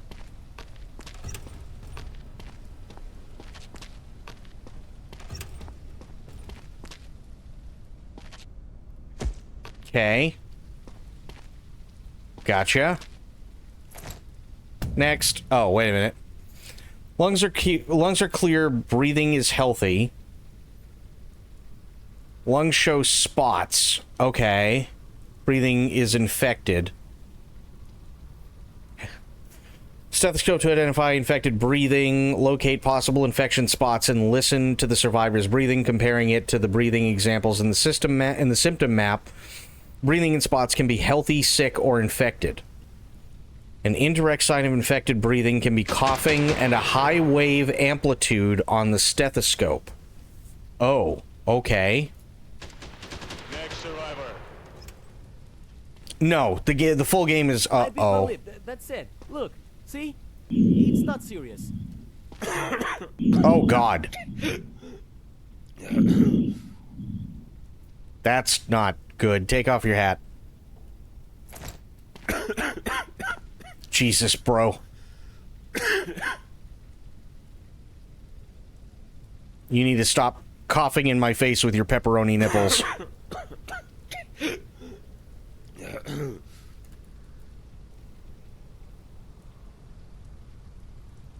See, look at this. My nipples look like milk duds. It's like, yeah, okay, we get it, dude.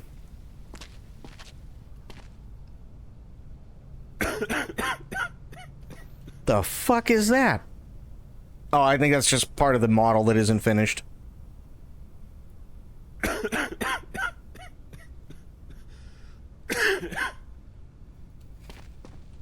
Sir. Hang on. Jesus, bro, stop coughing.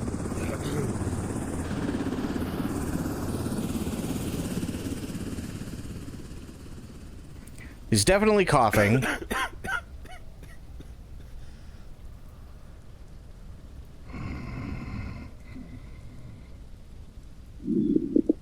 Okay, he's sick.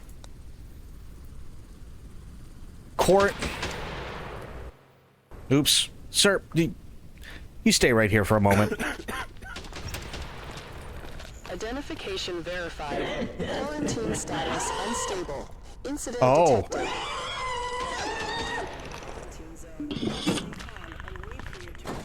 Bye.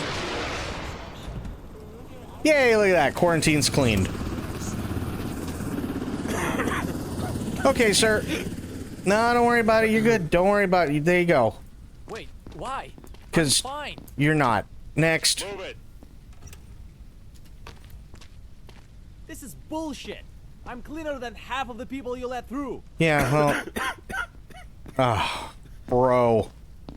You're not making my job easy. Oh, man. Oh, no. Okay. You know what? I've seen enough. Totally seen enough. Sick. Cough. Quarantine. This has to be a mistake. It's not a mistake. Next. I don't have any symptoms, see? I mean, you sound pretty good. Not seeing anything so far. No.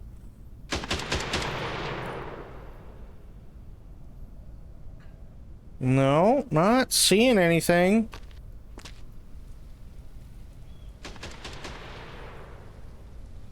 Oh, wait. Oh, no, it's just her armpit. Okay. Eye check. Eyes look good. All right, ma'am. Look at you. Congratulations. I promise. All right, thank you. Next. Don't make me wait. You can trust me. I'm healthy. Sir, you look like Psy. Literally the Gangnam Style guy. Take the fucking glasses off.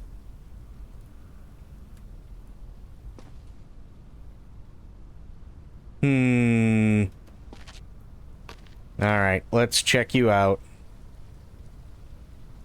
Uh-oh. We got some scratching.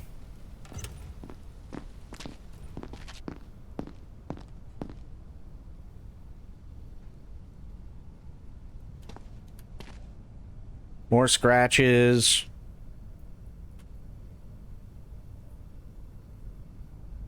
Not seeing anything else. Okay. You are in a quarantine zone. Stay calm and wait for your turn. Prepare your belongings for inspection. Remove your outer clothing, hats, glasses, and gloves. Skin cuts. Quarantine. No, you don't understand. Yes, I do. Shut up. Next. Oh, nice. No more entries for today.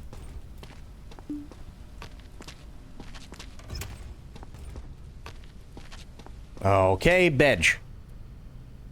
Minus 700? Why? Today's the evacuation day, and you'll get a reward for the first batch of survivors. Oh. Survivors have developed new symptoms related to their pulse and temperature. To Okay. check them, use the thermal pulsometer. Pick it up from the table. Okay. Gimme. Okay. Pulse and temp. Gotcha. The survivor has some luggage. We allowed them to bring their own stuff. But now, you need to carefully inspect the luggage for weapons. Or worse, zombie body parts. Lovely. Next. Come on. Have baggage with ordinary items. See weapons. They need to be, and it is contraband. Needs to be confiscated. I just need to join them. Don't forget to illuminate items with a UV flashlight. May show signs of infection. The survivors must be eliminated. Okay. Elimination is also mandatory if a survivor attempts to smuggle parts of zombie bodies. They are intended to be used as biological weapons. Okay. Gotcha. What you got? Oh, sir. I need that. It's my medicine. Is it really? A golden spiked baseball bat is your medicine? That sounds kind of fishy. We're gonna go to objects. Zombie baggage. Cool. Give me 1 second. We're gonna confiscate. You can't just take my stuff. Yes, I can. Don't you worry. Oh, man, you were a healthy fucker, too. Well, you know, this is what happens.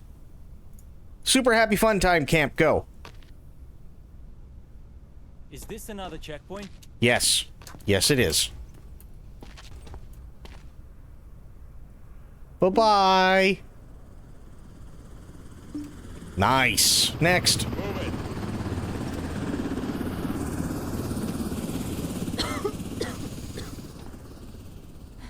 That's... I've been walking for hours. That's why I'm burning up. Holy shit, lady. Oh my god.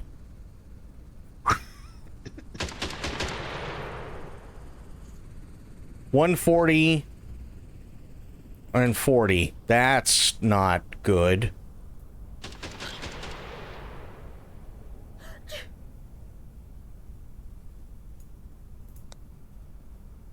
Okay. Quarantine zone. Stay calm and wait for your turn. Prepare your belongings for inspection. Remove your outer clothing, hats, glasses, and gloves.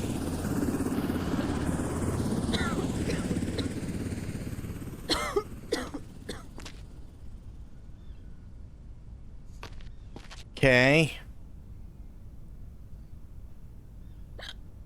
Oh, God. Lady.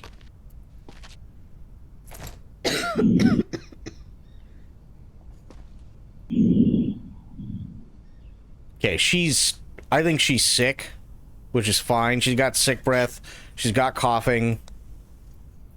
Quarantine. Bye-bye. Oh, fuck, I forgot that. Have kids in No. there. Kill her. Please. Kill her. Shit. Forgot to check her bag. Next. Next survivor. Uh-oh. I'm just nervous. Wouldn't you be standing here? Lady, you got bruising, you're sneezing, you have blood in your mouth, your skin is yellow.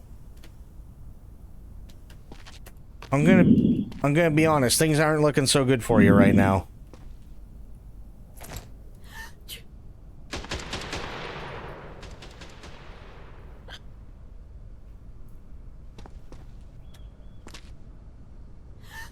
Uh-oh.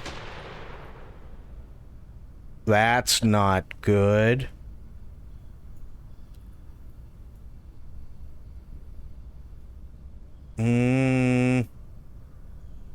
No.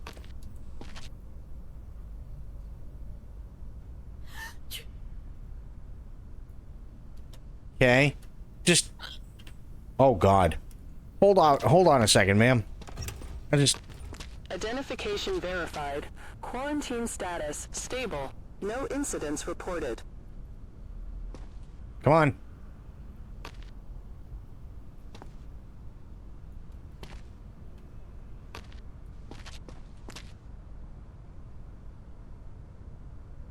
What? Guys, okay.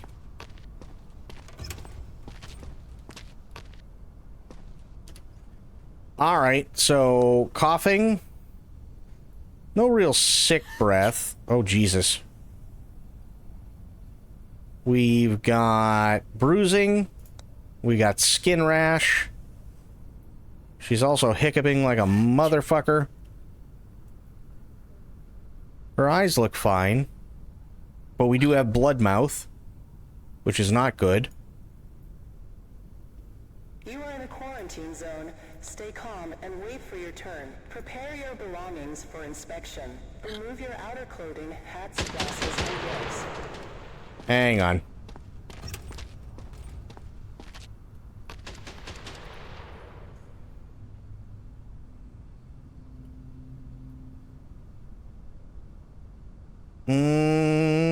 You actually look okay today.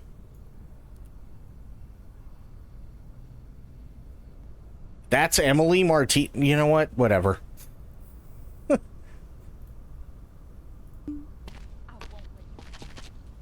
Okay. What the? No.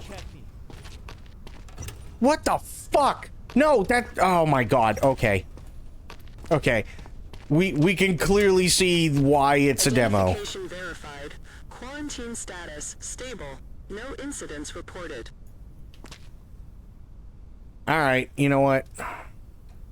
Just, it's fine. Just go. Finally, I'm safe. I bit my lip. That's it. Look, see? It's not serious. Yeah, well, milk dud nipples. Okay, you gotta like... Oh. Oh. Yeah. That's not bruising. Henry Baker has a blood mouth and necrosis, which means we're gonna burn him.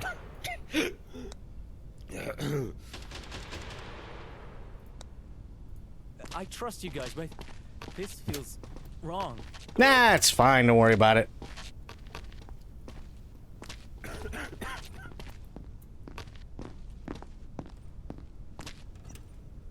Bye.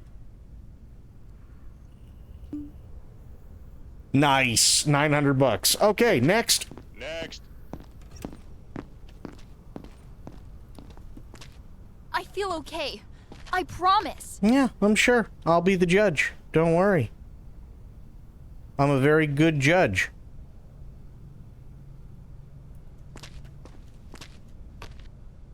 Okay, nothing there. No. She's not coughing. There's no hiccups.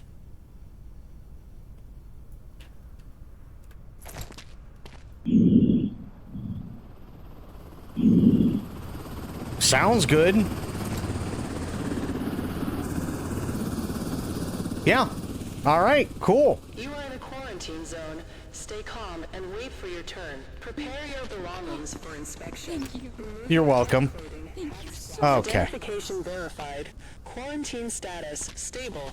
No incidents reported. You. Come on. What are you doing? Is this really necessary? Yes, it is. All right, that's all normal.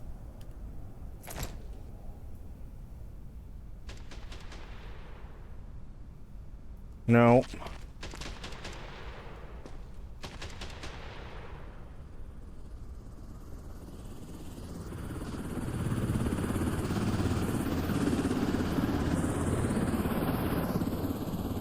Okay.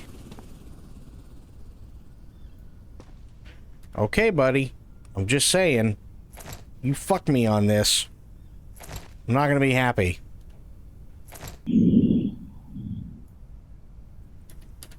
Sounding good. Oh, okay. Well. Finally. As I said safe. this morning, today's evacuation. Head to the block to assign survivors for evacuation. Okay.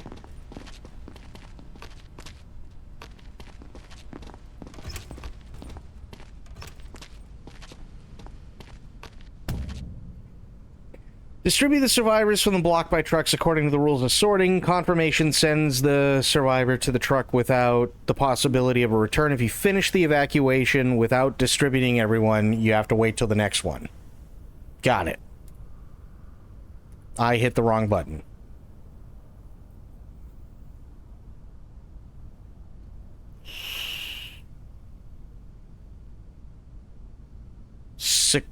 Oh, okay.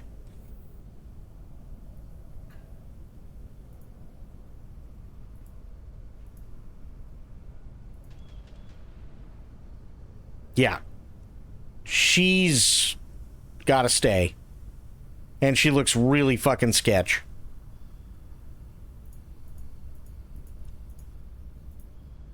Okay.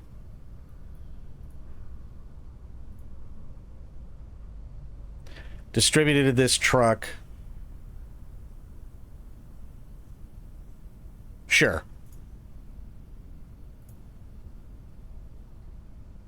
He's got bruising. He's got... Oh, he was sick breath and cough, but he's fine now. She didn't have anything. I can put her on the red truck. Nope, definitely not her.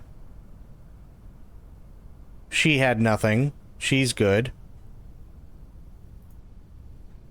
He had skin cuts. He's good. Finish. Yes.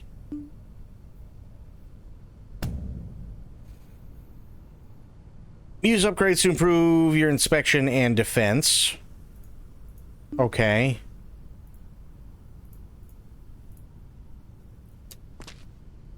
Evac operation scheduled for tonight. Nice. Is there anybody else? I don't think so. Nope.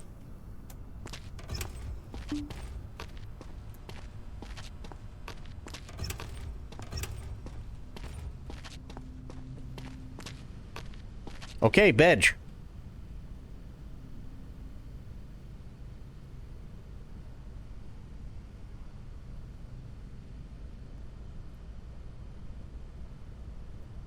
$8,400. That's holy shit.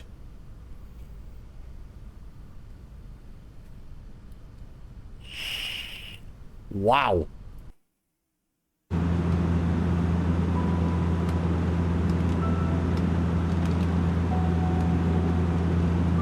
Oh boy.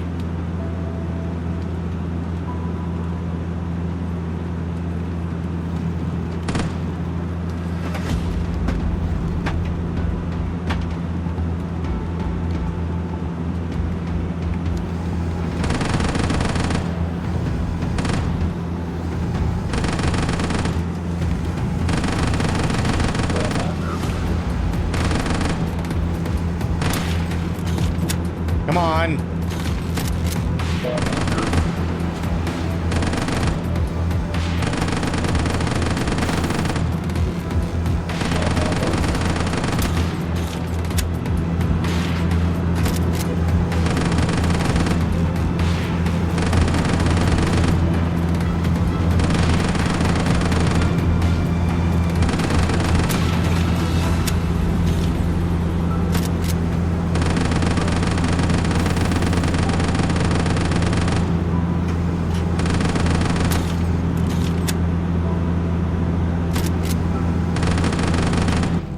Nice. Hell yeah. New symptoms have appeared. Uh-oh. And one of them is aggression. Oh, So good. they might attack you. Grab the pistol from the table. Ooh. Also, pick up the syringe analyzer. Our scientists built it, and it accurately detects infection. But it's very expensive. Fair. And there aren't many.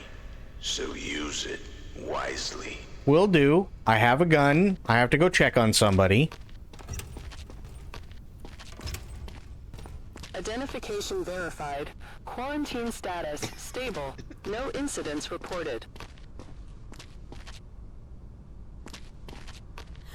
I bit my lip, that's all. Look, see? It's not serious. Oh, dear God, lady. You,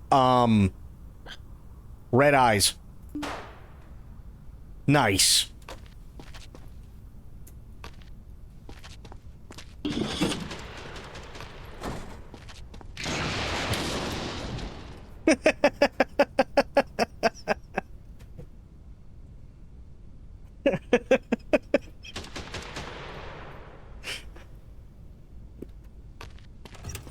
It's fine. Fucking skip the middleman. Yep. Okay. Next survivor. Uh-oh. I was bitten by a What dog. the Not- fuck? Not a zombie. Okay. Next. Come on.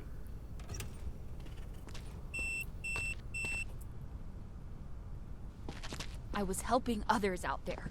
Look, no bites. Sure. Helping others, Just huh? take my stuff. Oh, yes, the fuck I can. Okay.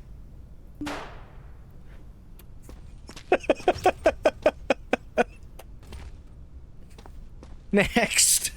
Next. This is bullshit. It is. I'm cleaner than half of the people you let through. Are you sure about that, sir? No, you can't win by killing everyone. But they were kind of dead giveaways.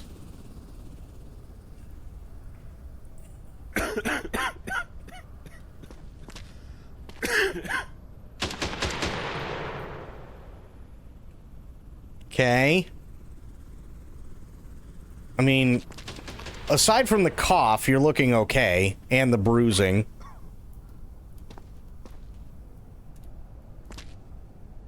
Uh-oh, your eyes are yellow. So we got yellow eyes. You are in a quarantine zone. Stay calm and wait for your turn. Bruising. Prepare your belongings for inspection. Remove your outer clothing, hats, glasses, and Coughing. Quarantine. You can't do this. Yes, I can. Next.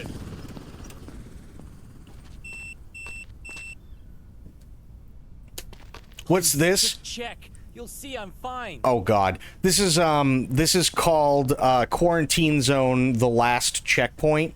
It's a demo, so yeah, we're only at best gonna get like maybe a couple hours out of it or something like that, which is fine because we're coming up on the 5th hour mark anyway. What do you... Oh, boy. Well, first off, Hey, that's I'm taking mine. this. Give it back. I don't care. Shut up. Okay. What do we got? That's the wrong button. Okay. You can't just take my stuff. Yes, I can. Shut up. Take off your hat.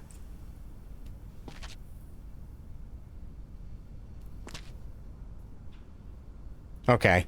Those are good. Good.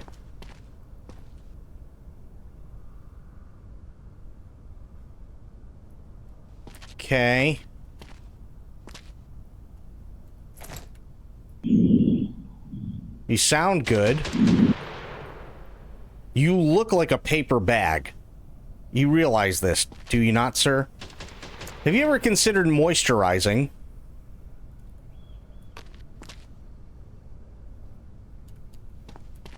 Baddest people are running all on. I don't know. That's a fantastic question. Okay, tell you what. You don't have any symptoms of anything, so you're going to the survivor block. Nice. You are a hero. Yes, I am. All right. Next. Don't make me wait. Uh-oh. Ma'am, we're not starting off well here. I bit my lip. That's all. Look, see? It's not serious. What do we have? We got beer, soda, quit smoking in 10 days, and a history of the Chinese Communist Party. Light reading, are we? Okay. Definitely want to switch out before I accidentally shoot you. You are also coughing, which is not a good start.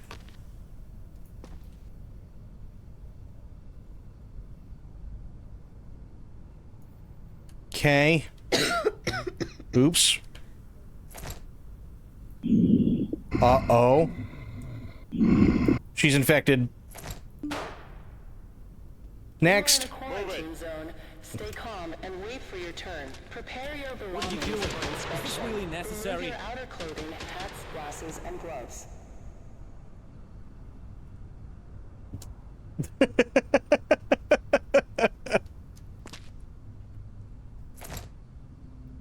Okay, he didn't bring anything. So you have nothing to declare.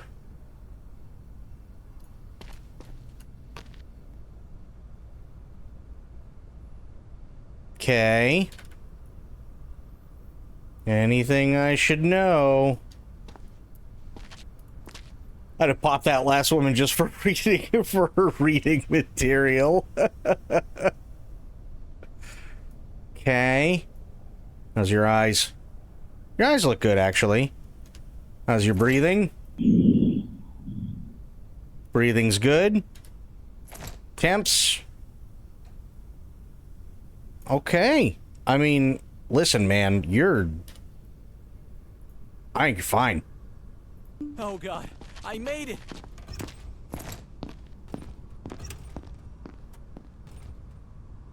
Nice. No more entries for today. Sweet.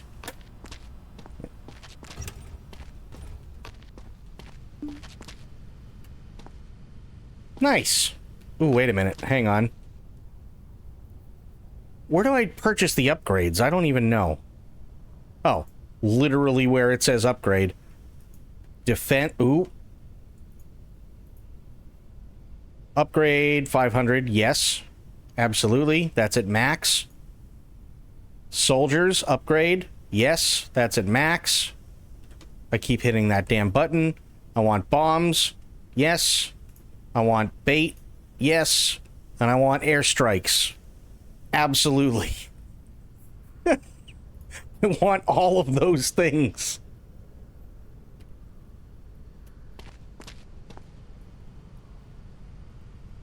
Oh, not enough resources for the next... Okay. I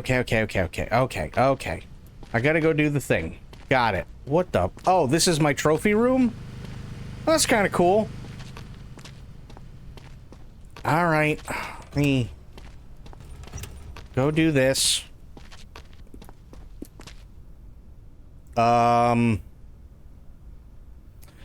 I gotta buy food. That's right.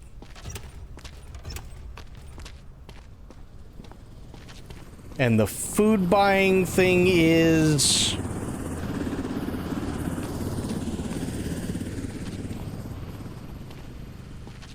Where is the food buying base? Yeah, here we go.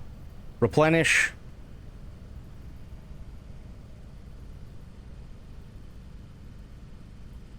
Cool.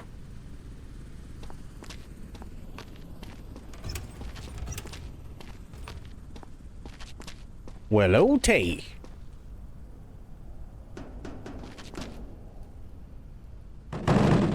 Jesus. Okay. Let's get these over to where they need to be.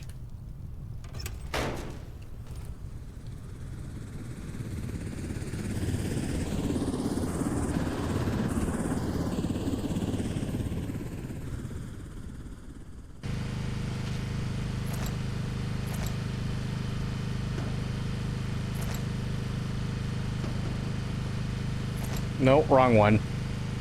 Nope, still wrong one. Damn it. Aggression towards personnel will not be tolerated. Offenders will be isolated.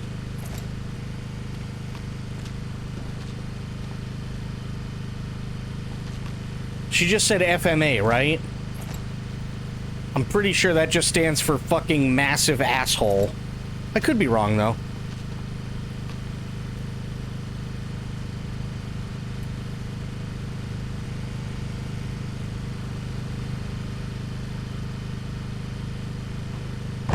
Nice.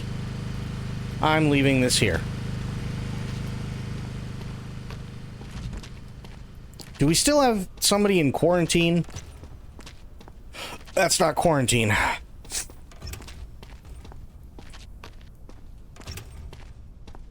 Identification verified. Quarantine status stable. No incidents reported. Oh, good.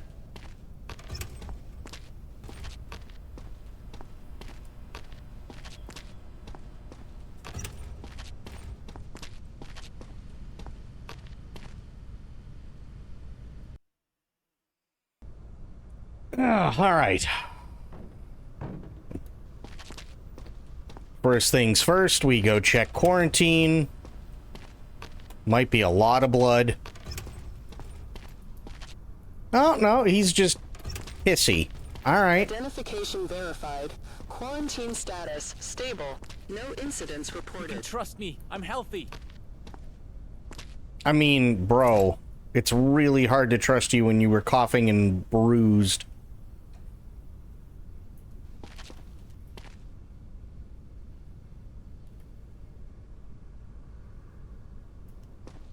Good there. You still got the bruising.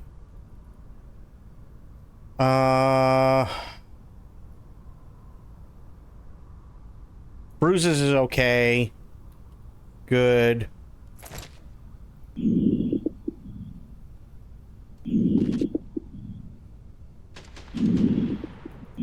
You're still a wee bit sick.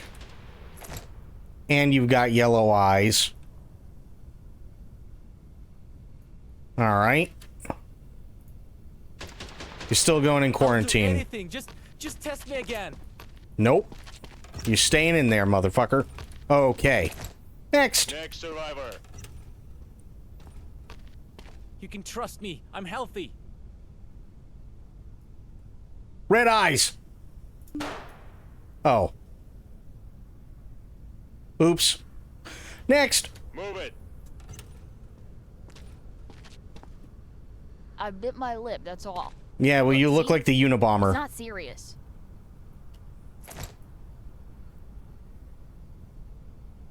Okay. Good. Oh, no. There's no way you can tell me that's just bruising. What did she... Did somebody just... Did she repeatedly fall on a roller skate? What happened?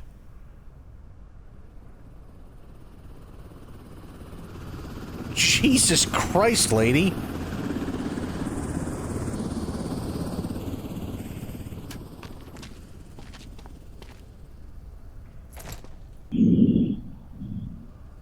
Okay, no spots. That's a good sign. How you feeling? I mean...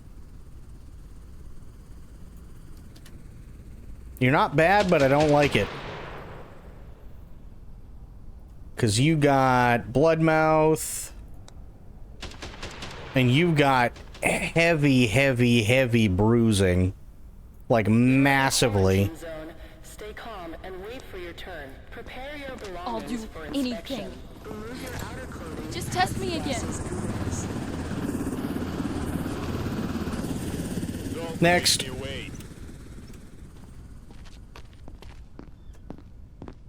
Step over here. I bit my lip, that's all. Why? Look, see? It's not serious. Oh, God. More Chinese Communist Party shit. Fucking credible. All right. Well, man, we're not off to a good... Ooh. We're off to an even less good start. Just saying.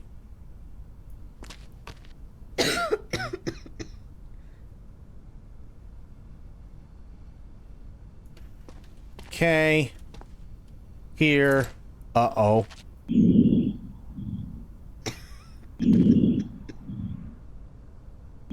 Ooh.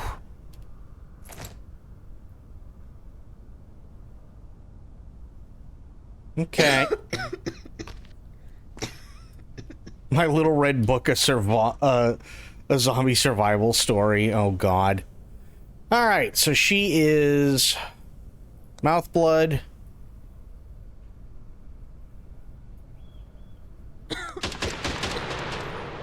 Coughing.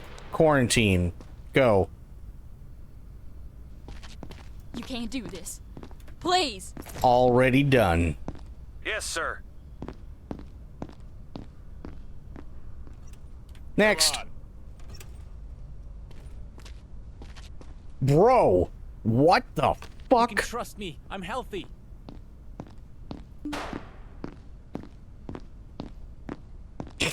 That motherfucker had red eyes and was albino. Fuck that. Wasn't taking the chance. Next. Next. I feel okay. I promise.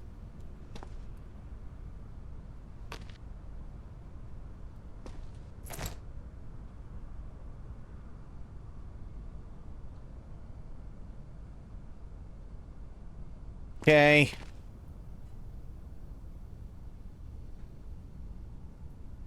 Okay. Sounds good. Temperature. Temp's good. I guess that qualifies as green. Oh. Oh. Oh. Quarantine zone. Stay calm and wait for your turn. Prepare your belongings for inspection. Oh, sir. Hats, glasses, and gloves. Well, I'll tell you what. What do you mean, just precautions? It's just precautions, sir. Don't worry about it. Plus... Next! Don't make me wait.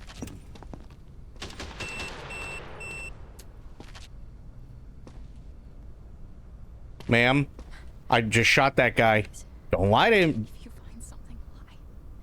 I can't go back. Ma'am.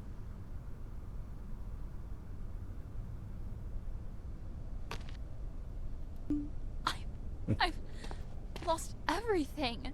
Yeah, you just lost your sword, too. You just lost your sword. So we got Chinese Communist Party. Go, uh-oh. It's okay, ma'am. Don't worry. You don't have to go back.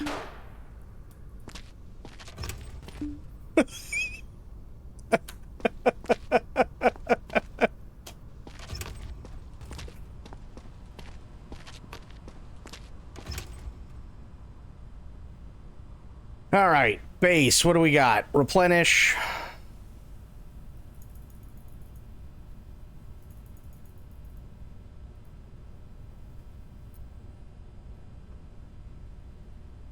Listen, there's nothing I can do. You know, if the green shit shows up, that's sign of infection, and... well, there you have it. Identification verified. Quarantine status stable. No incidents reported. Sounds good.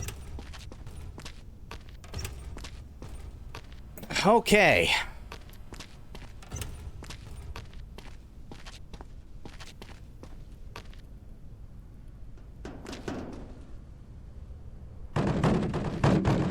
Good.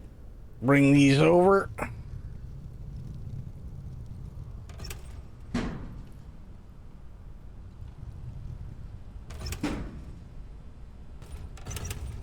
I mean, is it really a bad dragon if it gives you pleasure? I'm just curious.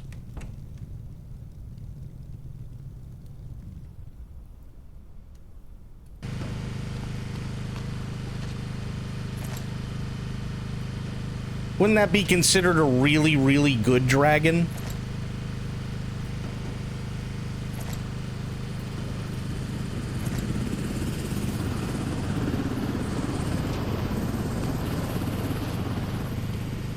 Oh, if quarantine's not stable, that's because somebody zombified and killed everybody.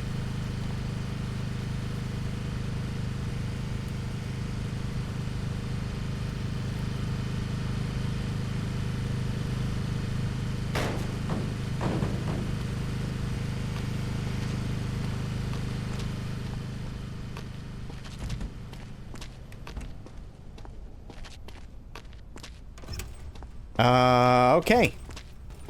Good times. Bedge. Wait. Hang on. Okay, those are all maxed. Now Bedge. I only lost 23. Uh-oh. Massive zombie attack. Warning, massive zombie attack.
End of demo.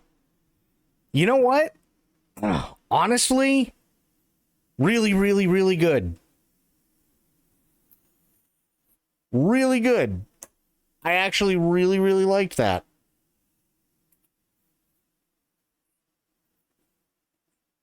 That was really well done. Yeah. When does it come out? Ray Gaming Experience. Let me see. Quarantine Zone playtest survey. Really? No shit. Did you play our previous demo? Latest. How long you play? Oh, well, whatever. Exit. So yeah. No, stop doing that, you idiot. That wasn't bad. That wasn't bad at all, actually. I mean, it's short, don't get me wrong, but it's a demo. Go figure, right? So, hang on, let me bring that up. I want to put that on my my wish list. Quarantine Zone. That was cool.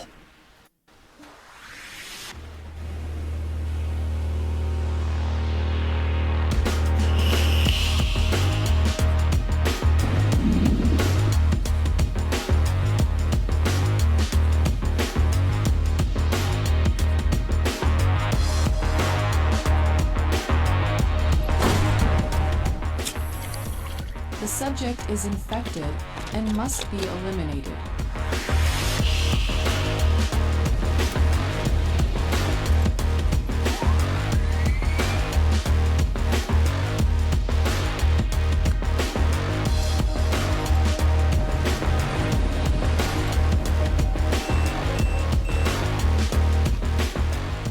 You're robbing me!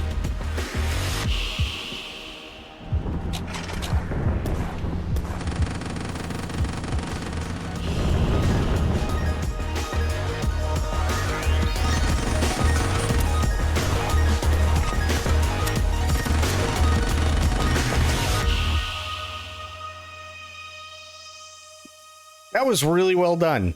Good for them. And it comes out in September. Game is not yet available. I can't even wishlist it? Really? That's a bummer. But you know what? Really, really, really good demo. I actually really, really enjoyed that. I really enjoyed that. That was good. Yeah, it was dope. It was really dope. Okay, so I have to... Why is this not... Hello? Wait, I gotta restart Steam. Steam is being a dingus.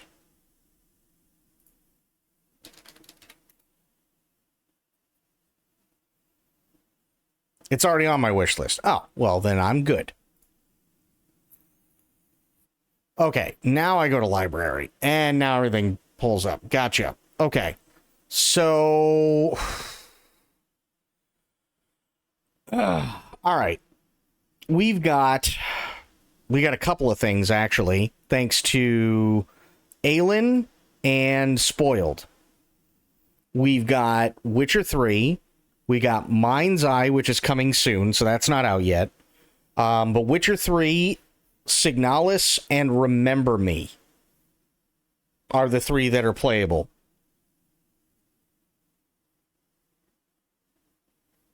Which one do we want? We've only got about an hour, by the way, so... Aelin was here. I don't know if she is now. Yeah, Aelin's here. Witcher?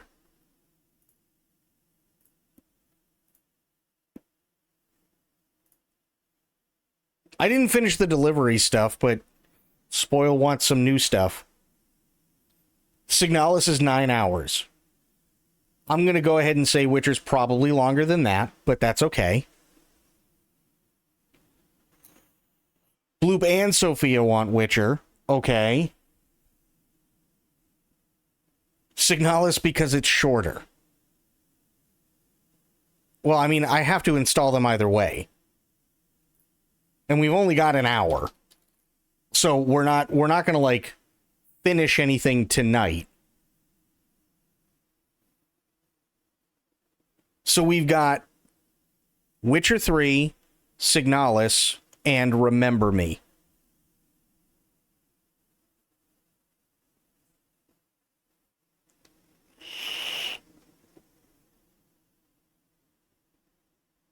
Much as I want Witcher, it's going to take like 30 plus hours. Well, this is true. I mean, either way, I have to install it, right? So it is being installed. And then Remember Me is like 6 to 8 hours to complete. Remember Me. Okay. Install.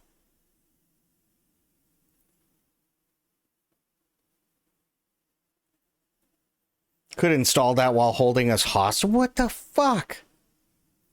I wasn't holding anybody hostage. I was ready to go after I finished my list, and you're like, no, we need to make a list of the stuff that we want you to play. And then you said, well, I didn't expect you to have us name things, and I'm like, well, how would I know what you want me to play then? No, you can't even pre-order it, but that's probably because it's like an indie thing, so they're probably just like releasing it. You know what I mean? which is fine. There's nothing wrong with that at all. Sometimes you can pre-order things, sometimes you can't. Usually it's like the what do you want to call it? Usually it's like the really big AAA games that you can pre-order.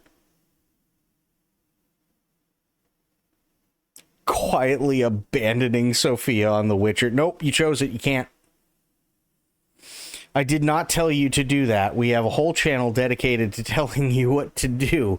Yes, and as you can see, I have played quite a few of them. And you did say that you wanted a list of stuff that you want me to play.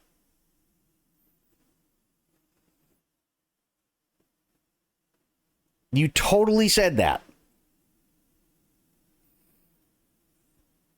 Okay.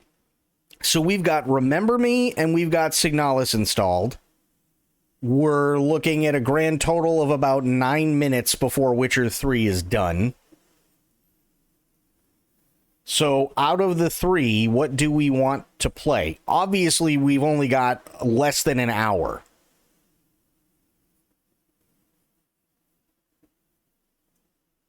I did not say make us do a whole nother list for 42 hours. What?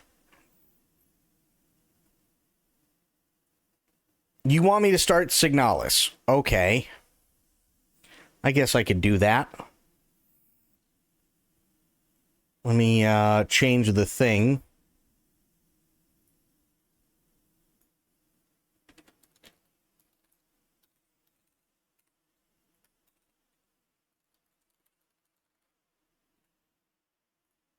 Here.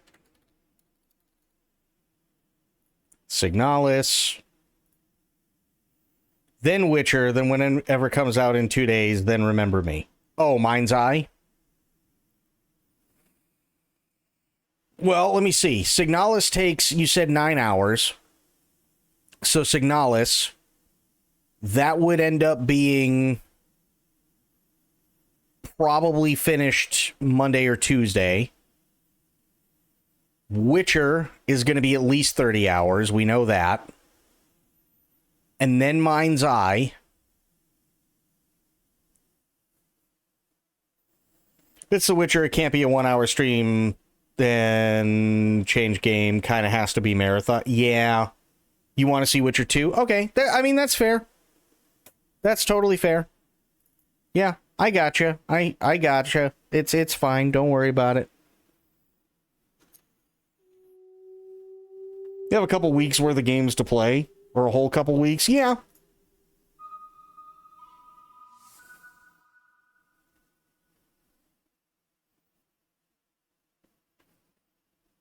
So basically, The Witcher will be coming.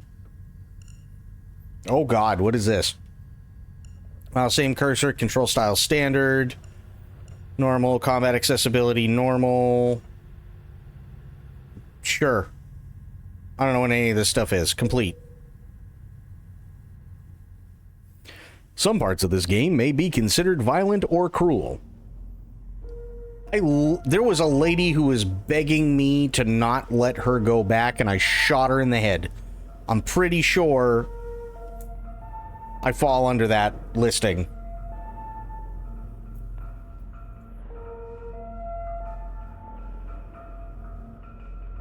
Oh, wow, the eye moves? No shit.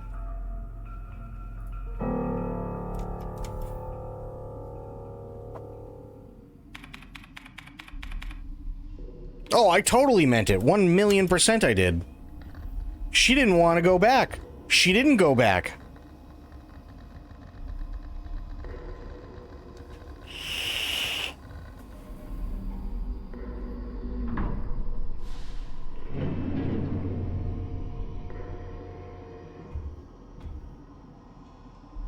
Okay.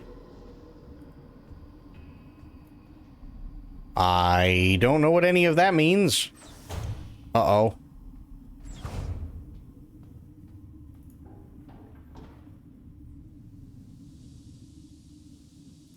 What's up here? What is this?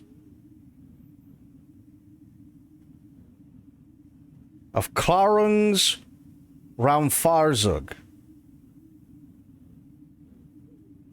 Right. Penrose type vessel field operations manual.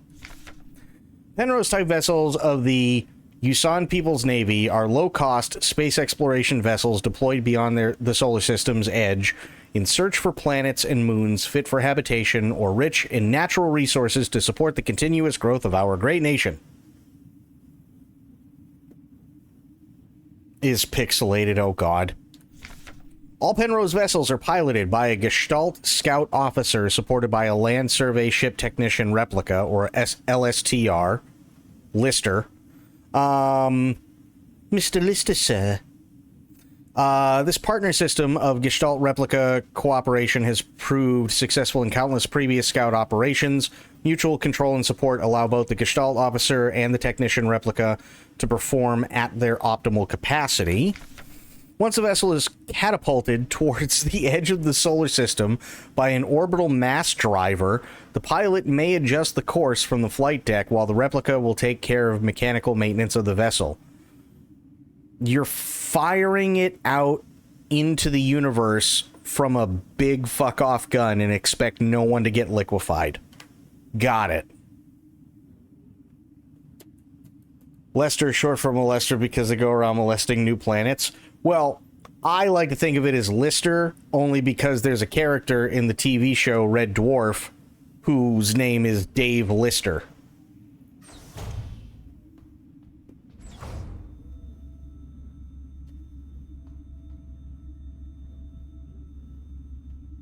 What do you mean, fuck that guy? He loves curry.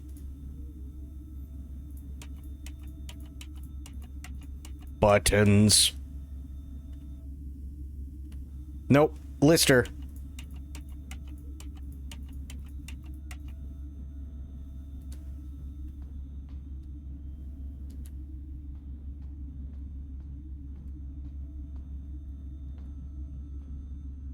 So I can't do anything here.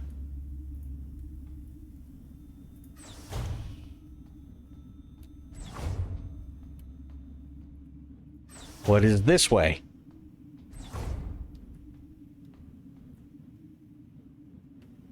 No, you gotta... There we go. Smeared diary page. Cycle 57. Woke up from the cryo in UMT mess hall. I was wondering, Elster, looking out, flight, like some lost in the. Sometimes I feel is Homer. Got it.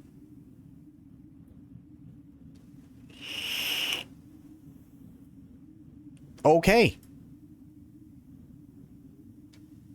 Well, none of that made sense.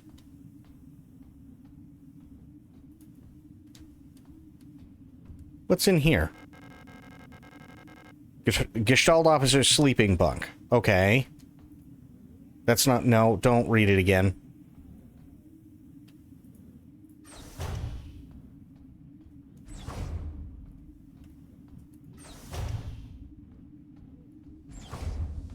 Okay, so... I can run-ish. No entry. Gotcha. Also, I just realized I don't have any feet. That's mildly disconcerting.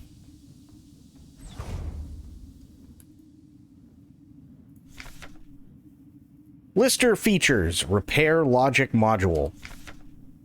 Serving our great nation, a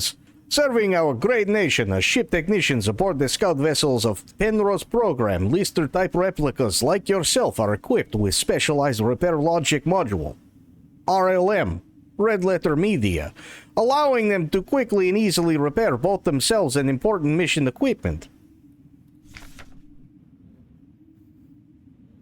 Accessing RLM functions, enter the inventory screen by pressing Tab. Select the item to repair with A and D. Press F to open the command menu. Select the Combine option to enter Combine mode.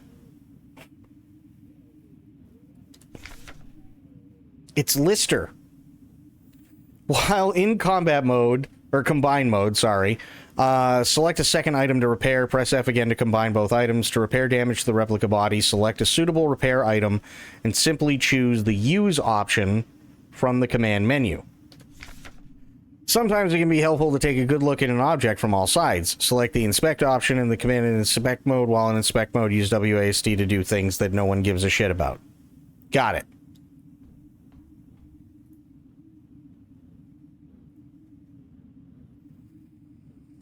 Penrose 512. Status critical system failure detected. Location unknown planetary surface. Report crew status A. Young. Gestalt pilot no signal. Lister 512 replica unit active. Mess hall. Hard landing on surface is damaged critical systems. Surface temp critically low. Wear protective clothing during AVA. Not EVA, just AVA. Can I take this? Yes, pick up the tape. Please. Oh, good. I picked up the tape. Good, good, good. These streams will go smoothly if you just follow directions. What do you mean? I am following directions. I literally just started playing this game.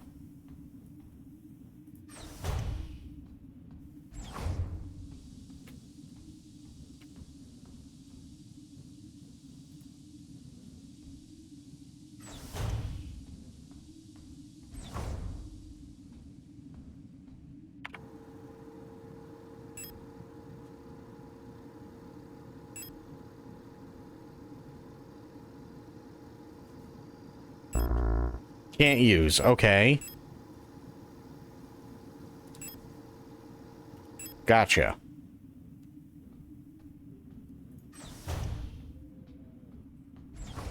No fucking way. Hang on. No, I want to just... because I want to check the rest of this level. Lock is defective. Door can't be opened. Okay. Oh. Nice. We're in the cockpit. Faded photograph is stuck to the LDAM controls. Take a photograph, yes. Nice.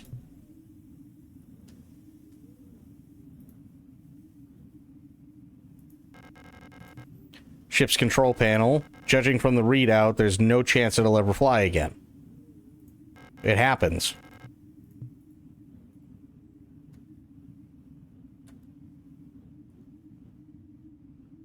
Oh. I was like, why the fuck can't I go left? Starboard control panel. Controls aren't responding to any input. Probably an electrical failure. Poor control. There's been a critical system failure due to the hard landing. Okay.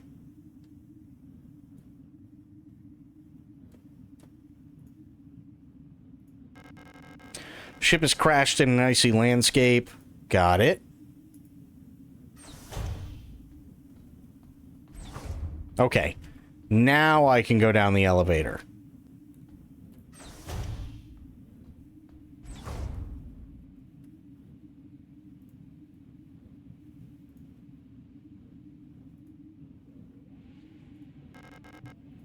Airlock. Oh, that's the airlock. Well, never mind. I don't have an airlock key.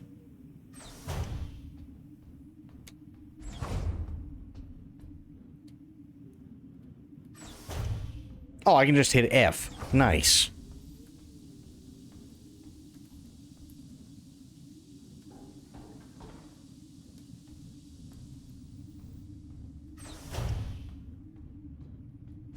Okay, that was where I was.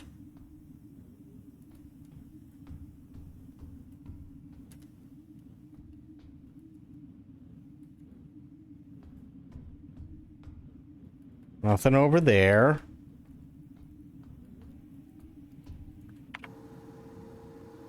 Here. Not, no. Inspect. God damn it. Oh, nice. I got the code I need.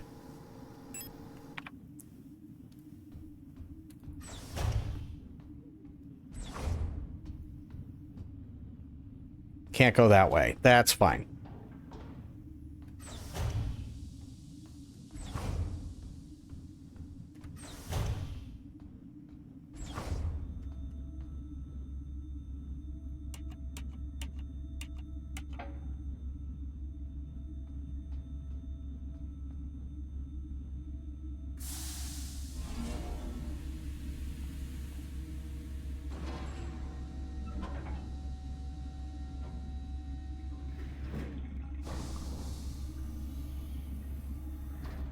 Oh, well, that can't be good, right?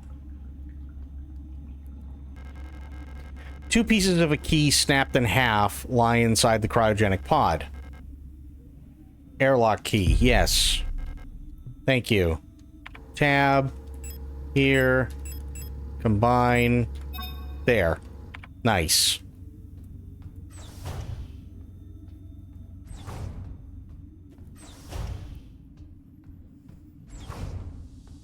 Time to go touch some... It's time to do something. I think it was this one. Yep.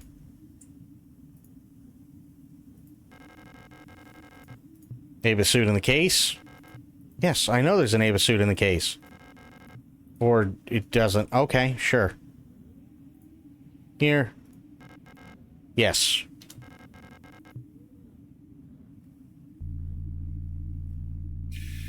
Ah, okay. That makes sense.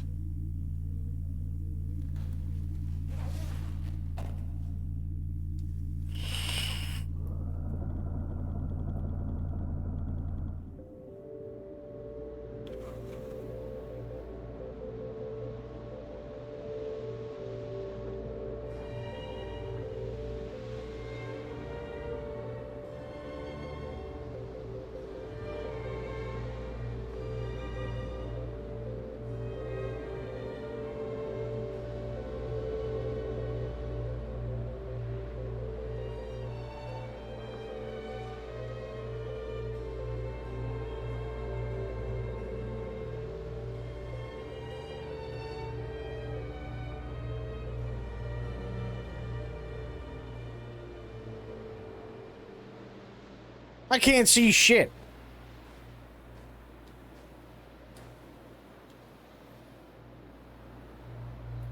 Okay, well now I can kind of see shit. Oh god, this feels like mist in this fucking configuration.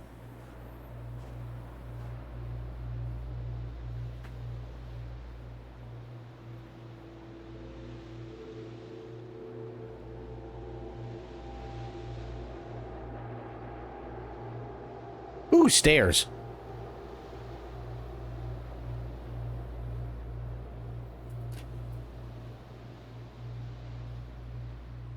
Oh, boy. Well, what do I do here? Honestly, I don't know if there's anything to do. Walls seem moist and soft like flesh. What kind of weird place is this? I don't know, but I don't like it. Looks like I found shelter here from the blizzard. No point in going up again right now. Oh, well... What would you like me to do here? Strange hole leading deep into the ground. Faint light glowing in the deep. Yes, go in the hole.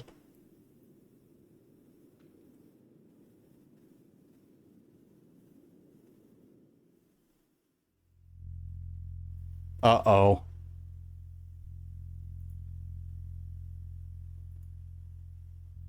Why am I inside James Bond's Walther PPK?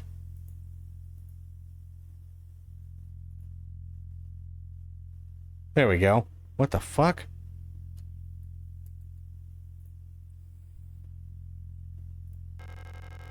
Ancient-looking tome is lying on the table. Feels like it is calling to me. Pick up the king... Oh, shit. Really? No kidding. I've never read the book, but I've heard about it. The King in Yellow is... It's a story about a man who writes a story called The Yellow King, and anybody who reads it goes insane.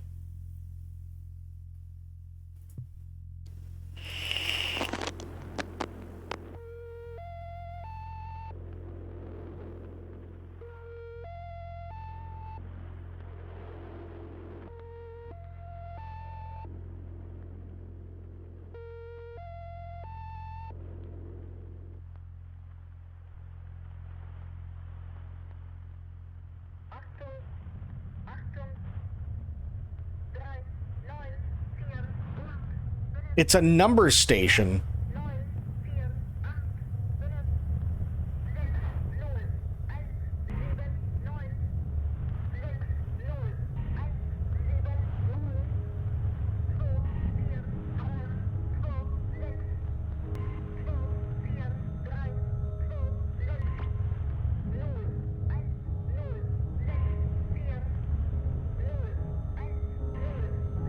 Were Earth's pores opposite? What?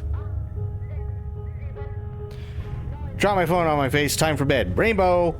Things have to learn to walk that ought to crawl. Uh-oh. Have yourself a great night, Rainbow. Always appreciate you being here. Remember our promise. Uh-oh.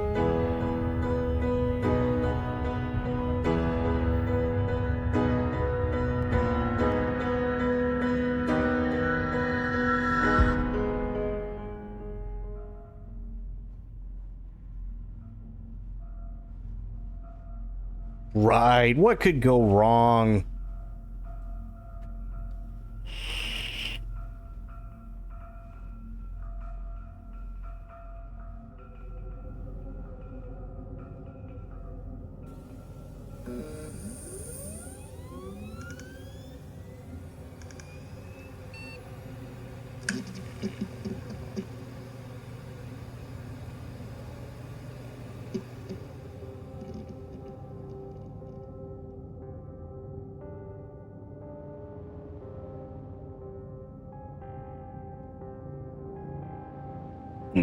Okay.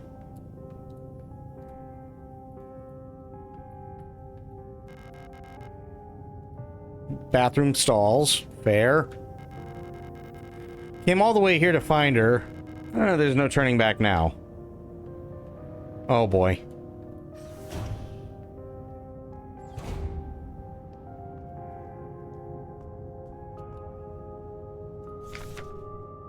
Welcome to Sierpinski. You've been selected or have elected to be relocated by Aeon to S-23 Sierpinski, located on Lung, I don't know, at the frontier of the solar system. S-23 Sierpinski is the perfect place for a new beginning. At our prestigious Redacted vocational school facility, you will learn new skills to shape your future as a productive citizen of our wonderful nation. Here you will learn about all mineral extraction, ore refinement, and munitions production, helping the war effort against the remnants of the Empire. And of course, learning is not just about theory. Aeon lets you earn your share while practicing your new craft right at the workplace. Concerned about your family, friends, and former colleagues? Ask Protector about our ration sharing plan. A portion of your ration marks will be sent to a beneficiary of your choice. Fuck them, those are my rations.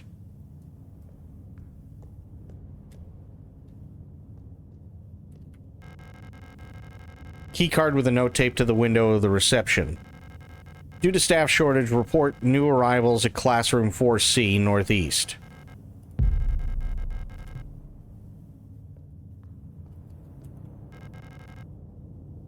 Surface access, okay.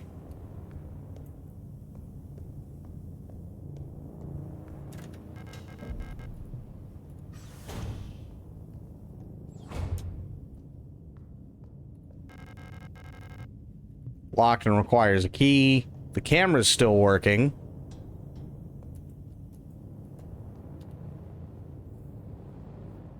Denk aan die regel der. Nice. Pragni meer als seks gegenstand bij der. Perfect. I don't know what any of that means. And I took 3 years of German. Rule of 6. Sure. Remember the rule of 6. Never carry more than 6 items on your person. Property is a privilege. Keep your pockets empty and your bag light. Right. No more than 6 items, ever, or we will kill you. A dead Yule unit, she's in a horrible state.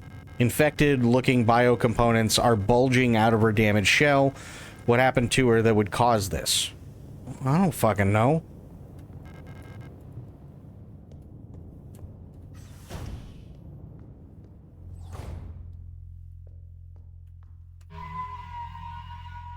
Uh-oh. Oh.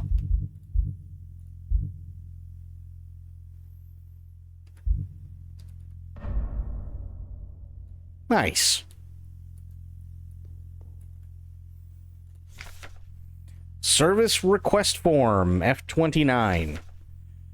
Data filing service request form, 84214.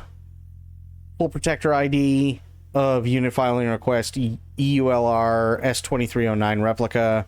Status, staff, department redacted. Full protector ID of unit processing request, ARAR S2303 replica. Service object. Mond and Tuchter, high security wall safe, numeric keypad, location of the object, classroom 4B.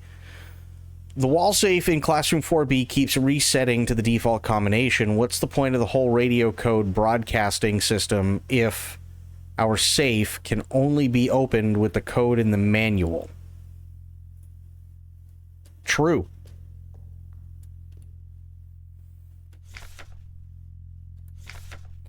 Protocol everything. Remember, if you didn't write it down, it never happened. Get the right forms from administration and save your files frequently. Good call. Memorandum wall safe codes. It has come to my attention that at least one worker might be aware of the code broadcasting frequencies for the protector wall safes. Any workers connected to this leak are to be interrogated until the culprit is found. I'm restricting all radio privileges for workers until further notice. Okay.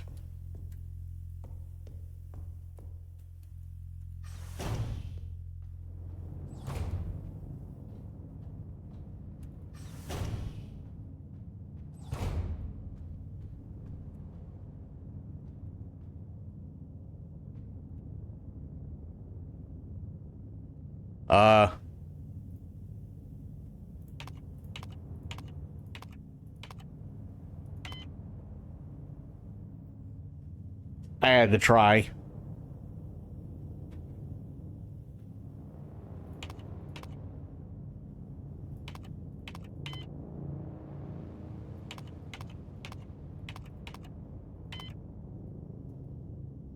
Okay.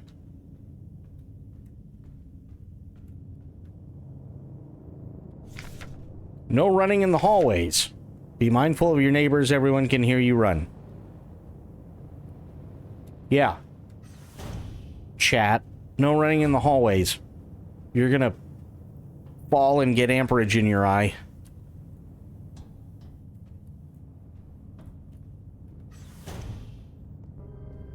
Uh-oh.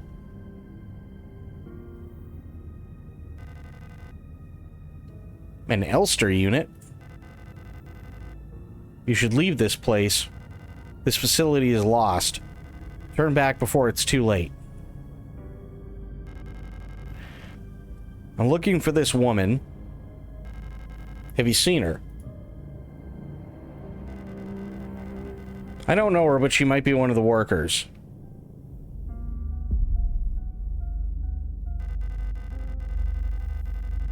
All Gestalt workers were sent to the mine below the facility. If she's still alive, she's probably down there. Sure. There's an access elevator to the mine shaft 1 level below, but you'll need an administrator's key to use it.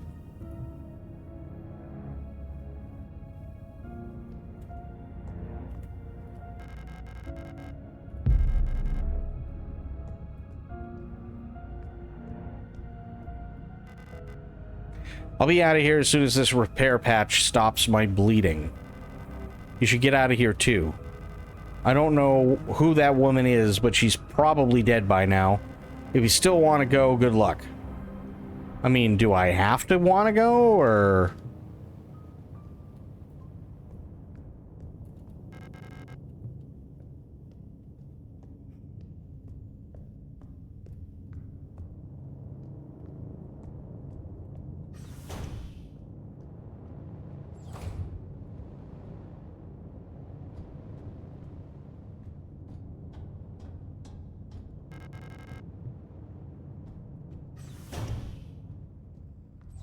All right.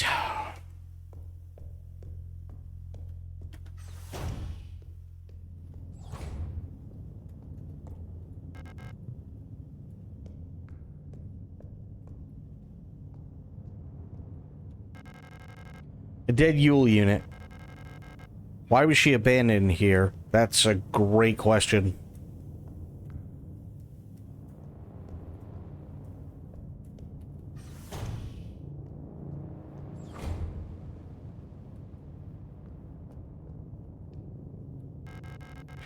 An Aperture Card microfilm viewer. If I had an Aperture Card, I could view its contents here. Okay. Dictionary. Replica, noun, plural replica, shortened from archaic replicat, or replicat. Biomechanical person, synthetic reproduction of a gestalt. Biological culture grafted onto an artificial endoskeleton and enclosed in a protective exoskeleton. Oh, great. Terminator. A person that is not a replica is called a gestalt. Okay.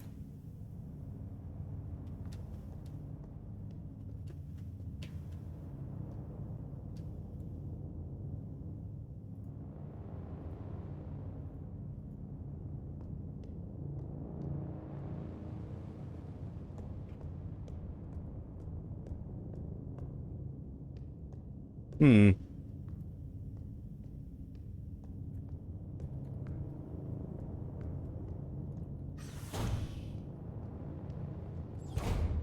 Okay, so now I can go this way.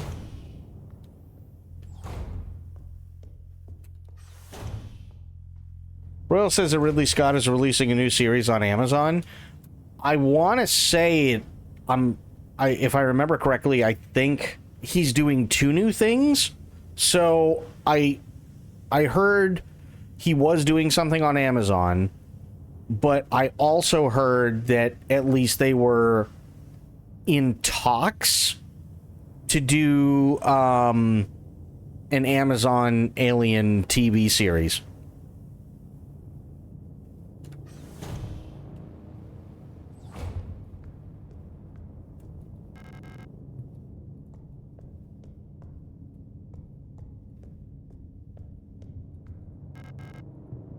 Hmm.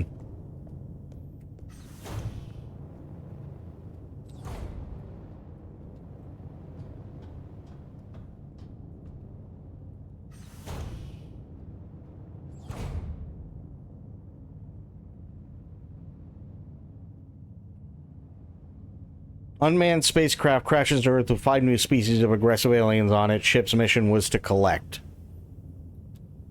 Oh, is that the synopsis of Ridley Scott's thing?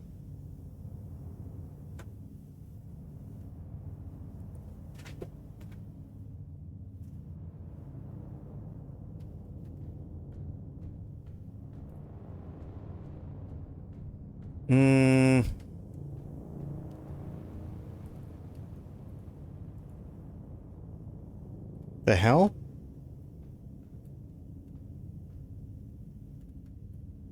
Oh, it's just there to show me where I am. Did you miss a Silent Hill trailer?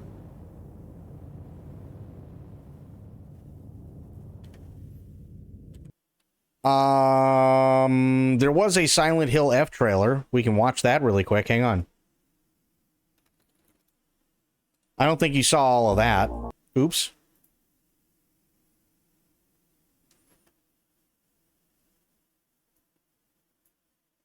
Hang on, let me bring it up.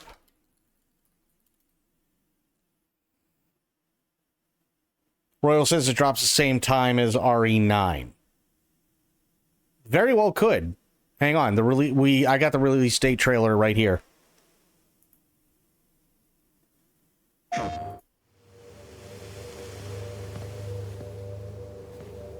Sakuko, どこ行くの？こっち通るの珍しいね。今は誰かと喋りたくて。私も後で。I saw this one during Summer Game Fest. Yes.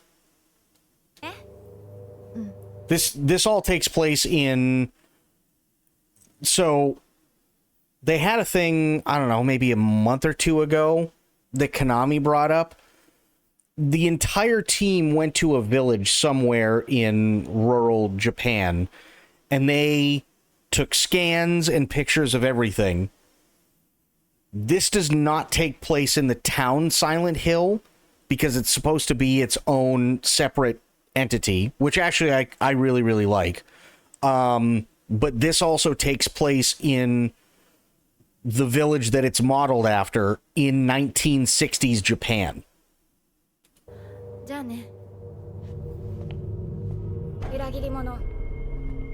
Well, it's something fresh, and they said the other thing that they really wanted was they wanted to be able to give people easier access to the Silent Hill franchise, like in terms of introducing people to what to expect with a Silent Hill game, but not dump everybody into the deep end of the pool when you have Silent Hill 1, 2, 3, plus The Room, and like a couple of others that are out there that you, in order to get the whole story, you need to know everything that came before. If you're not 30 plus, you're going to be lost. Yeah, exactly.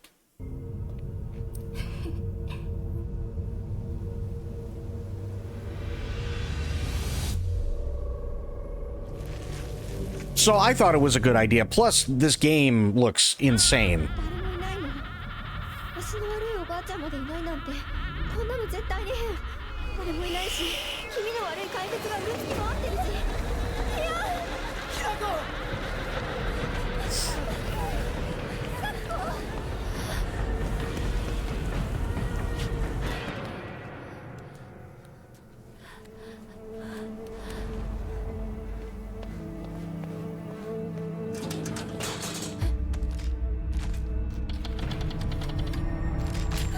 Oh, yeah.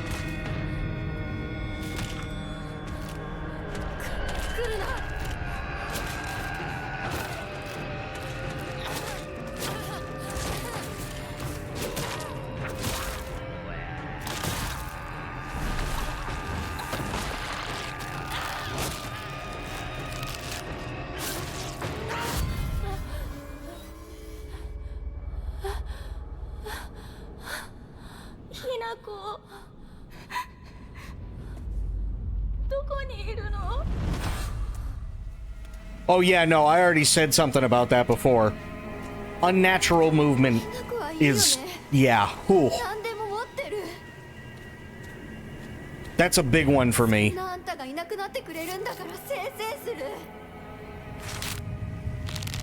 Oh.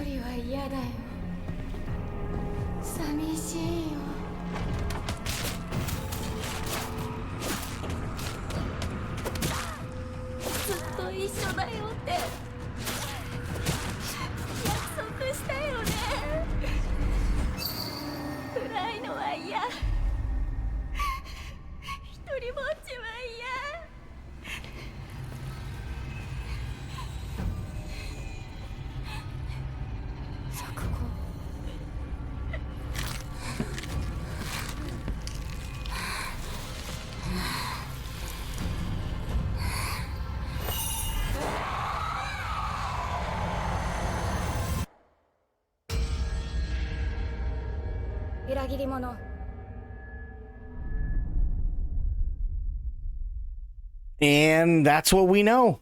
September 25th, 2025. And it can be pre-ordered. Right now, it looks like it's... well, this this was during the, I think this one was for Sony Showcase, but let me do this. Silent Hill F. Yeah, we'll just do Silent Hill F. That should pop up. Yeah, Microsoft Windows. Okay. So it is coming out for Windows, which is really, really nice. Announced in 2022, Silent Hill F is scheduled to release for PS5, Windows, and Xbox in September. Okay. I have a feeling this will be one of the creepiest yet. I do too. Okay, really going to bed now. No worries, Rainbow. Have yourself a great night. $70. Yeah. And that's kind of one of the things that, like, and I know I've been a fucking broken record with it. But if people go out of their way to buy something like a Nintendo Switch 2, it doesn't matter what you say about the $70 price tag for games now, or the $80 or even $90 price tag that Nintendo's trying to use for the Switch 2. If you buy a Switch 2, the only thing that you are doing is proving every company right. That you are stupid and you will absolutely buy anything at any price. Complaining about it doesn't do any good unless you're willing to back it up. It just doesn't. But that's why this game ends up being a $70 price tag, because people didn't want to vote with their wallets.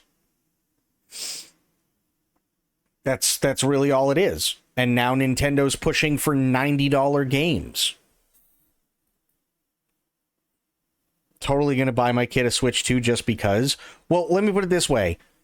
So there are going to be $60 games. There are going to be $70 games. There are going to be $80 games. And there are also going to be $90 games. The Nintendo exclusives are all supposed to be $90 for a physical copy that you actually put into the Switch 2. I think they said that there's still going to be like around 60 to 70 if you do like the digital versions, but the actual physical versions are all $90 for Nintendo. I guess you can call it like Nintendo licensed or Nintendo developed games, stuff like that. Stupid part of that is everything gets cheaper with time. People will vote with their wallets. Okay, but here's the thing. If all you're doing now, and this is why I say it, because there are a ton of people who have come out in the past. There are a ton of people that have said $70 is way too much for a game. By the way, I happen to agree with that statement.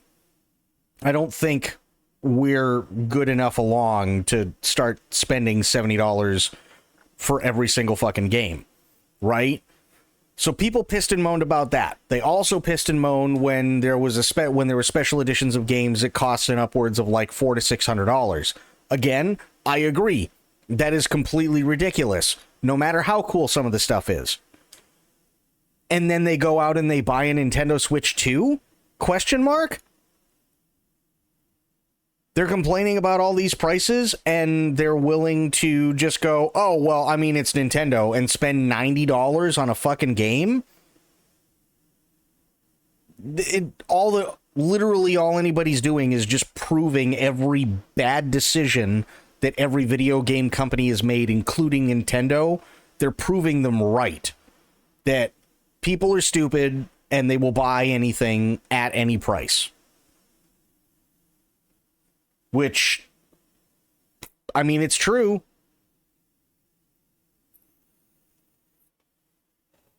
It's absolutely true. Because if you end up buying a Nintendo Switch 2, the only thing that you're going to end up doing is turning yourself into a statistic that Nintendo can look at and go, oh, look, here is another complete idiot that bought our piece of crap. Now we can charge them almost $100 per game. And they'll buy it. Because now they have the console, so they have to buy something for it. Otherwise, they just spend a couple $100 on a brick. You know what I mean? It's just, it sucks. But that's exactly where we are. And unfortunately, that's what companies think of most people. So, it is a bummer. But it is that time for me, for now. I do want to thank everybody for hanging out and thank you for watching. I really, really appreciate it. We had Spoiled coming in today, being a fucking rock star. Holy shit. Give me a second. We had Spoiled coming in, gifting 10 community subs. Thank you so much. And then, wait for it, Spoiled decided that wasn't enough. So, bits. And then Spoiled decided to gift a sub to Rainbow and to Bloop and to Myth. And then, to round it all off, Spoiled gave us more bits. Thank you so much, Spoiled. I really, really appreciate it. That's insanely generous. And, wait for it, Spoiled also gifted 3 games. So thank you, thank you, thank you. Holy crap. Spoiled is, in fact, a rock star. 100%. Spoiled you. It's true. She did. So thank you, Spoiled, for everything. I really, really appreciate it. That is going to be it for me for tonight, but we did have Myth, Sophia, Spoiled, Aelin, Corgi was here for a little bit, Sober was here for a little bit, Spectre was here for a little bit, True was here. We had some awesome people. We really, really did. So thank you, everybody, for hanging out. Thank you for watching. Today is my day off, so I'm definitely going to be taking it. And I will see everybody on Monday, but until I see you all then, have yourselves a great day, great night, and great rest of your weekend, wherever you are. Be good to yourselves, be good to one another, stay safe, stay frosty, and of course, the #1 golden rule around here, try to remember some of the basics of CQC. And I will be seeing you all later. Oh, and can't forget Rainbow. Rainbow was here too. So yeah, thanks everybody for hanging out. Bloop was here as well. I don't remember if I said Bloop's name, but Bloop was here. I saw him. Thank you, everybody. Have yourselves a great rest of your weekend. Yeah, I'll be on Discord. So yeah, I'll see you guys later. Thanks so much. I'm out. Take care, guys. Bye now.